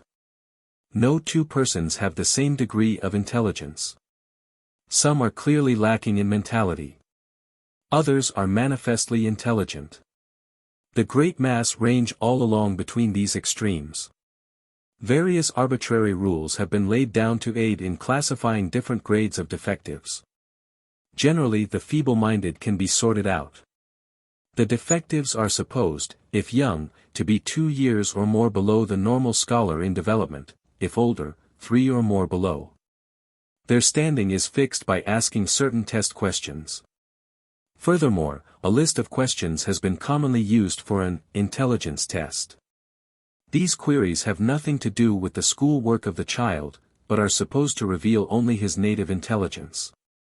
No doubt in a broad way such tests throw considerable light on the mentality of those who submit to the examination. Ordinary experience, however, shows that they cannot be fully relied on. Some children develop very slowly, others very rapidly. Some are much quicker, others slower in their perceptions and responses. No two children or grown-ups have the same turn of mind. One may be very bright in business affairs and very dull in books. One may be clever in arithmetic and hopeless in grammar. One may have marked mechanical ability and no taste for school. These tests are only valuable if given by well-qualified examiners, and the method is so new that few have had the chance to thoroughly prepare for the work. For the most part the tests are given by people who are wholly unfit for so important a task. Quite aside from all this, it is not certain that intelligent people are necessarily safer to the community than stupid ones. There is always a tendency for the stupid to stick to the beaten path. Intelligence generally means individuality and divergence. On the other hand, the stupid and subnormal are moved much more directly by instincts and emotions. Their lack of imagination, poor perceptions and want of reasoning or comparing power, make their self-control weak. In sudden stress or an unusual situation, they are easily swept away and respond directly to instinct and feeling. In short, the urge of the primitive through the long history of the race cannot be modified sufficiently by the new structure that civilization has built around more intelligent people. The various distinctions between the feeble-minded and the normal must not be taken with too much confidence. As the motives that govern man are understood, it is easy to see that intelligence is a strong factor in regulating behavior. When it is seen also that at least the larger part of the inmates of prisons are subnormal and at the same time without property or education, it is evident that all these handicaps are dominating causes of conduct. This position is made still more certain by the further evidence that nearly all of the repeaters in prison are of this type. Most states already make some allowances in their criminal codes for the defective and the insane. This is really an acknowledgement that the activity of the human machine is governed by its make and environment. The history of the treatment of the insane serves to show the uncertainty of all man's theories as to punishment and responsibility. Doubtless at a very early age in the history of man it was discovered that there were people who acted so abnormally that they could not be classified with the great mass. Such persons were supposed to be possessed of devils or demons, and various incantations and practices were used to drive the devils out. Failing in this, they were put in prison, loaded with chains, or put to death because of their danger to the community. In other communities, however, insane persons were thought to be possessed of special gifts. God had come nearer to them than to common mortals, and they were seers or prophets endowed with a portion of the divine power. Either view of the problem is explainable by the lack of scientific or exact knowledge that marks early societies. Still, these societies relied on punishments just as much as our present lawmakers and enforcers, possibly more, because presumably less enlightened. Further investigation and experiences with the insane have convinced even the most casual observer that they function somewhat differently from other people. There is not the same certainty between stimulus and response. What they will do and how they will act under given conditions cannot be foretold with anything approaching the exactness that is possible with the normal. The origin of the insanity in many cases is clearly traceable, sometimes to lesions, sometimes to illness, sometimes to the mode of life. Perhaps more is due to heredity than to any other cause.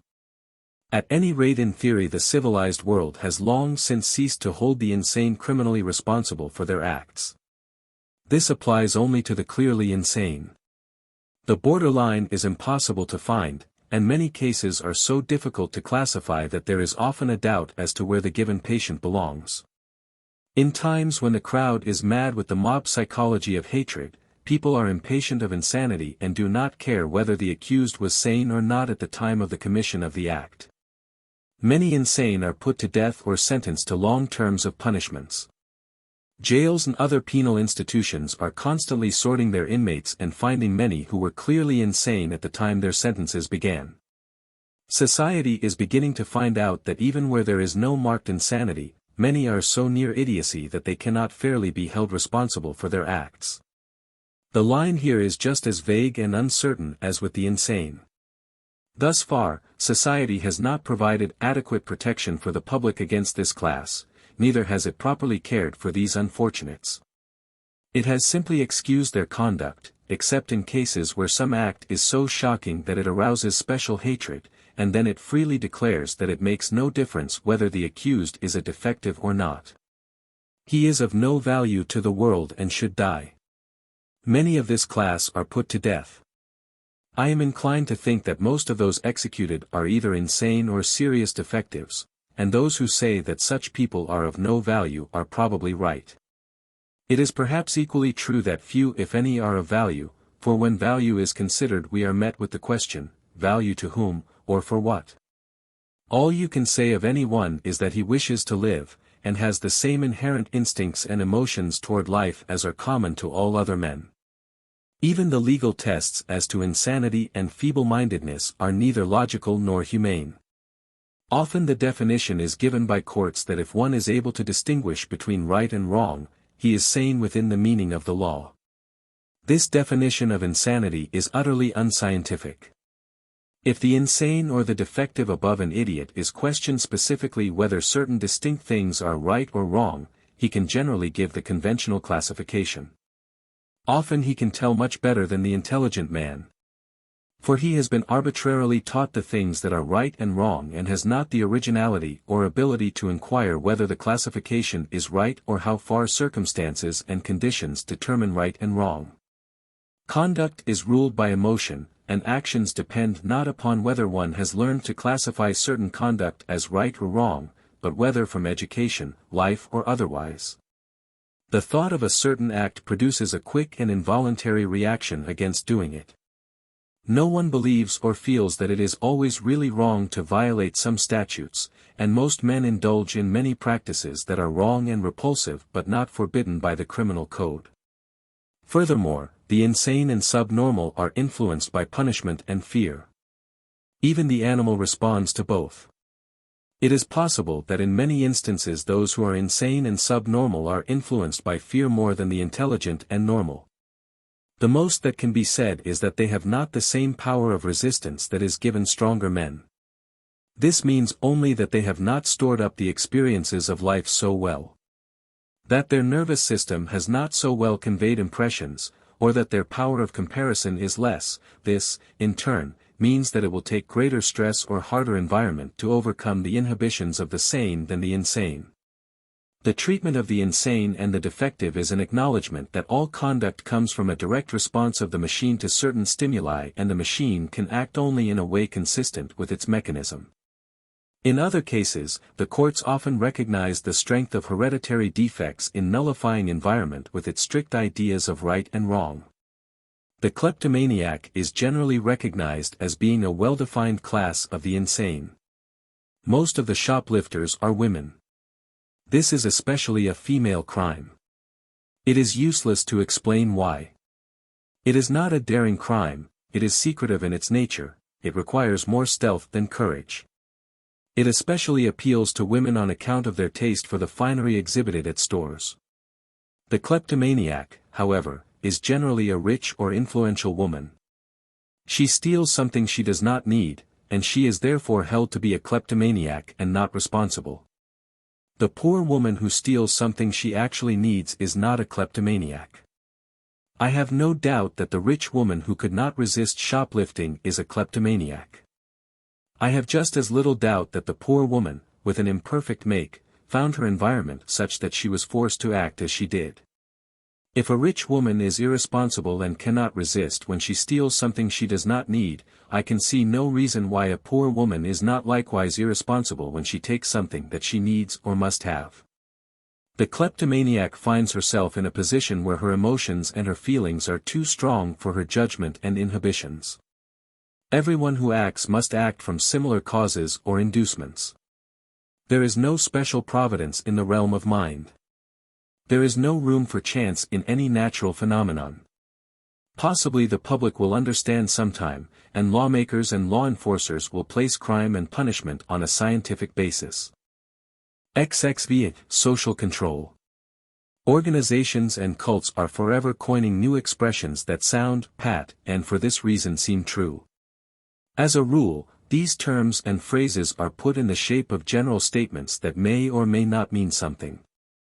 But their pat sound is used to justify all sorts of excesses and violations of individual rights. The term social control is met everywhere now. It may imply much or little, according to the construction of the users. It is meant at least to imply that somewhere is lodged a power to bring under control or supervision the refractory or evil elements of society for the well-being of the whole. As a rule, under this phrase anything is justified which seems in some way fit for the community as a whole.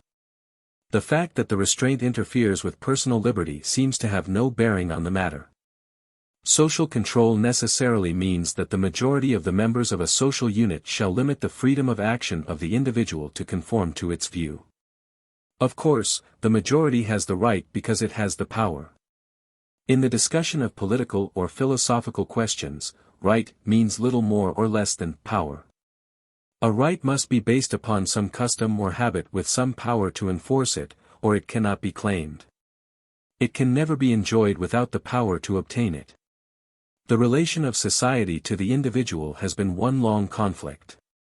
This is necessarily true because every human organism has instincts, feelings, and desires and is naturally impatient at any limitations placed upon it unless self-imposed. On the other hand, organized society functions to preserve itself, and if the activities of the individual are hostile to this preservation the individual must give way. Theorists of various schools are forever propounding social ideas, with the positive assurance that, if followed, they would work automatically and heal all social ills. But it must be evident that neither from history nor philosophy can any such theory be proved. Between the extreme anarchistic view that each person should be free of control by law, and the extreme socialistic view of an extension of state organization until all property and all industrial activity shall be administered by the state and collectively owned, social life in its relation to the individual is always shifting. No one can find the proper line, and if there were a line it would forever change. On the one hand, the power of the strongest element in social organization is always seeking to enlarge the province of the state. On the other hand, the individual unit following the natural instincts for its development is reaching out for more freedom and life. When the theorists in each camp manage to push so hard that both can no longer be maintained, the old organization of society breaks up into new units, immediately to reform in some new way. This struggle of contending forces is a prolific and unavoidable source of crime. When organized society goes too far, the individual units rebel and clash with law. When the units swing too far away from the social organization and defy the power of the state, almost automatically some sort of a new organization becomes the state.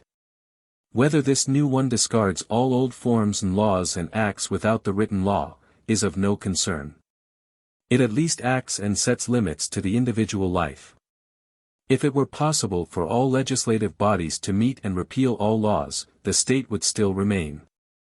The people would live and automatically form themselves into a certain order and protect that order either by written law or vigilance committees. At least the people would act together. The majority generally has some religious creed, and to it this is all important. This creed is made up of observances, such as holy days, the support of the prevailing religion, the condemnation of witchcraft and magic, and the like.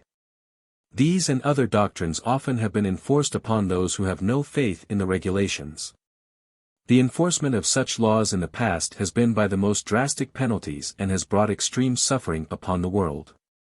No religious organization has ever seemed willing to confine its activities to propaganda, teaching, and moral suasion. Those methods are too slow, and the evils and consequences of disbelief are too great. Laws of this drastic character are still part of the penal codes of various states and nations.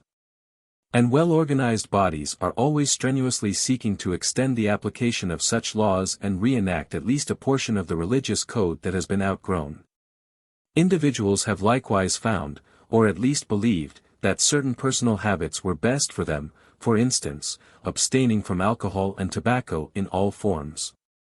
Not content with propaganda, they have sought to force their views upon others, many of whom deeply resent their interference. It is not enough that certain things shall be best for the health and physical welfare of a community. This does not justify the wise lawgiver in making them a part of the penal code. If so, the code would be very long. No doubt coffee and tea, and perhaps meat, are injurious to health. Most likely the strength of the community would be conserved if regular sleeping hours were kept and if great modifications or changes were made in dress. But this does not justify criminal statutes. The code must take notice of something more than the general welfare. Unless the end sought to be attained is very direct and plain and the evil great so that a large majority believes in the law, it should be left to education and to other voluntary social forces. A large part of the community has always attributed many criminal acts to intoxicating drinks. I am convinced that with such crimes as murder, burglary, robbery, forgery and the like, alcohol has had little to do. Petty things, like disorderly conduct, are often caused by intoxicating liquor, and these land a great many temporarily in jail, but these acts are really not criminal. Men have been temporarily locked up for overdrinking. If overeating had been treated the same as overdrinking, the jails would often be filled with gluttons. As to health, probably the glutton takes the greater chance. A very large percentage of deaths would have been materially delayed except for excessive eating. The statements ascribing crime to intoxicating drinks have generally been made by those who are obsessed with a hatred of alcohol. As a rule, if one lands in prison and has not been a total abstainer, his downfall is charged to rum. Statistics have been gathered in prison often by chaplains who, in the main, are prohibitionists and interested in sustaining an opinion. The facts are mainly furnished by inmates of prisons, a poor source from which to gather facts and draw deductions, especially as to the cause of crime. Prisoners are interested in only one thing, and that is getting out. They understand perfectly well what kind of statistics the chaplain wants and these are given. It is the nature and part of the protective instinct of everyone to find some excuse for his acts. Alcohol has always furnished this excuse. It is a good alibi, it is readily believed, always awakens sympathy and at once turns the wrath of a provincial community from the inmate of the prison to the saloon keeper. Even if prisoners were unlike others and wished to tell the truth about themselves, they have not the art and understanding to give the causes of their plight. No man, however intelligent, can do this, least of all one of inferior brain power, little education and not trained in dealing with facts. The prison inmate, like everyone else, knows only that he followed what seemed to him the line of least resistance, and that every step in his course was preceded by another and that there was a reason for what he did. Most likely he does not know the reason. In the hours of his despair he goes over his life in every detail, at every crossroad, and at all the forks where paths branch, always wishing he had gone the other way. While this is true, he could know neither the dangers that lurked along other roads, nor the fact that he had no choice about the way he went. All he knows is that he stumbled along a certain path which led to disaster. All the paths of life lead to tragedy, it is only a question as to how and when. With some, the evil day is longer delayed and the disaster seems not so hard to bear. In a sense, all the classifications as to the cause of crime are misleading and worthless. Your existence is the result of infinite chances and causes appalling in their number. Out of 1,000 eggs, one is fertilized by perhaps one of 1 billion sperms, and from this you have been given life. Each of your parents and grandparents and so on, back for 200,000 years of human ancestors, and back to infinity before man was born, was the result of the same seemingly blind and almost impossible hazard. The infinitely microscopic chance that each of us had for life cannot be approximated. All the drops of water in the ocean, or all the grains of sand upon the shore, or all the leaves on all the trees, if converted into numbers and used as a denominator, with one for a numerator, could hardly tell the fraction of a chance that gave us life. The causes of human action are infinite, and no cause stands isolated from the rest. In the first place we cannot tell the meaning of the word cause when applied to a problem of this sort. In law the ordinary rule for a proximate cause is an event or happening in the direct line of causation, not too remote, that has led to the result, and without which the result could not have happened. But this means nothing. Infinite are the causes which have led to every act, and without each one of the infinite causes the act could not have resulted. If it be something that affected a life, and had it not happened then the life would have drifted somewhere else. In the end it would have reached the same harbor of nirvana. But the life would not have been the same. A drop of water falls on the Rocky Mountains, it trickles along, going around through pebbles and grains of sand. It joins with others, meets trees and roots, winds and twists perhaps for hundreds, even thousands of miles before one can tell by what channel it will reach the sea. Infinite accidents determine even which sea it shall finally reach. The most radical advocates of social control are never at a loss to lay their fingers on causes or to know what would have happened if something else had not happened. They never hesitate to forbid seemingly innocent acts because they are certain that evil will follow. They are contemptuous of one who wants to preserve the semblance and spirit of freedom. Life has none too much to offer where men are left to control themselves, and to be forbidden to follow your inclinations and desires because sometimes they may result disastrously. Is to give up what seems to be a substance for what is most likely a shadow. All we can tell about the man whom we are pleased to call a criminal, is that he had a poor equipment and met certain influences, motives and conditions, called environment, on his journey. We know that at a given time the journey has reached a certain point, it has met disaster or success, or most likely indifference. At a certain point he has reached a prison or is waiting for the hangman to tie a noose around his neck. Is heredity responsible? We know of many who apparently started out with an equipment no better. These may be businessmen and congressmen and deacons in the church. While we do not know and cannot know the trend and relative strength of the instincts in the various machines or the emotions that these and the whole equipment produced, apparently an equipment as poor as that of the criminal has met success. Or at least kept its possessor out of jail. Was it then his environment? We have known men placed in the same environment, perhaps a brother, conquering difficulties and bringing success from what seemed to promise certain defeat. Why did one fail where the other conquered? Was it the will that caused one to be the captain of his soul? What then is the will, and who gave the weak will to one and the strong will to another? And, if each was born with a certain will, or the capacity to make a certain will, who then is responsible for the result? Or, does the word will mean anything, as usually applied? All we can tell is that a certain equipment met a certain environment, and the result was early disaster. A change of even the slightest factor of environment might have saved the victim from hanging, so that he could die a respectable and peaceful death from tuberculosis or cancer. After all, the inevitable tragedy that in some form marks the end is not so important as the sensations and experiences that one meets on the road. Life is hopeless and colorless indeed if these experiences are chosen for the wayfarer and the sensations are enforced or denied, as the case may be. Nothing recompenses the individual for the denial of his chance to follow his own path. XVIII, Industrialism and Crime. It was not until about the middle of the 18th century that the desire for the creation and accumulation of property began to rule the world. Up to that time such small amounts of property as man needed or coveted had either been produced in a simple manner by himself or taken in the easiest way. This new passion has made a large part of the modern criminal code.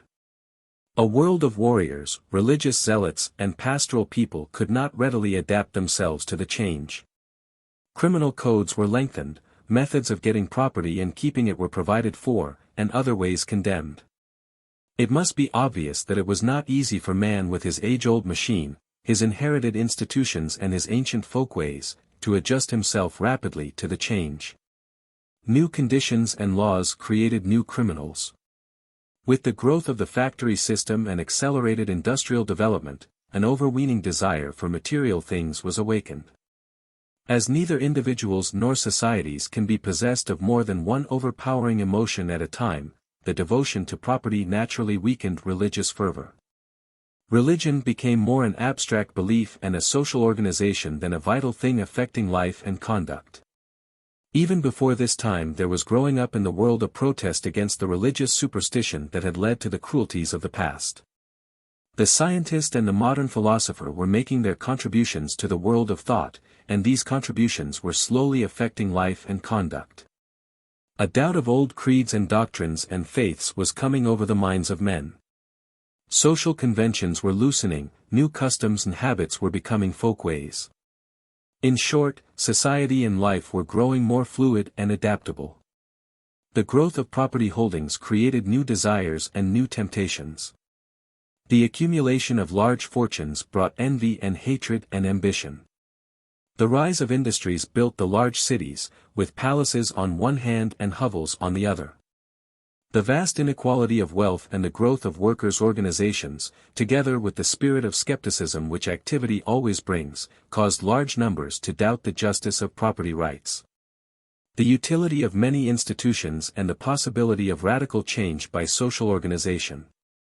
It is perfectly evident that all of this movement brought more conflict between social units, a constant lengthening of the criminal code to protect the interests of the controlling powers, an increase of prisons, and an apparent if not a real increase of crime. Nothing but a strong government can long endure great inequality of wealth or social condition. The slaves of the past civilization were kept in subjection by main strength and fear.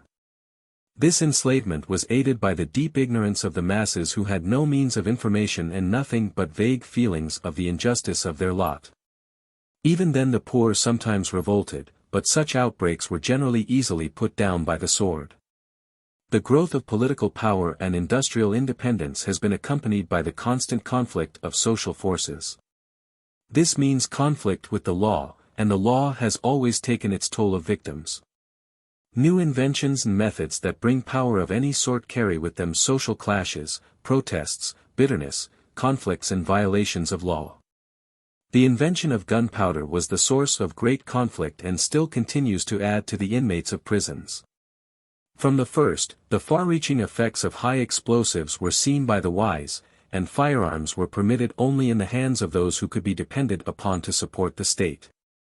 Gradually through the needs of the rulers in war they were given to the poor. When the American Revolution separated us from Great Britain, the spirit of democracy and revolt was strong in the world. A body of peasants had gained independence over the strongest nation on earth. This body, through its delegates, provided in the Constitution of the United States that the people should never be forbidden to bear arms. The cheap production of firearms placed them in the hands of all who wished to buy. This aided feuds and brawls. It also gave strength to the burglar and robber. America was fast becoming a manufacturing and commercial nation. The accumulation of property was greater, and the inequalities perhaps more marked than in any other land. Likewise the poor were more independent. Gradually we came to rely more and more upon the power of law and the force that goes with it to preserve the old order. Legislatures and city councils all over the United States began to limit and forbid carrying firearms. The Constitution of the United States was held no impediment to this legislation. Gradually laws have forbidden the carrying of guns by the common man, and these laws are growing stronger every year. In many states robbery with a gun may mean life imprisonment, while the mere carrying of a revolver is a serious offense. The passage of these drastic laws and the number of prison inmates confined for these offenses show that the invention and use of firearms has affected crime, and likewise that the government is constantly growing more doubtful of the common man. Civilization largely has to do with the creation and protection of property. Although it is related to literature, architecture, politics, art and the like. Even these things if not actually rooted in property are stimulated or affected by property. Civilization has created new crimes and new ways to commit crime. It has likewise created many wants and desires that furnish the motive power of property crimes. Each new invention of civilization adds to these needs and these desires, increases the power of committing crime, and necessitates stricter measures to prevent it. Civilization has likewise created many new outlets for the emotions, strengthened old ones, weakened others, and added to the complexity of life. It has imposed added strain and stress upon man's nervous system and through this has caused the abnormalities and excesses that are either crimes or lead to crimes. Civilization has created the big cities. In other words, the powers and forces that made civilization have made the big cities. The invention and development of the railroad has taken men from the air and sunlight and comparative freedom of motion of the country and the small village, and placed them in an atmosphere not really fitted for normal animal life. Especially the life of the young. It has likewise stimulated crime by offering the opportunities and making the suggestions that are potent factors in crime. In country and village life everyone was known, the smallest detail of every life was an open book. This fact furnished a moral restraint to the individual and likewise made it hard for him to violate the rules of the game. The opportunities for collecting large numbers of people who might encourage each other with their conversation and association were very few in rural life. The man who would violate the law must do it alone. Not only this, but he must take his first steps almost without suggestion or aid. This confined criminal conduct largely to the feeble-minded and the seriously defective, and even these could generally live in a country atmosphere ere life is simple and easy, without serious danger to themselves or others. The great city with its swarms of people, its wealth and poverty, its unhealthy atmosphere, its opportunities for everyone to have many associates and still be lost to the community at large, makes irregular lives not only easy, but almost necessary to large numbers of men. Civilization has no doubt created crime as it has created luxury, wealth, refinement and ease. Much luxury has always led to deterioration and decay and is doubtless leading that way now. One of the latest products of civilization that has had a marked effect on crime is the automobile. Stringent laws are on the statute books of all states against stealing automobiles, yet stealing and selling automobiles is a flourishing and growing business. A large percentage of the boys in the juvenile courts of our cities are there for stealing automobiles. Yet this is the work of a very short period. I do not mean to say that many of the boys brought into court for stealing automobiles would not have committed some other crime, if automobiles had not been invented and come into general use. But I feel quite sure that many of them are victims of the automobile madness alone. The automobile is one of the latest manias and fashions that civilization has provided. Almost no one is free from the disease. Conservative businessmen must have motor cars, clerks and salaried people who cannot afford them must get them. Mechanics and professional men who have no need for them, except that others use them, must contrive to buy them. Automobiles are much more important today than houses. Men go into debt and struggle for money to buy gasoline so that they may drive somewhere for the sake of coming back. It has created a psychology all its own, a psychology of movement, of impatience, of waste, of futility. Men in Chicago start to drive to Milwaukee without the slightest reason for going there. They travel the road so fast that they could get no idea of the scenery even if there were something to see. They hurry as if going for a doctor. They reach their destination and then start back home. The specific desire that is satisfied by this expense and waste is a new one, an emotion of no value in the life processes and probably of great injury in life development. It is a craze for movement, for haste, for what seems like change. The automobile has made its list of criminals, and it is making them every day. Probably it will continue to make them until the flying machine is perfected, and then to some extent at least the airplane will take its place. The truth is that man is not adapted to the automobile. His reactions are too simple. His inherent needs are not adjusted to the new life. He has not been built up with barriers to protect him from this insidious temptation which is claiming its victims by the hundreds every day. The boy is perfectly helpless in the presence of this lure. He wants to do what others do. He is by nature active and venturesome and needs to keep on the move. The mechanism itself appeals to him. He wants to work in a garage. He is anxious to be a chauffeur. He cannot resist an automobile.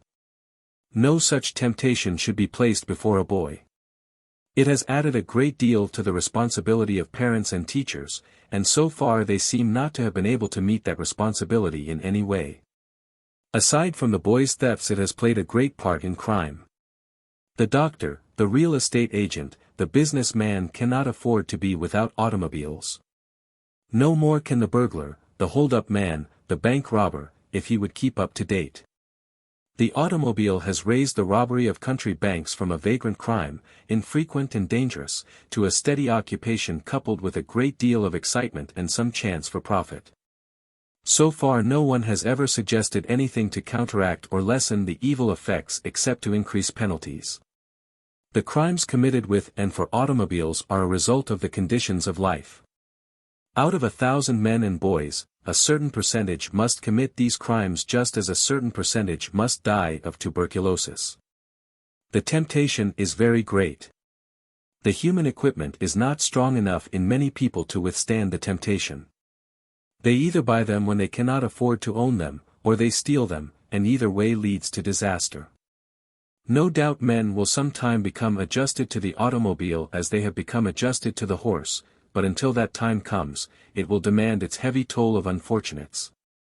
Not only, it seems to me, does the growth of civilization mean the growth of crime, but that civilization likewise leads to decay. The world has seen the result over and over again, but it cannot learn. Man is an animal. The law of his being demands that he shall live close to nature. He needs the outdoors, the country, the air, he needs to walk and run. Otherwise his digestive apparatus will fail, his brain power will decay, and the strength of his legs will be impaired. Civilization runs too much to stomach and nerves, and nature will have revenge. To be sure, the professional American rhapsodist points out that we are immune from natural law because we have a chance to vote for presidents once in every 4 years. But there are ample signs that nature knows little about political institutions or other man-made devices and that she will have her way. How much the natural limitations of man will permit him to learn and understand. How far his instincts and emotional nature would allow him to be controlled by knowledge, if he had it. What would be the results to life if reason could control him, are pertinent questions that affect all discussion and which may never be satisfactorily answered. It is entirely possible that the student who tries to point out better ways and teach better methods does it only to satisfy his own emotions and is often conscious that it does nothing else. But, whatever the inducing cause or result, given a brain and nervous system and the material that civilization furnishes for reflection, these and other important subjects will be interesting topics of study and furnish material for the reflective powers of man. XXIX, War and Crime. All natural phenomena affect the activities of man. It has been repeatedly observed that the number of crimes of assault and murder increases in the summer months and fluctuates with extreme heat or a cooler temperature.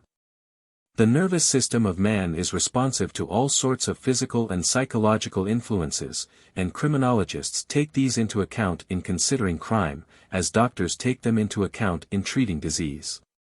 Man is influenced by substantially all the things that affect other structures and by many things that do not.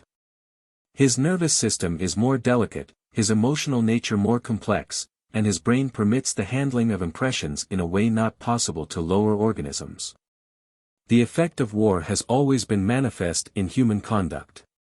Man acts largely from habit and custom, he does as others do, without reflection as to why he should do it or why others do it. War is a sudden, violent and spectacular destroyer of all established habits. In its conduct and preparation it has rules of its own which have no analogy in civil life. The battlefield is a reversion to the primitive. A reversion which man finds it easy to make, for it appeals to fundamental instincts which civilization holds in leash with great difficulty and never with entire success. War especially appeals to the young. Their desire for activity, their impatience with restraint, their love of the spectacular, their untrained emotions, all find a ready outlet in war. Even those who are too young to fight still read of it, talk of it, play at it to the exclusion of other games. War is a profound and rapid maker of mental attitudes and of complexes that are quick to develop and slow to pass away. Both the quick development and slow decay are probably due to the fact that war meets a decided response in the primitive nature of man. Nearly all the newspapers of America are now calling attention to the increase of crime since the close of the Great War. It is a topic of pulpit and platform discussion. Wild appeals are made for convictions and extreme penalties. Governors and boards of pardon and parole are urged to refuse clemency to prisoners and are roundly condemned when they do their plain duty, even though they do it very reluctantly and tardily. It is probably true that the close of the war has shown a large increase in criminality, especially in crimes of violence. This is true not only of America but of all European countries. In some of the most afflicted ones civil government for a time has virtually broken down. Both the great need for food and clothing and the overthrowing of conventions, customs and habits are responsible for the change. Here we perceive a notable example of the almost instantaneous disruption of established folkways. For more than 4 years most of the Western world did nothing but kill. The whole world talked of slaughter and devoted its energy to killing. Every sentiment of humanity was forgotten. Even religious ties and religious commands were ignored. The prayers to the Almighty contained requests that He help the various fighting nations to kill their enemies. Everyone was taught to hate. The leaders in the war knew that boys could not do efficient killing unless they learned to fear and hate. The most outrageous falsehoods were freely circulated by every nation about its enemies and their conduct of the war. The highest rewards were offered for new and more efficient ways to kill. Every school was turned over to hate in preparation for war, and, of course, all the churches joined in the universal craze. God would not only forgive killing but reward those who were the most expert at the game. The newspapers carried stories of battles every day, the dead and wounded often running into the tens of thousands. None of the reports was exact. Nothing was true. Everything was wild and exaggerated. Facts were not strong enough to make an impression. Lies were deliberately circulated to help the cause. Every tradition and habit of life was broken and broken all the time.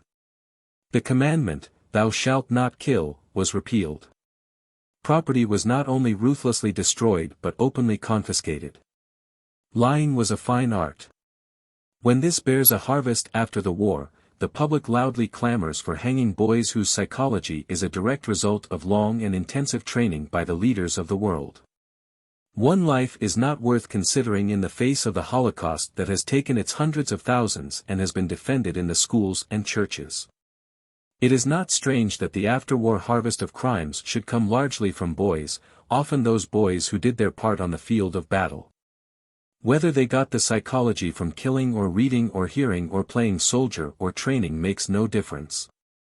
Everyone who has any reasoning power knows that they got it, that it was deliberately given to them if not forced upon them, and that just as deliberately the state is killing them because they took it. It is not alone the young who show this psychology of killing that has grown out of the war. Organized society, the public, juries, judges, pardon boards and governors, show that war has made them cruel and wanton of human life. The great number of hangings since the war is patent to all observers. In normal times juries were very loath to pronounce the death penalty. With any possible excuse they always saved life. Now they pride themselves on taking life. Even insanity does not always prevent an execution. Numerous are the evidences of the derangements the war has created and left behind. A few years ago a prize fight would not have been permitted in more than 1 or 2 states in the Union. Now state after state is passing laws to permit prize fights to take place, and even the best society has given its sanction to this sort of sport. Whether the state should permit prize fights is not the question. The fact is, as everyone knows, that it is permitted on account of a psychology growing out of the war. We content ourselves with saying it will never do to raise our boys as mollycoddles, they must learn to fight. It is not alone murder that can be traced directly to the war psychology. Robbery and burglary have rapidly increased, and much of this is due to the emotions of boys. The robbing of country banks has grown to be almost a pastime, and often one or more participants in these raids is a returned soldier. What should be done to meet these new conditions? Common honesty, common sense, and common humanity alike plainly show that a large part of the crimes of violence are due to the war. Will hangings and life sentences stop them?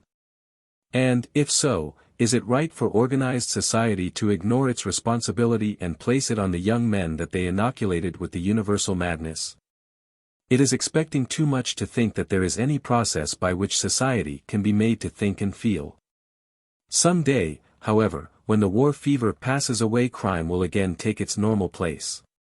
This phenomenon is not new in the world. Everyone interested has noted it before. It has followed all great wars. War means the breaking up of old habits, the destruction of many inhibitions, which in the strongest civilization are only skin deep at the best. It means the return to the primitive feelings that once ruled man.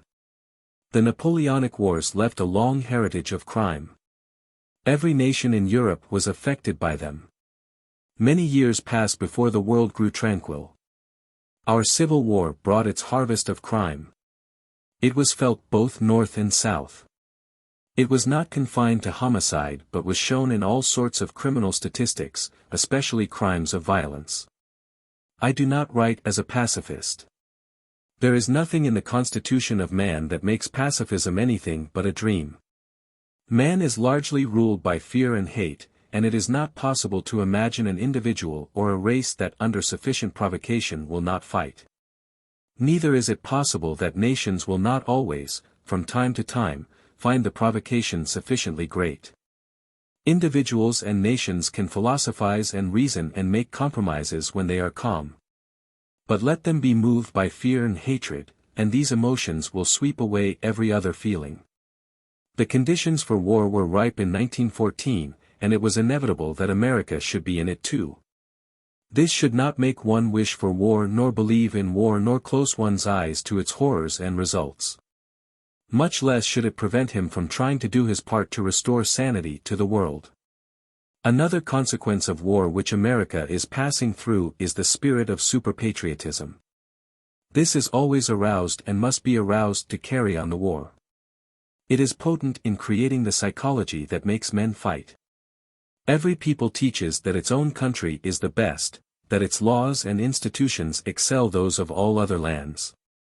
This spirit is taken advantage of and used by designing men. It is used to send to jail those who criticize existing things. It is used to hamper and destroy any effort to change laws and institutions. The one who criticizes conditions is a disturber and a traitor. Those who profit by existing things are always intense patriots and by means of cheap appeals and trite expressions seek to stifle discussion and criticism. This war has borne a deadly harvest of restrictive legislation in America. We are no longer an asylum for political offenders. We no longer stand for freedom of speech. Old traditions and constitutional and legal guarantees have been swept aside under the hysteria which has prevailed during and since the war. These results were inevitable and will follow war as long as man is man. All the after effects of the World War show how completely man is ruled by forces over which he has no control. If considerable numbers of the people have been moved by war hysteria, and if a large part of crime is directly traceable to war, it seems plain that all human action could be traced to some controlling cause. If only man could be wise enough and industrious and humane enough to find the cause. It is plain that the law of cause and effect influences mental phenomena as it does physical acts, and sometime, perhaps, men will seek to avoid the effect by removing the cause. XXX, Civilization and Crime.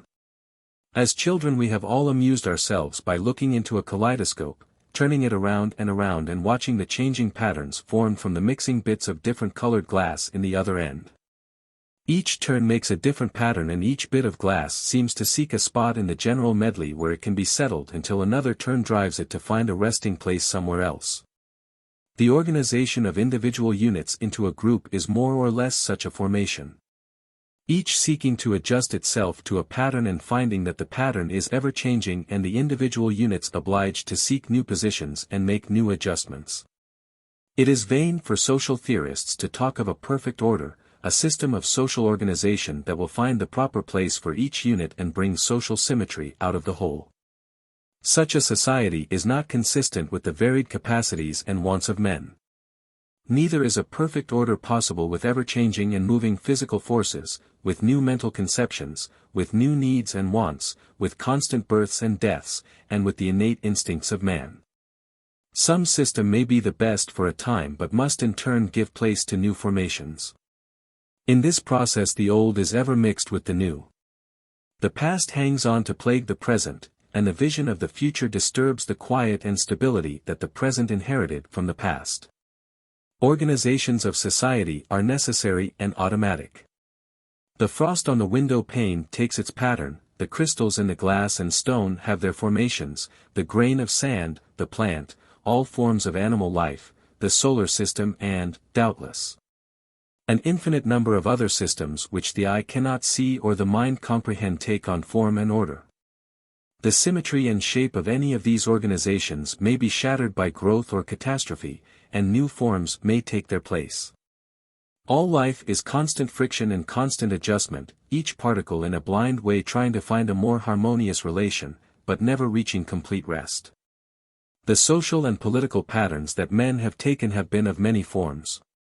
All through the past these have changed, and the laws and habits that were meant to hold men together, have been made and discarded as fast as new emotions or ideas have gained the power to make the change. Men are of all degrees of adaptability. Some can readily conform to the new. Some adjust themselves very slowly. Man's structure is fixed, his inherent instincts are of ancient origin, always urging him to primitive reactions, his habits are slowly formed and slowly changed. Slowly he settles himself to the conditions that surround him.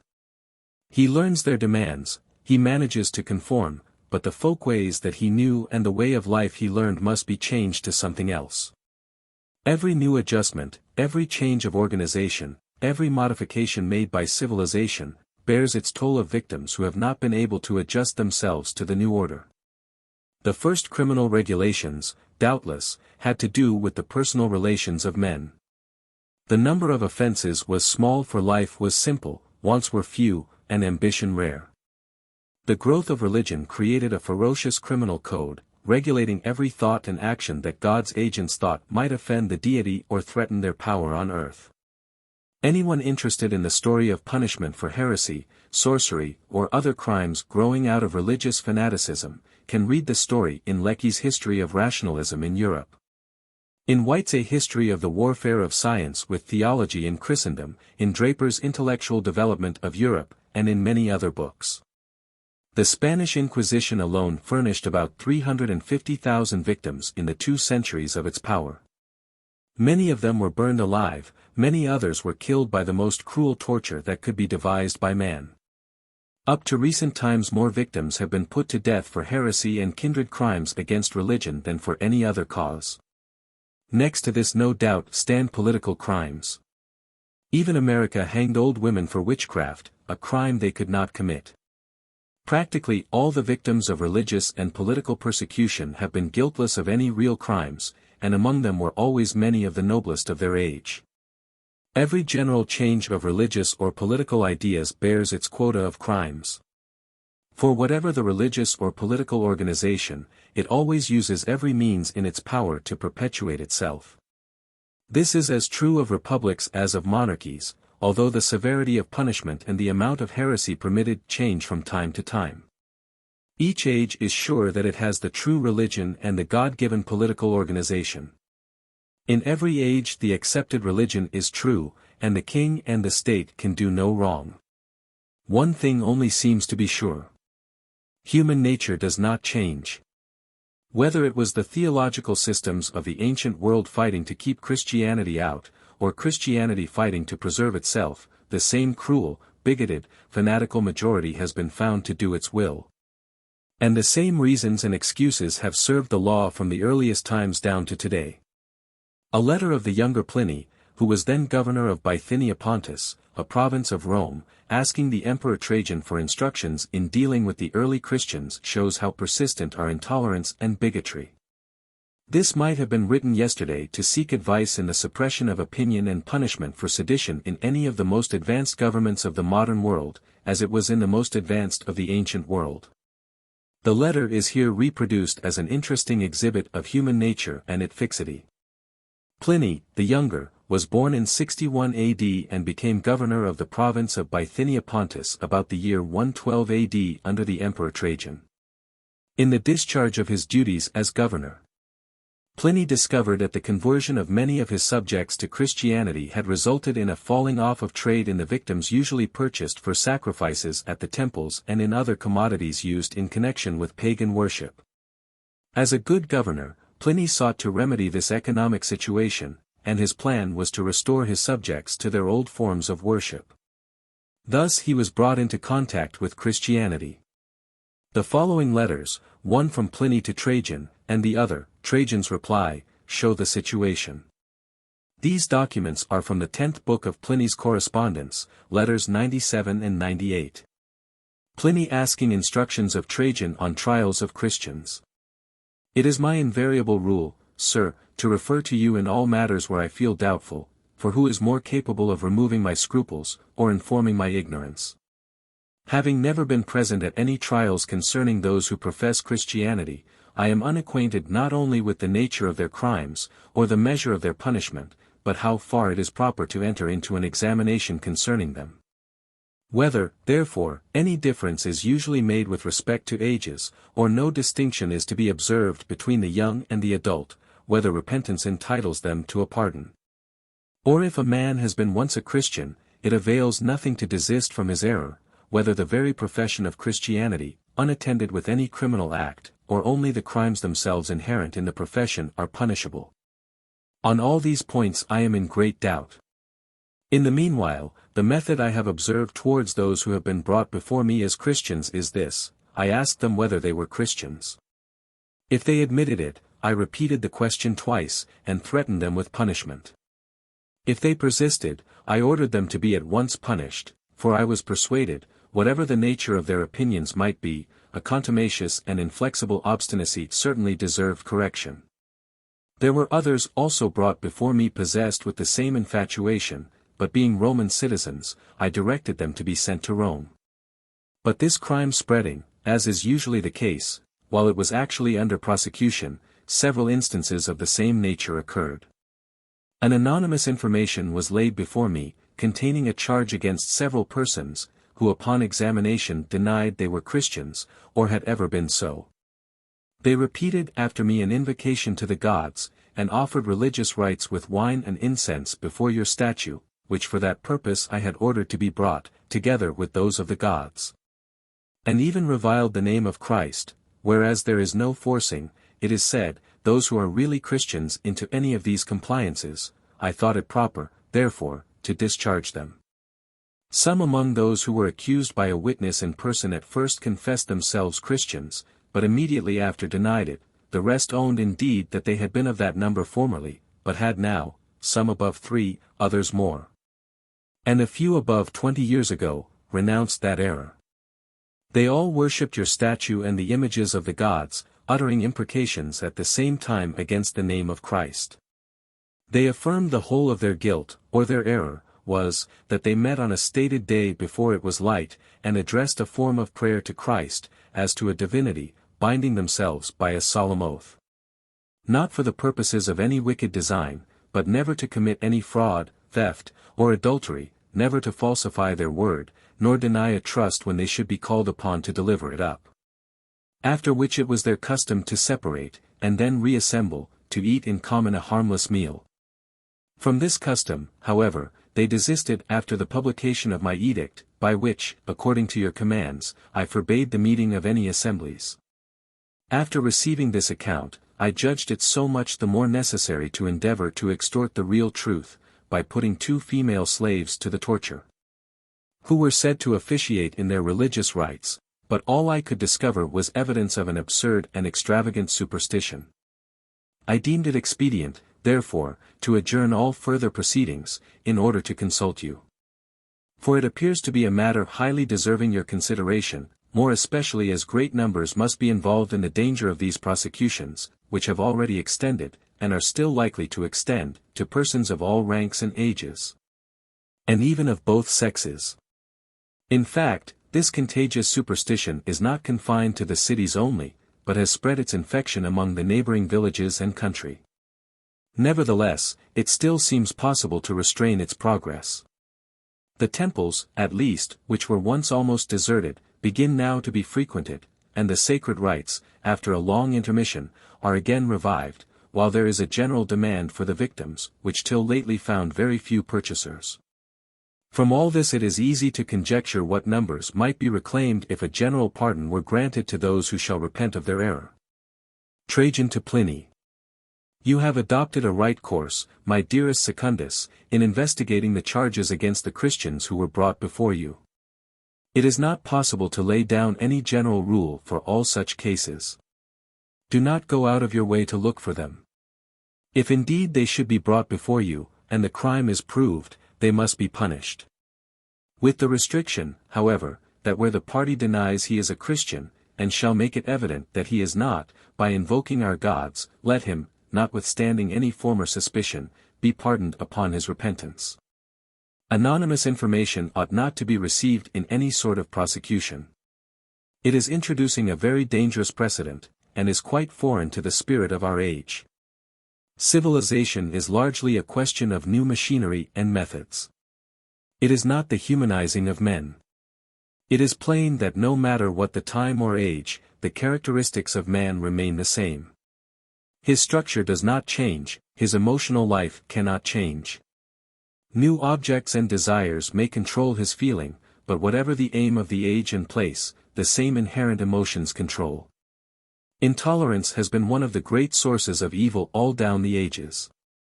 It is practically certain that neither time nor education has made man more kindly in his judgment of his fellows or more tolerant in his opinions and life.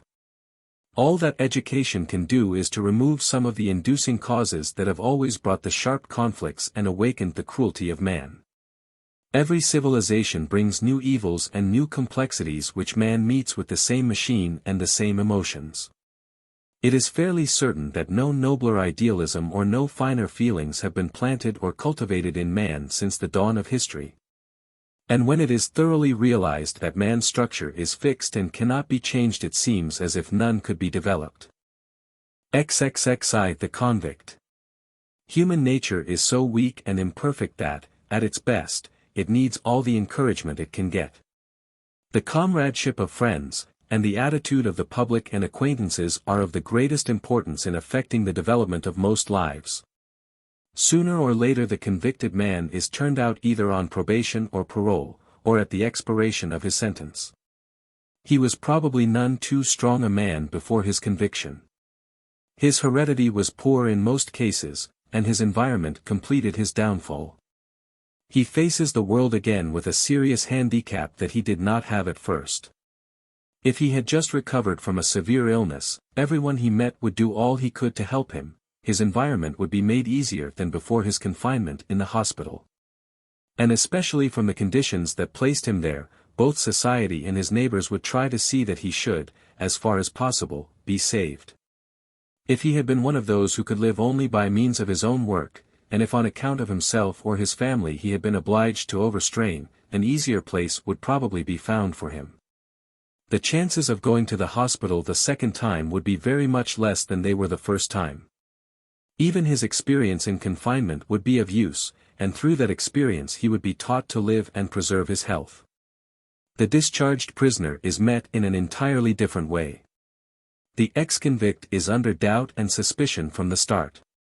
On the slightest provocation he is reminded of his past. He is always under suspicion unless, perhaps, he professes a change of heart. Such a change implies a physical process which is impossible. Some sudden exaltation may furnish him a new emotion for a time, but this can last only while the stimulus has power to act. It will soon pass away and the man will be himself again.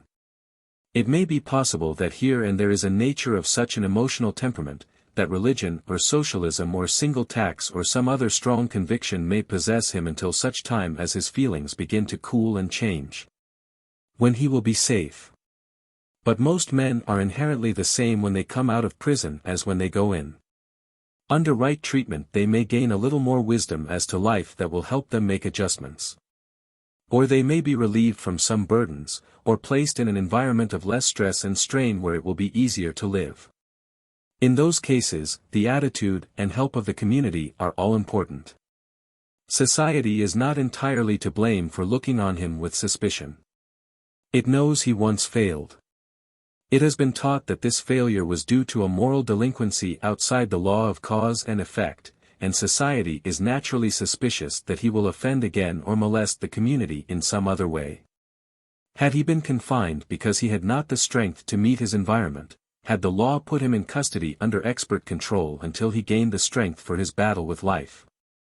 Or had a new environment been provided under scientific direction as in the case of a hospital patient, society would then take another view and do all it could to help him. New comrades and associates would surround him to show him the way, and they would make his burden lighter. Instead of this, he comes out with his ability to adjust himself to life lessened. If a crime is committed in his community, he is blamed or at least suspected. He is known to the police and often rounded up. This directly interferes with his employment, places him at a disadvantage with his associates, and drives him into the company of others who feel that the world is against them and that a life of crime is all there is left to follow. It is not hard to see how men come to be repeaters. It is hard to understand when they do not. 32. Isolation and sterilization. The growing belief that crime comes largely from the subnormal has created a more or less definite demand for the isolation of the moron before the commission of crime and for the sterilization of certain misfits. Especially after conviction. Both of these methods are very drastic, and while society must and will adopt any way that seems to be necessary to protect itself, still before accepting such drastic remedies it should be very clear that the danger is sufficiently great to justify the means, that the desired result will follow and that no other means will bring about the end. In this discussion it should be remembered that the mental classification of children and grown-ups is only in its infancy, that much that is freely stated is still in the realm of theory. And that time and patience in making investigations and classifying facts are most important in arriving at correct results. The really intelligent are as abnormal as the defective. The great masses of men are rather mediocre, and those above and below are exceptions. This depends on how broad is the class included in the normal. There are no sharp divisions anywhere. Above, the normal shades imperceptibly into those of unusual intelligence, and below it fades just as gradually into the subnormal. While defectives are more apt to commit crimes, in the main this is because their environment is too hard for their machine. The subnormal are probably more tractable and less disposed to the emotions that lead to criminal acts than are the more intelligent. Their crimes are especially noticed because they seem to be without any serious motive and often shockingly brutal. City life most readily uncovers the subnormal. This is true because the strain is far greater in the city than the country. There are exceptions to this rule, particularly those portions of the country that are barren and unproductive territory into which the venturesome and obvious unfits are drawn. The prisons are not the only places which are inhabited by the subnormal and the misfit. The hardest and most disagreeable and most poorly paid labor is largely done by this class of people. Very few people of superior intelligence and education do manual labor, and the more disagreeable the manual labor, the more certain it is that the job is done by the subnormal and the misfit. A large part of the farm labor, the odd jobs and common labor in small towns, the cheaper labor on railroads, in factories, and all industrial plants is given to this sort of men. In the country and small village, where life is easy, this class seldom makes trouble and is hardly known. These men and women easily and naturally fall into a place in the industry and society of the village and are often among the most useful members. A general examination of all men to discover the defective and the subnormal, coupled with a demand that all such be sent to some place of confinement, would meet with such a protest from all classes seriously affected as to end not only the demand but the further agitation of the subject. Any such law, if carried out, would not only seriously increase the cost of all industry, but in many instances would make it impossible to carry it on. It is hardly conceivable that above the idiot, society shall make examinations and tests and confine or sterilize large classes of people who have not yet developed antisocial tendencies, but who on account of feeble intellects might sometime commit crime. The world has ample data at hand to show more humane and at the same time much cheaper ways, even methods that will yield a profit. These ways have been abundantly illustrated by history and can be witnessed in operation every day. England was repeatedly conquered and settled by brigands and misfits. When her people grew more homogeneous and orderly, she sent her anti-social to New Zealand and to Virginia. In New Zealand, with its opportunities, these outcasts and their descendants prospered and were as orderly and conventional as the English society that banished them for England's good. The colonies in Virginia, with access to land and a chance to make homes for themselves, established a social order and formed communities more prosperous than the ones that sent them out. Many of their descendants are now successful and important members of every Western state. In fact, most of the European immigrants who have settled in the United States were the poor and the outcast, the misfits of European countries. With better opportunities and a chance to build up homes in a new land, their descendants are at least the equals of those who stayed behind. The growth and development of the United States westward from the Atlantic seaboard has been affected by the poorer and less intelligent, but often the more venturesome, who constantly turned west to get cheaper land and a better chance. The residents of these western states compare very favorably with those who still reside in the sections of the country which these pioneers left behind. It cannot be shown that the less intelligent have criminal natures. All that can be shown is that they have a poorer equipment to meet the stress and strain of life. To make most of this class safe, all that is needed is fairer conditions and an easier environment.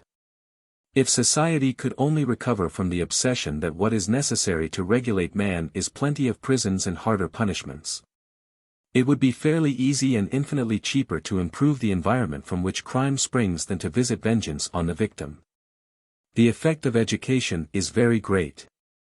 Many a subnormal and backward person has been educated so he could take a place in life that those with a much greater natural ability could not fill. Beyond the segregation of the imbecile, the insane and those who have committed crime, it is dangerous to go. The course of preventing crime lies in the other direction, better opportunity and an easier life.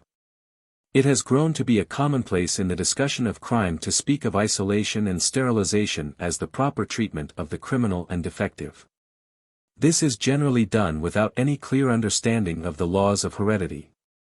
The laws of the transmission from parent to child of traits and tendencies are not yet well enough known to justify any attempt to interfere with the function of life, except in the case of the idiotic. It is plain that crime cannot be inherited. Certain defects in the brain and nervous system can be and are inherited. No brain or nervous system is perfect, so the problem is one of the incapacity which causes the maladjustment. Crime results from defective heredity when applied to the environment. It comes from the inability of the machine to make the necessary adjustments of life. The making of the criminal is largely a question of his fortune or misfortune in the environment where he is placed. It is absurd to say that one inherits the tendency to rob or rape or burglarize or kill. He may inherit an unstable organization that in certain hostile environments will lead him to any of these crimes. For that matter, all men inherit the organization that will bring these results if the environment is sufficiently hard. Society may in many ways place too high a value on human life. Still we punish men who place too low a value on the lives of others, and the state should be very slow to destroy life or the capacity for life. There is much to learn, much to explain about the mysterious workings of heredity, before man can undertake to say that he has the wisdom or justice to choose the ones who should be the bearers of life to the future. It is most common to find in the same family various degrees of intelligence. Now and then a man of such high powers and faculties is born that he is regarded by scientists as a sport, who defies all known laws in his origin. Often one person in a family is of commanding strength, while the rest are commonplace. The insanity and disease that afflict many men of genius is well known. Grisset in his book The Semi-Insane and the Semi-Responsible has given a long list of eminent names. Many great authors have depicted insanity in their most gifted characters. Genius is frequently an indication of insanity. It is a wide departure from the normal. The obscure and lowly origin of many of the world's greatest men seems to point to the fact that nature has methods that man cannot comprehend and with which it is not wise for him to interfere. The fact is that genius, or even great strength or ability in the parent, is by no means sure to be handed down. In fact, it is very rare indeed that such unusual traits persist. That sterilization should follow as a punishment for sex crimes is without any sort of logic except that sterilization relates to sex.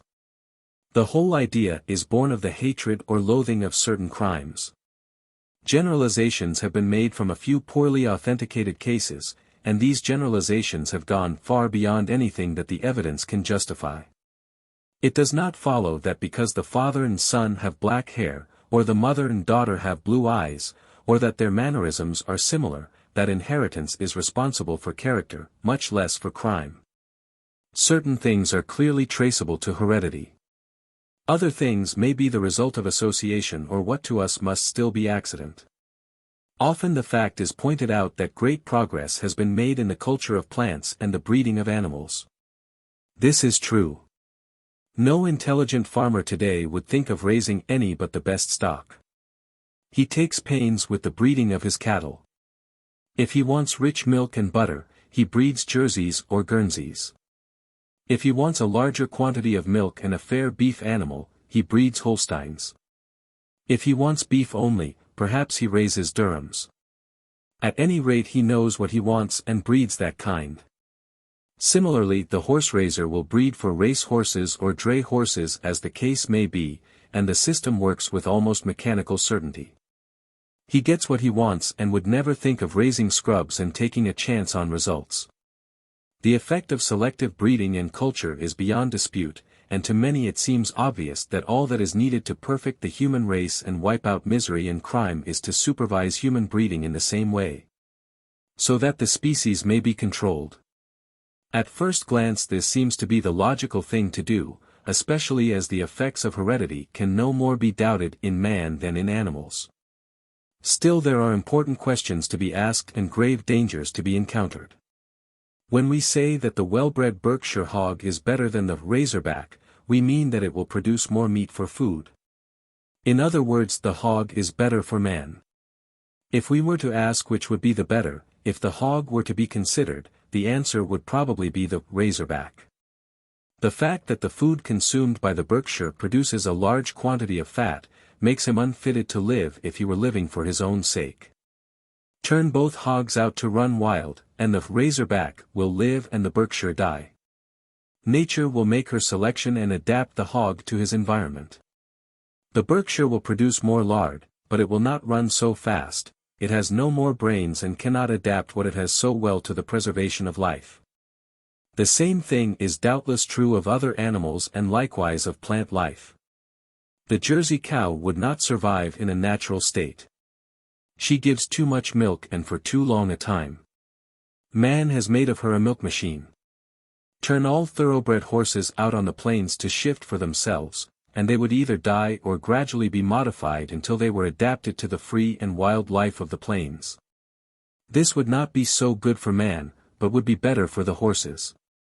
In plants and animals, man can by selection breed or cultivate any characteristics that he may choose, but he cannot produce a horse which is both a draft horse and a running horse, he cannot produce cattle that are the best both for milk and beef.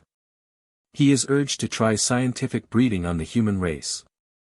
How would he have man changed? Would he experiment for more intellect, or a bigger and stronger physique? Would he breed for art and civilization or would he breed for strength and physical endurance?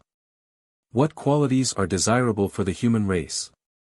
This would be a very hard question even to entrust to a popular vote.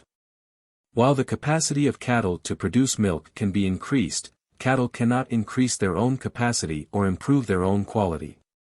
This can be done only by the slow and patient processes of nature in the line of adapting the animal to its environment. The rapid change that is to come about by breeding must be directed and controlled by man. The cattle have nothing to say about the process. No doubt a higher order of beings who could control man might, and perhaps would change him by selective mating. How they would change him would depend on the use they wish to make of him, not on what the man himself would like to do. The contemplation of a higher order of beings experimenting with the human race is not a pleasant one for intelligent men. Can we imagine men, through government, forcibly experimenting with each other? Who would settle the kind of man that was to be evolved or the specific changes that would be required? Or, what was to be done and how? Who could prophesy what man would be like when he should be made over in the likeness of something else? Who are the people with the breadth and tolerance and infinite wisdom, in whose hands it would be safe to place the remodeling of man? It is hard to conceive that it can be seriously considered. Nature in her own way is a eugenist. By her slow processes she is continually wiping out the unfit and adapting man to the environment where he must live. Perhaps by saving too many of the unfit man is more or less interfering with the processes of nature, and it may be that the interference with her method of work is bad. But nature is mindful of this tendency, and if it is not in accordance with the profoundest laws of being, nature will have her way in spite of man's meddling. Any change that can be brought about by selective mating must come by natural processes aided by the education of each individual through a closer study of the origin and evolution of life. This must leave everyone free to do his own selecting, rather than to trust it to the state. Society can do much toward giving man an environment which will more or less be adjusted to his heredity. To give him a heredity that will conform to his environment is quite another thing and probably must be kept practically free from the theories, vagaries, and experiments of man. It would seem so absurd and dangerous as not to be worth discussing except for the fact that the movement, both for sterilizing and some degree of control of mating has already gone far in some of the states. There is no limit that fanaticism or hatred will respect. No doubt the popular opinion that in some way crime and pauperism are inherited has been strengthened by the literature concerning the family that has been given the name of the Jukes. The first extensive study of this family was made by Richard L. Dugdale, who was connected with the New York Prison Association. It was first published in 1877 and may almost be regarded as the Uncle Tom's Cabin of the scientific study of crime in America. Mr. Dugdale was evidently a careful student, an honest investigator and a humane man. Strange to say, deductions have been freely and carelessly made from his book, which the investigations do not warrant, and against which he carefully cautioned the reader. No one can examine Mr. Dugdale's book without being impressed with the quiet unassuming modesty and worth of the author, and yet in the hands of those who have so often carelessly and unscientifically generalized from his studies. It has possibly brought more harm than good. The book covers investigations made by Dugdale between 1850 and 1870, a period in which little was known about the laws that govern inheritance, and necessarily, much evidence was pure hearsay without the data of careful investigation at hand. The case, however, does show a surprising number of criminals, paupers, harlots and misfits, descending from their original ancestor. From time to time further investigation has brought the history of the family down to 1918. The ancestor with whom the investigation begins was born sometime between 1720 and 1740. In the report the original is called Max.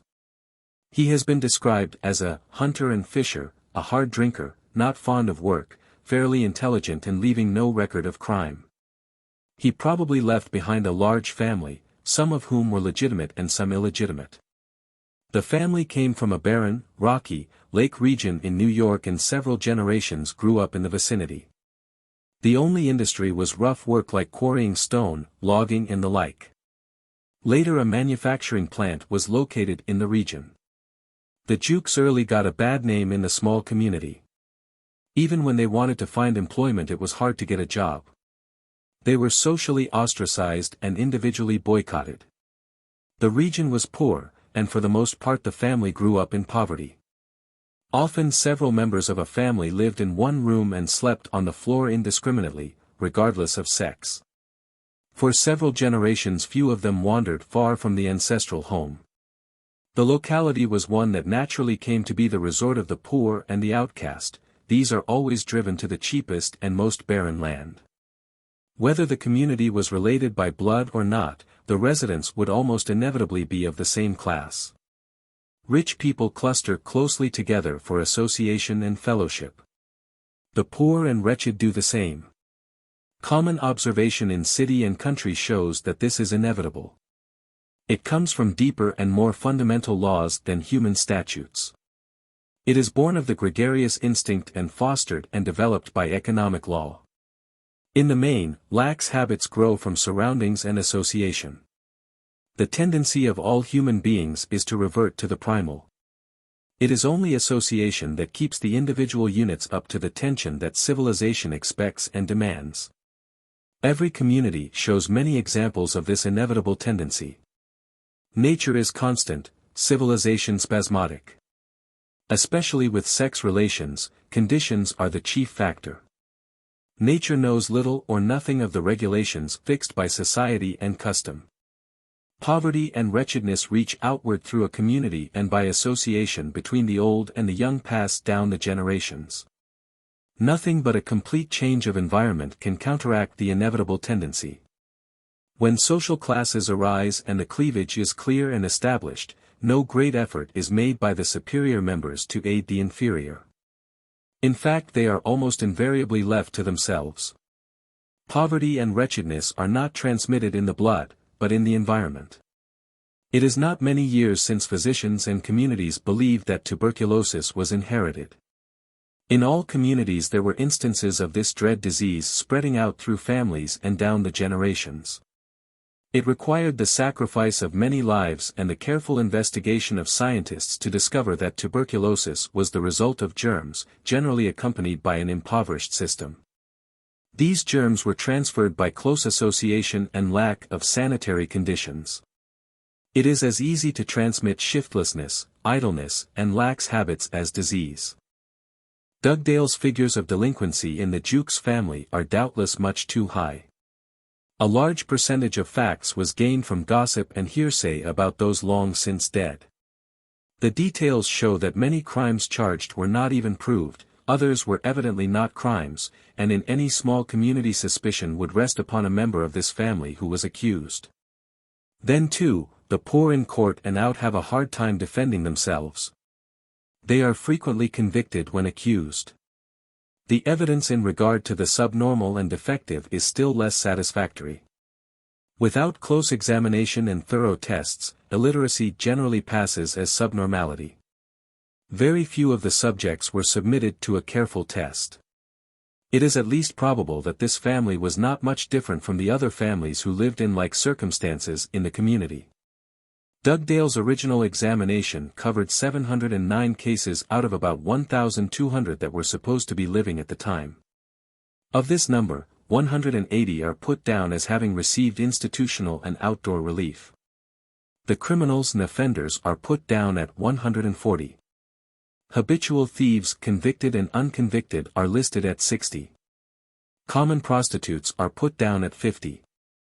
After Dugdale's investigation, the family, from industrial and other conditions, became scattered and spread out over many states. A record has lately been made of the descendants of this family, the later record showing much improvement in the stock. This must be due to environment. It seems fairly certain that with time and opportunity, it will not much longer be a marked family. Quite aside from the history, it seems certain that no results such as shown by Dugdale could have followed from inheritance. Defectiveness is a recessive factor, normality a dominant one. If such were not true, this would be a world of feeble-minded. If the Mendelian law held good in this regard, from a union of a defective and a normal person, 3 out of 4 would be normal, but as a matter of fact, the percentage of normal is no doubt much greater. It is only when both father and mother are feeble-minded that feeble-mindedness is sure to show in the offspring. With the modern care of this sort of defectives, the chance of breeding is growing rapidly less. The Kallikak family is cited as another illustration showing the possible inheritance of criminality and poverty through a defective strain. This family, so far as shown, makes it still clearer that what some authors have charged to heredity is simply due to environment. These investigations do not show the need of controlling birth but do prove the necessity of improving environment. It is not possible to speak with certainty as to heredity and environment. The thorough investigation of these two factors which make up life is still in its infancy, but scientists are working out the problem, and we may be confident that with the right attitude toward crime, a remedy will be found for such cases as result from environment. 33. Crime, Disease and Accident.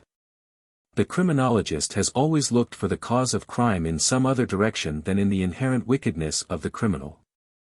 Only those who make and enforce the law believe that men commit crimes because they choose the wrong. Different writers have made their catalogues of causes that are responsible for crime, and most of these lists are more or less correct.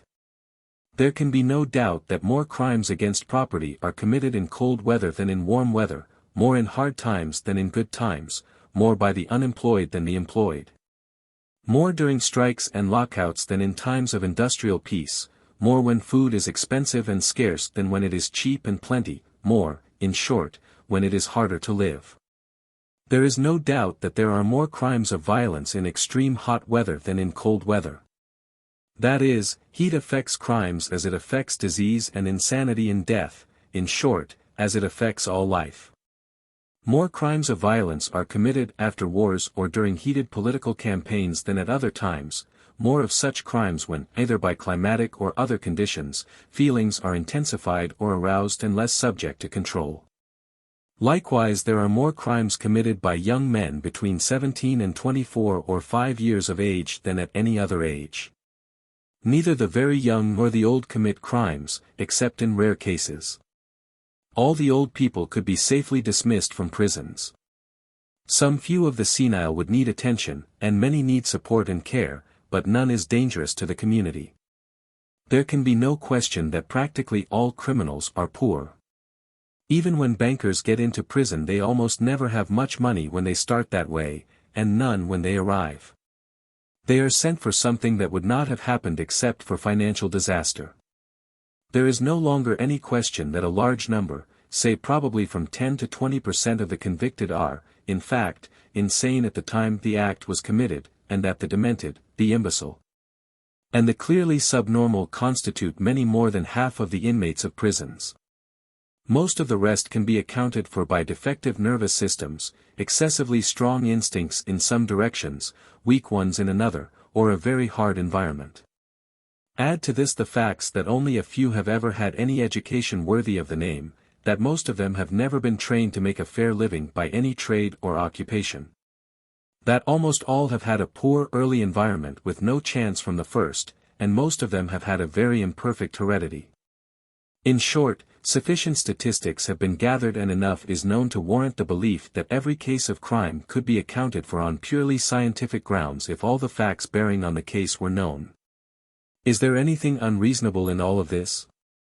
Is it outside of the other manifestations of life? Let us take disease. Clearly this is affected by heat and cold, beyond question it is largely the result of inherited susceptibilities. Poverty or wealth has much to do with disease. Many poor people die of tuberculosis, for instance, where the well-to-do would live.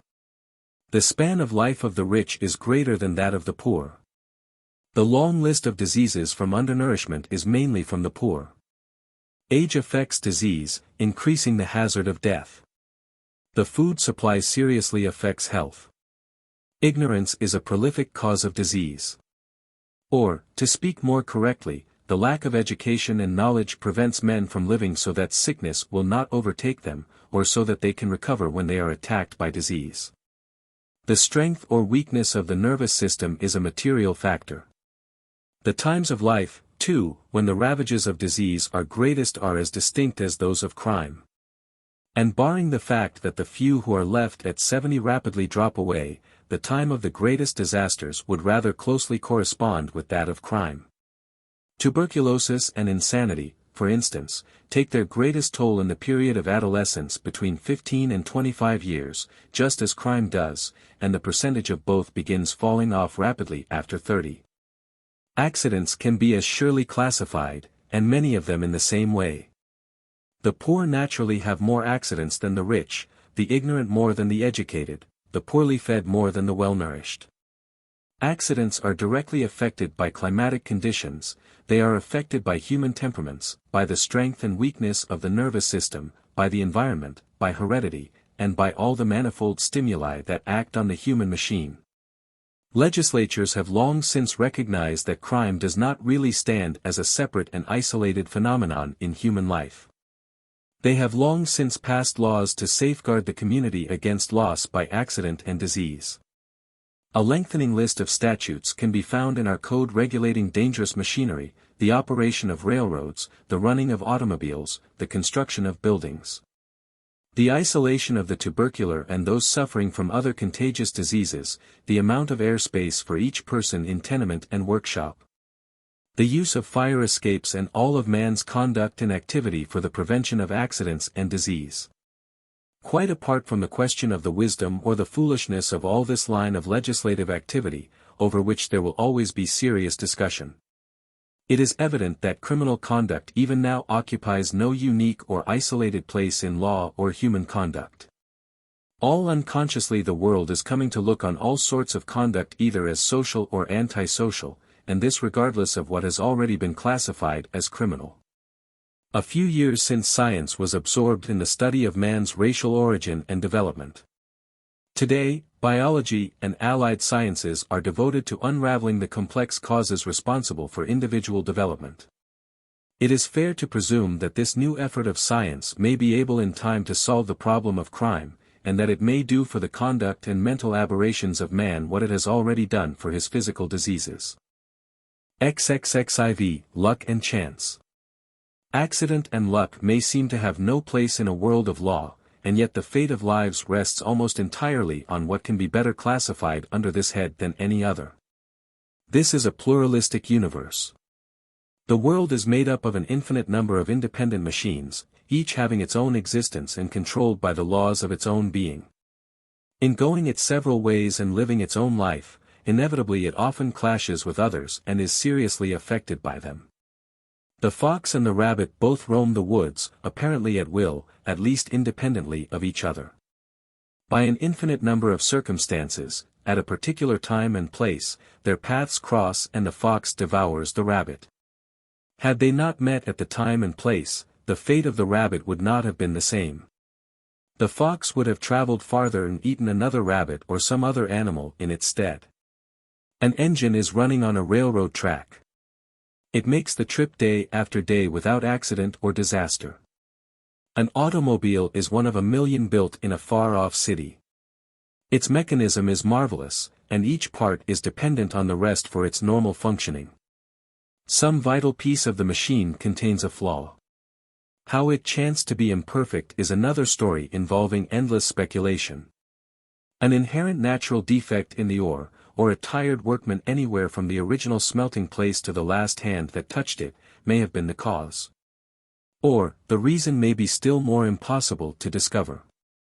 The machine is purchased and does its work perfectly for months. It is driven thousands of miles without any mishap. It is propelled along the highway and reaches the railroad track over which the engine runs. It is filled with happy people enjoying a vacation. The automobile and the engine reach the crossing at almost the same time. The automobile driver sees the engine and applies the brakes. For the first time since it left the shop, the machinery does not work. The car forges ahead and reaches the tracks just in time to be struck by the engine. The merry party meets disaster. No power could foresee the catastrophe, nor provide against the death that must result. Inevitably comes the clash of independent machines. Each human being is a separate machine. Along the road of life he meets countless others like himself. Some chance meetings are fortunate and help the journey. Some other chance meeting with a human machine, a mechanical device, an infinitesimal microbe that happened to be at the same place at the same time brings disaster or death. This is luck or chance or fate, and this really hovers over every life, controlling its course and destiny and deciding when the puppet shall be laid away. Luck and chance are the chief of all factors that really affect man. From birth to death the human machine is called on to make endless adjustments. A child is born and starts down the road of life.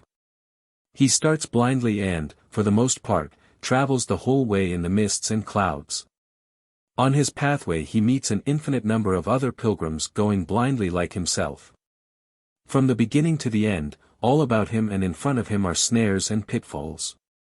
His brain and nervous system are filled with emotions and desires which lure him here and there. Temptations are beckoning and passions urging him. He has no guide to show the way and no compass to direct his course. He knows that the journey will bring him to disaster in the end. He does not know the time or the nature of the last catastrophe he shall meet. Every step is taken in doubt and pain and fear. His friends and companions, through accident or disease, drop around him day by day. He cannot go back or halt or wait. He must go forward to the bitter end. The whole journey of life is largely a question of luck.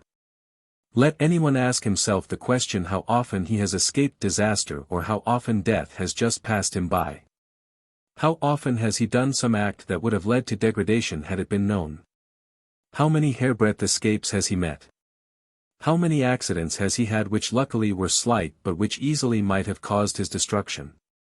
Chance is the great element in life. Two men invest money, one gains a fortune, the other loses all. Two men are riding in a machine and it goes over a cliff, one is killed, the other escapes. The deadly germ is taken by one, it passes the other by. Or, it is taken by one when his health will make him immune, by another at the time that it will destroy his life. How many temptations to violate the law has one just missed by a lucky accident?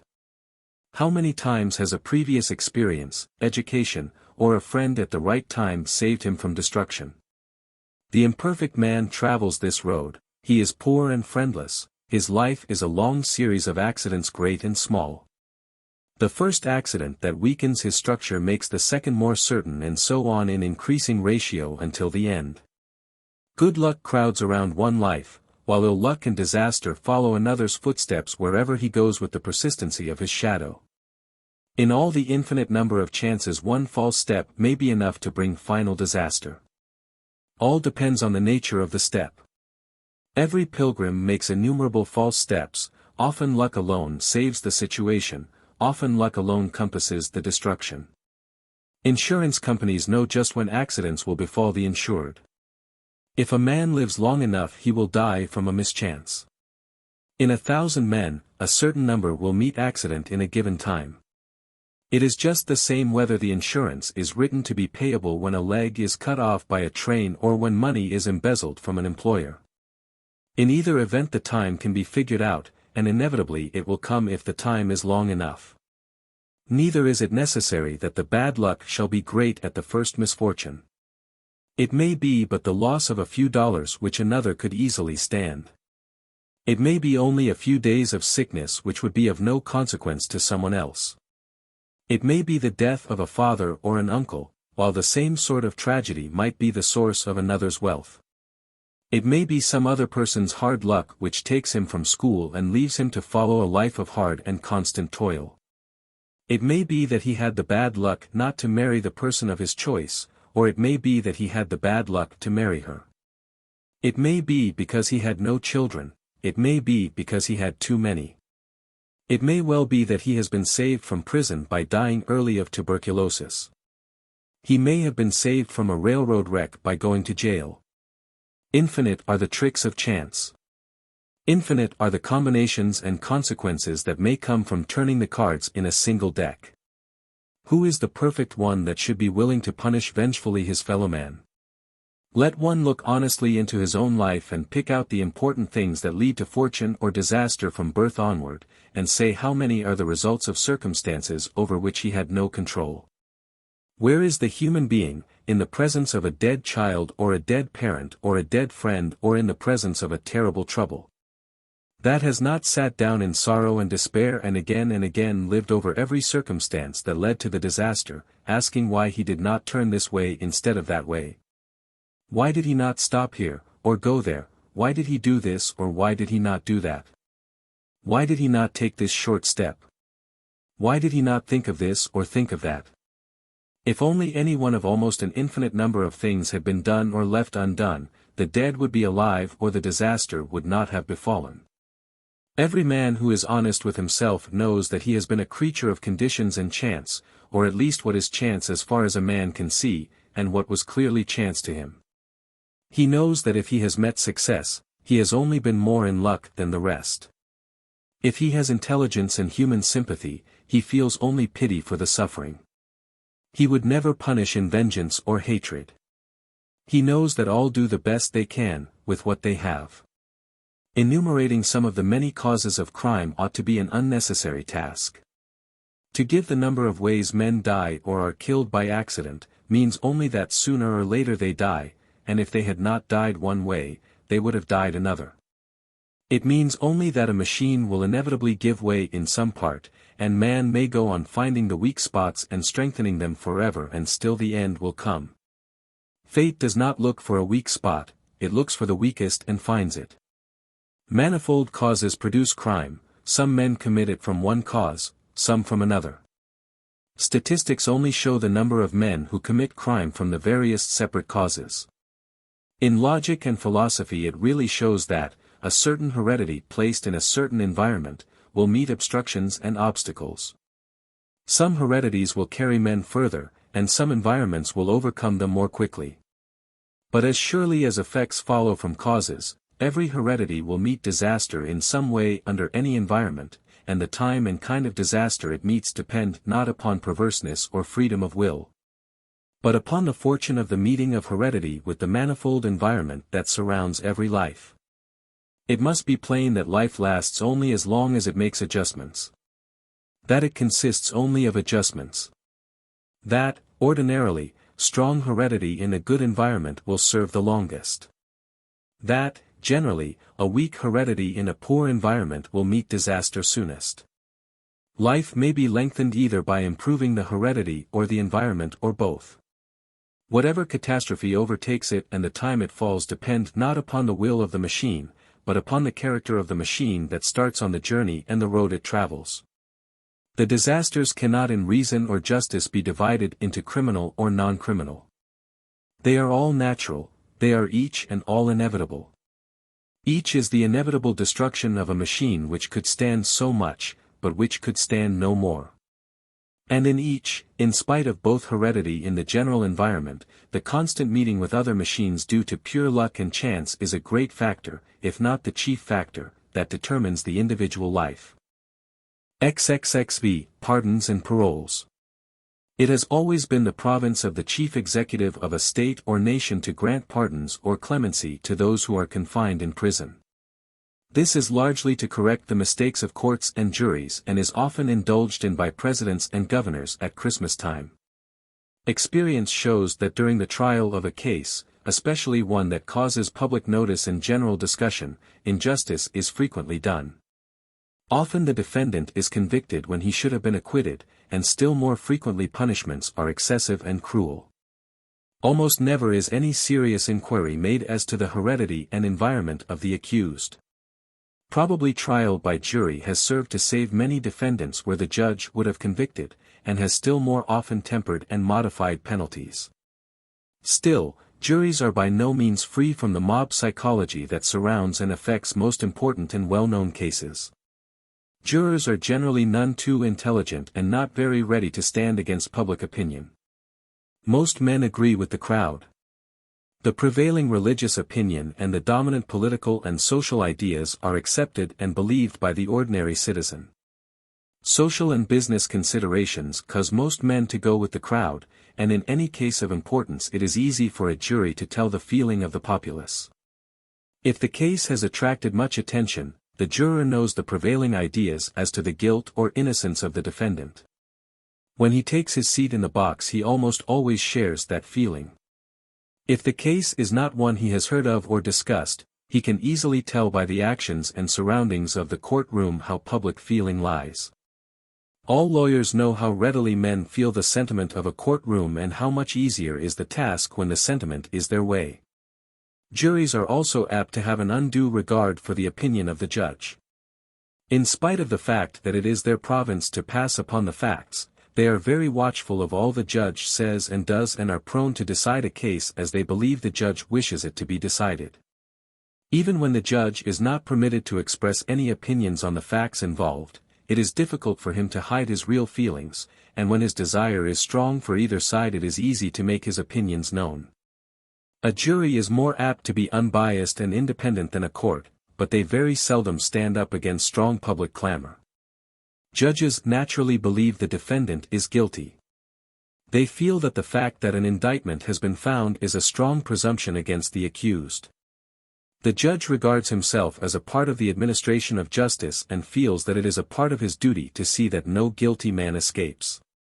Generally, in the administration of the court he is very closely connected with the state's attorney and naturally believes that the attorney would not have procured an indictment, much less pushed a trial, unless the defendant was guilty.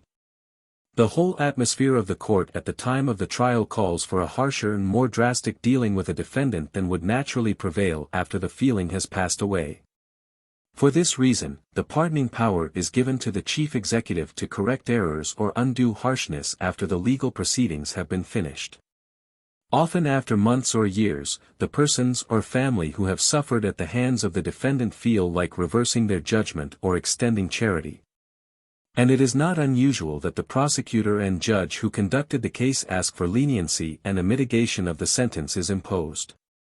So often is an appeal made and so frequently is it felt just to grant clemency, that this part of the duty of the chief executive has grown to be very burdensome and really impossible for him thoroughly to perform.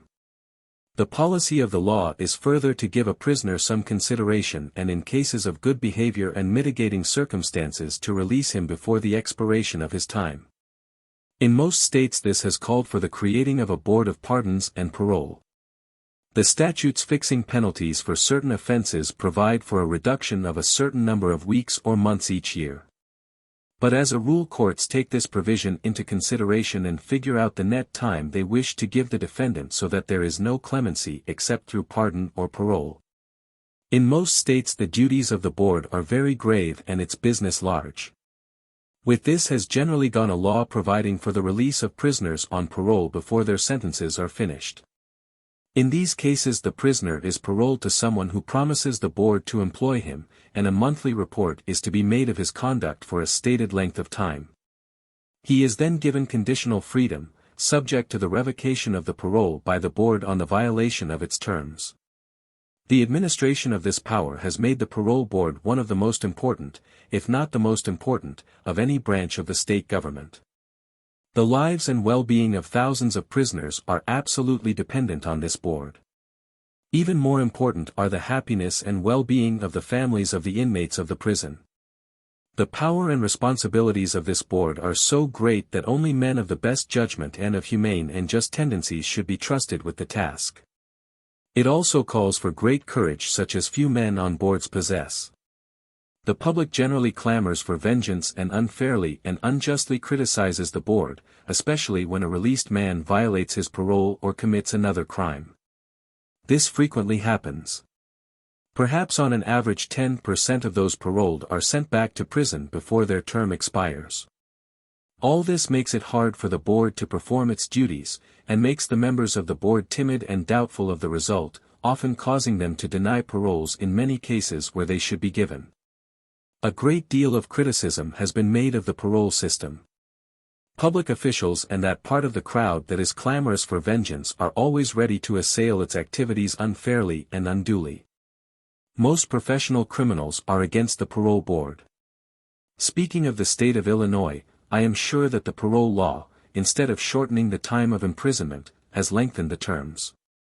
All lawyers in any way competent to handle the defense of a criminal case would, in the event of conviction, almost always get a shorter term for their clients from a jury or from the court, or even from the prosecutor, than from the parole board. I feel strongly that the board is too timid and unwilling to grant paroles. Still, in spite of this, there can be no doubt that the parole law is a step in the right direction, and it should be upheld by all who believe offenders should have a better chance. If human nature in the administration of law could be relied on. If there were some method of getting men of courage and capacity with plenty of competent aid and assistance to take charge of paroles and prisons, then the ideal sentence should be one that fixed no time whatever. It should simply leave a prisoner for study and observation until it was thought wise and safe to release him from restraint. This, like all the rest, could not be done with the present public attitude toward criminals. So long as men subscribe to the prevailing idea of crime and punishment, no officials could stand up against public opinion in the carrying out of a new and radical theory, and even if such a board should be established. The law under which it acted would soon be repealed or the members of the board forced to resign and a new one would take its place. In spite of the fact that the effect of parole boards has been to lengthen sentences, and in spite of my personal belief that they should be materially shortened, I am confident that the parole system should be maintained with the hope of improvement and the chance of gradually educating the public until sentences can be naturally shortened, and the care and control of prisoners be placed on a scientific and humane basis. A board of pardons and paroles should be made up of men who are really interested in their work. They should carefully keep up with the literature on crime and punishment. They should be scientists in all matters touching their work, and they should be men of humane feelings. It is too much to expect that all of this can be found in a board for a long time to come, but with good sense and the right attitude of mind the board could employ the skill that it does not now have. Every prisoner should be the subject of attention, not of spying, but of friendly interest that would inspire confidence and trust, such an interest as a wise doctor has in a patient.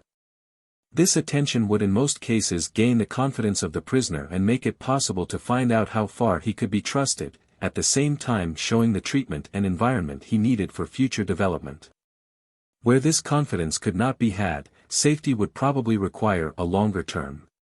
Most men respond to kind treatment.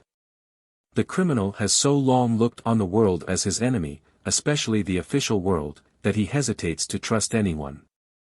Still, the really sympathetic and kindly man who is honestly trying to help him will sooner or later get his confidence and cooperation. Every prisoner should understand that all of those around him are anxious to educate him so as to fit him for society and to put him in an environment where he can live. Even then there would be mistakes, and a portion of the prisoners would be so defective or imperfect that they never could be released, but under proper treatment many would be restored to association with their fellow men. It will be a long time before it will be safe to make sentences entirely indeterminate. Boards cannot be trusted to give such time and work and judgment to their task as will prevent cases of great injustice. Until such time shall come, either the statutes must fix an unbending and arbitrary time which takes no account of individual cases, or it must be left with the court or jury. Clearly the jury should fix the maximum, leaving the members of the board to reduce the penalty if they deem it wise. Most men are forgotten when they go to prison, especially if they have no active friends on the outside. No board can fully keep in mind all the inmates of a large prison. It may be that by some system their attention is automatically called to the man at certain times, but this matters very little. Someone should know he is there and why, and who he is. He should not be an abstract, but a concrete man. For these reasons, a limit should always be set on a punishment and the limit should not be too long. The idea of a tribunal, perhaps including the judge who passed sentence, having the power and the duty imposed upon him to review sentences and reduce them if it seemed best from time to time, might have a good effect. The feelings of most men in reference to the degree of punishment change as time goes by.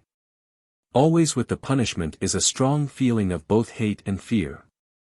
It is not possible really to punish, that is, to inflict suffering without hate or fear. The most necessary thing in preparing soldiers to fight, is to teach them to hate and fear the enemy.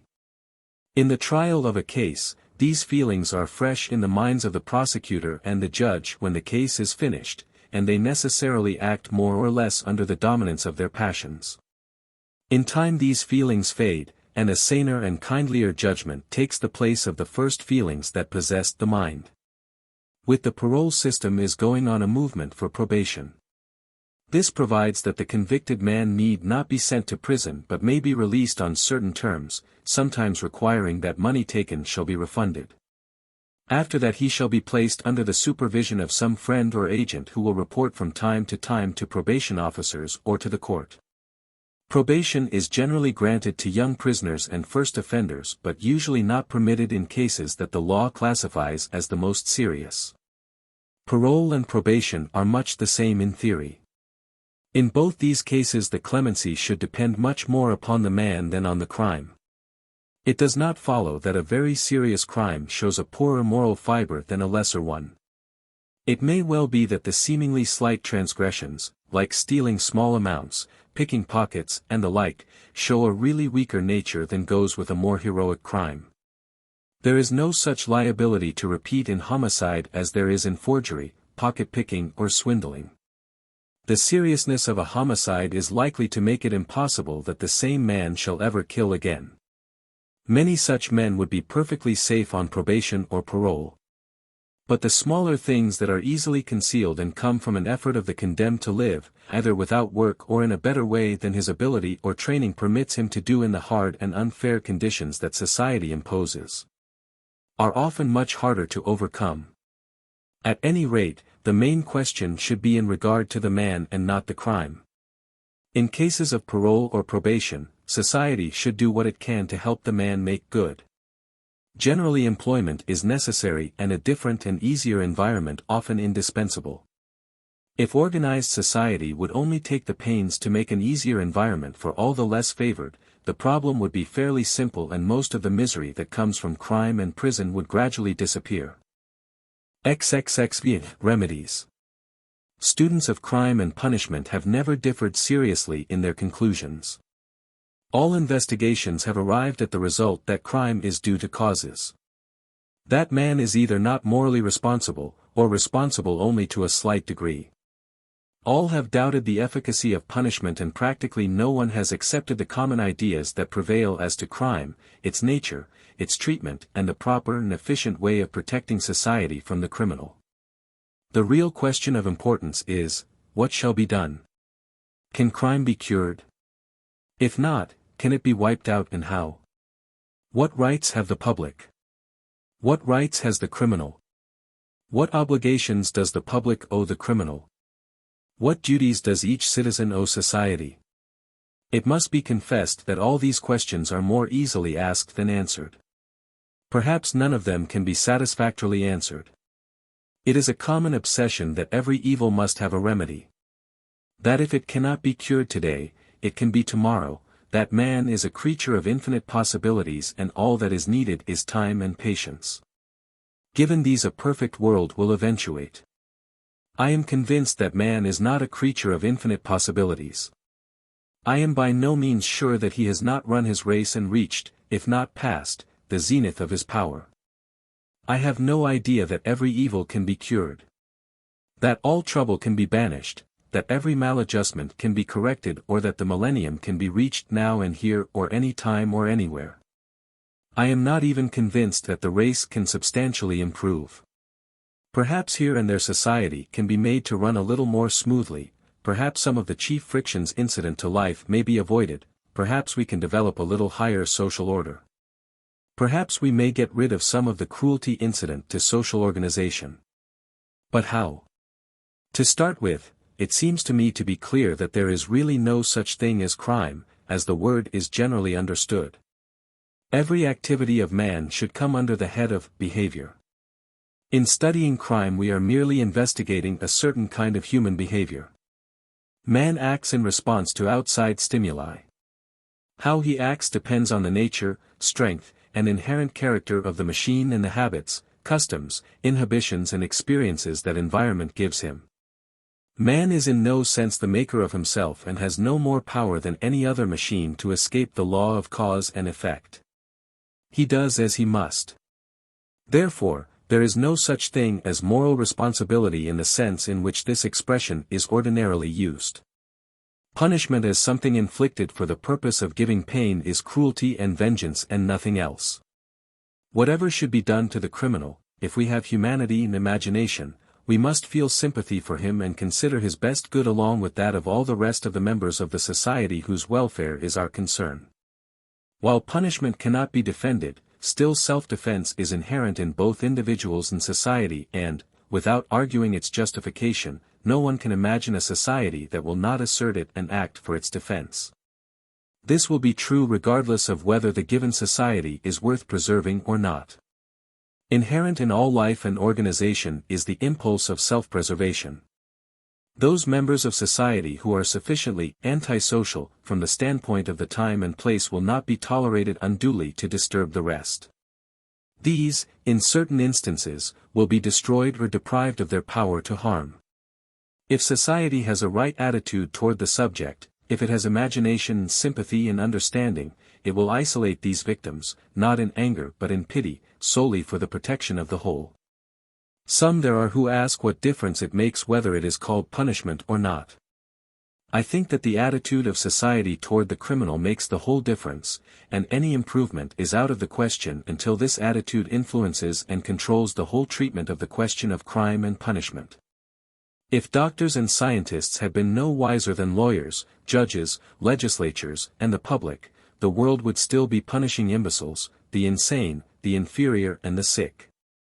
And treating human ailments with incantations, witchcraft, force, and magic.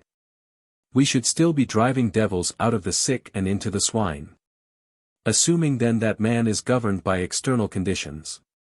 That he inevitably reacts to certain stimuli, that he is affected by all the things that surround him, that his every act and manifestation is a result of law, what then must we and can we do with and for the criminal?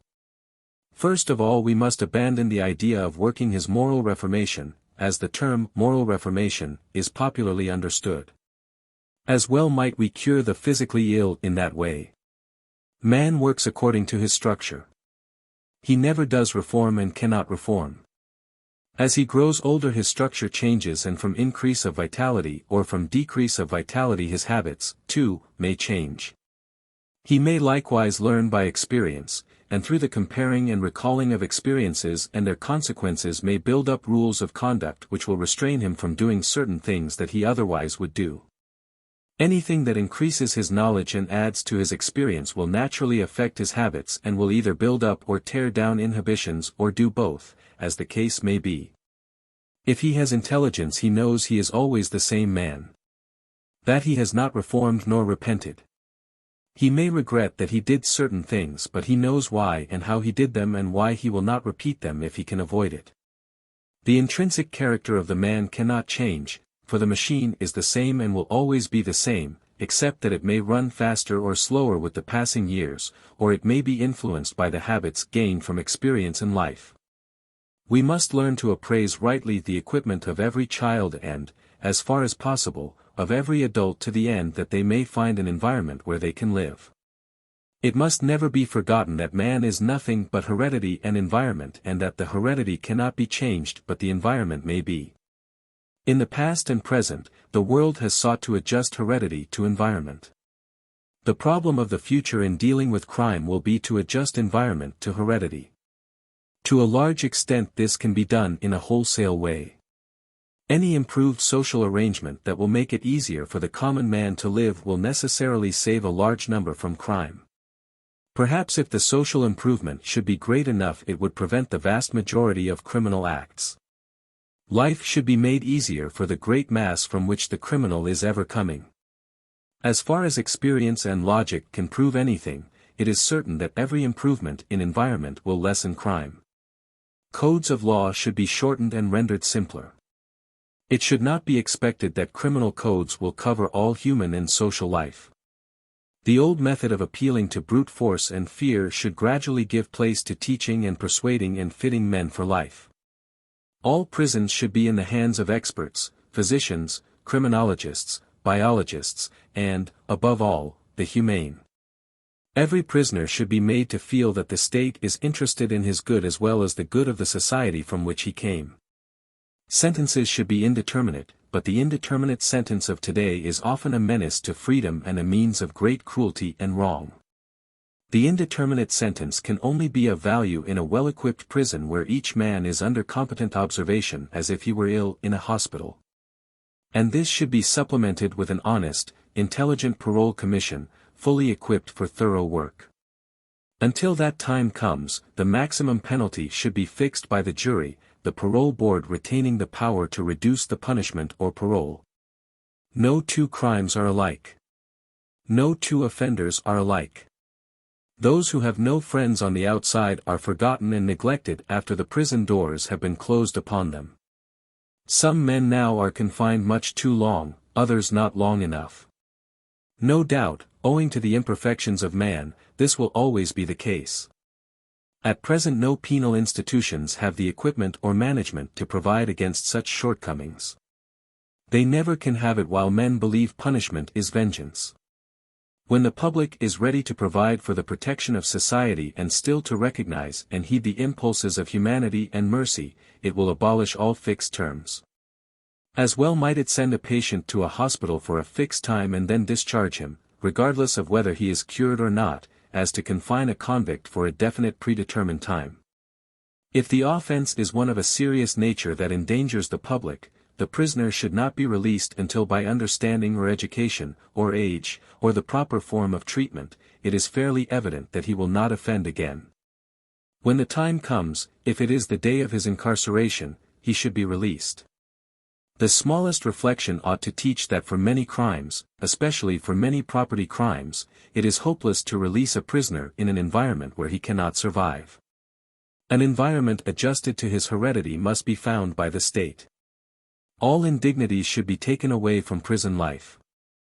Instead, the prisoner should be taught that his act was the necessary result of cause and effect and that, given his heredity and environment, he could have done no other way.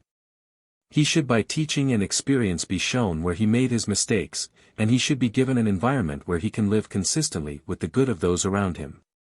Various reforms have been urged in the treatment of criminals and in criminal procedure in the courts. Most of these impress me as possessing no fundamental value. It is often said that the accused should be given an immediate trial. That this and subsequent proceedings should not be hindered by delay. That the uncertainties of punishment furnish the criminal with the hope of escape and therefore do not give the community the benefit of the terror that comes with the certainty of punishment that could prevent crime. I can see no basis in logic or experience for this suggestion. It is based on the theory that punishment is not only a deterrent to crime, but the main deterrent. It comes from the idea that the criminal is distinct from the rest of mankind, that vengeance should be sure and speedy and that then crime would be prevented. If this were true and the only consideration to prevent crime, then the old torture chamber and the ancient prison with all its hopelessness and horror should be restored. Logic, humanity, and experience would protest against this. If there is to be any permanent improvement in man and any better social order, it must come mainly from the education and humanizing of man. I am quite certain that the more the question of crime and its treatment is studied, the less faith men have in punishment. England and continental Europe are often pointed to as examples of sure and speedy justice. The fact that there are more convictions and fewer acquittals in England in proportion to the number of trials does not prove that the English system is better than ours. It may and probably does mean that ours is better. Here the accused has more chance. There the expense, the formality, the power of the court all conspire to destroy every opportunity of escape, regardless of innocence or guilt. Even the fact that there are fewer crimes committed in England does not prove that the system is best or that it prevents crime. An old country with its life of caste lacks the freedom and equality that naturally produce defiance of rules and customs and lead to breaches of the law. Other things being equal, a greater degree of freedom leads to more violations of rules and greater resisting power among the poor than a lesser degree of freedom. It does not necessarily follow that the country is best where the people are the most obedient. Complete obedience leads to submission, to aggression and to despotism. Doubtless China has fewer crimes than England. The power of resistance is so crushed that no one thinks of defying a master, resenting an injury, violating a rule, claiming any personal rights or protesting against caste, age, or privilege. Always there are certain men who believe that all reform in criminal procedure must come by abolishing juries and submitting every question to a court. Those who are rich and strong and the lawyers who advocate their interests are mainly arrayed on this side. The poor and rebellious, with those who naturally or otherwise advocate their cause, stand for the juries as against the courts. Those who strive to be fair are often misled from a lack of experience and little judgment of human nature. The public is always against the accused. The press is against him. The machinery of the law is against him. The dice are loaded for his conviction. Some people have childish faith in the courts. But judges are neither infinitely wise nor infinitely good. They come from the ranks of lawyers and for the most part from those who have been long engaged in defending property rights. They are generally conservative, they are not independent of public opinion. Almost invariably they reflect public opinion, which means the public opinion of the community in which they live. Few of them have much knowledge of biology, of psychology, of sociology, or even of history. One curse of our political life comes from the fact that as soon as a man has secured an office, he has his eye on another and his whole effort is to please the people, that is, the people who express themselves the most easily. Very few judges rise to a great degree of independence or defy popular clamor. A jury is less bound by public opinion, their responsibility is divided, they are not as a rule seeking office. While swayed by the crowd they are still more independent than judges, and with them the common man, the accused, has a better chance. No doubt judges are abler, better educated, more accustomed to weighing evidence and able to arrive at a more logical conclusion than most juries. Still, none of these qualities necessarily leads to just findings. Questions of right and wrong are not determined by strict rules of logic. If public opinion could come to regard the criminal as it does the insane, the imbecile, or the ill, then a judicial determination would be the best. But as long as crime is regarded as moral delinquency and punishment savors of vengeance, every possible safeguard and protection must be thrown around the accused. In the settling of opinions and the passing of judgments, mob psychology is all-powerful, and really, in the last analysis, every human question comes down to the power of public opinion. The first thing necessary to lessen crime and to relieve victims from the cruelty of moral judgments is a change of public opinion as to human responsibility.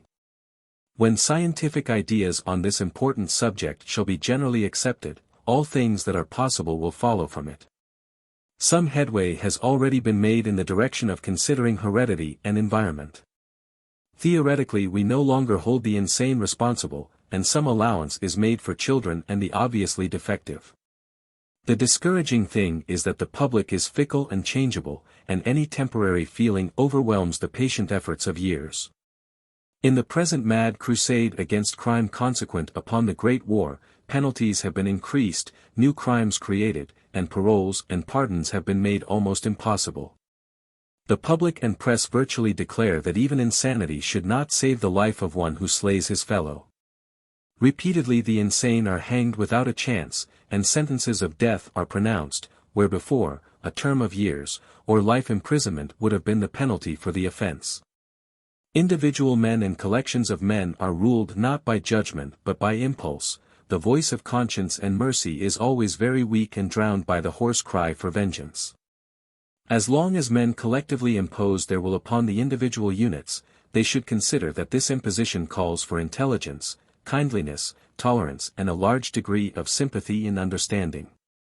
In considering the welfare of the public, the accused, his family and his friends should be included as a part. It need not be expected that all maladjustments can ever be wiped out. Organization with its close relation of individual units implies conflict. Nevertheless, the effort should be to remove all possible inducement for the violent clashing of individuals and to minimize the severity of such conflicts as are inevitable. The end.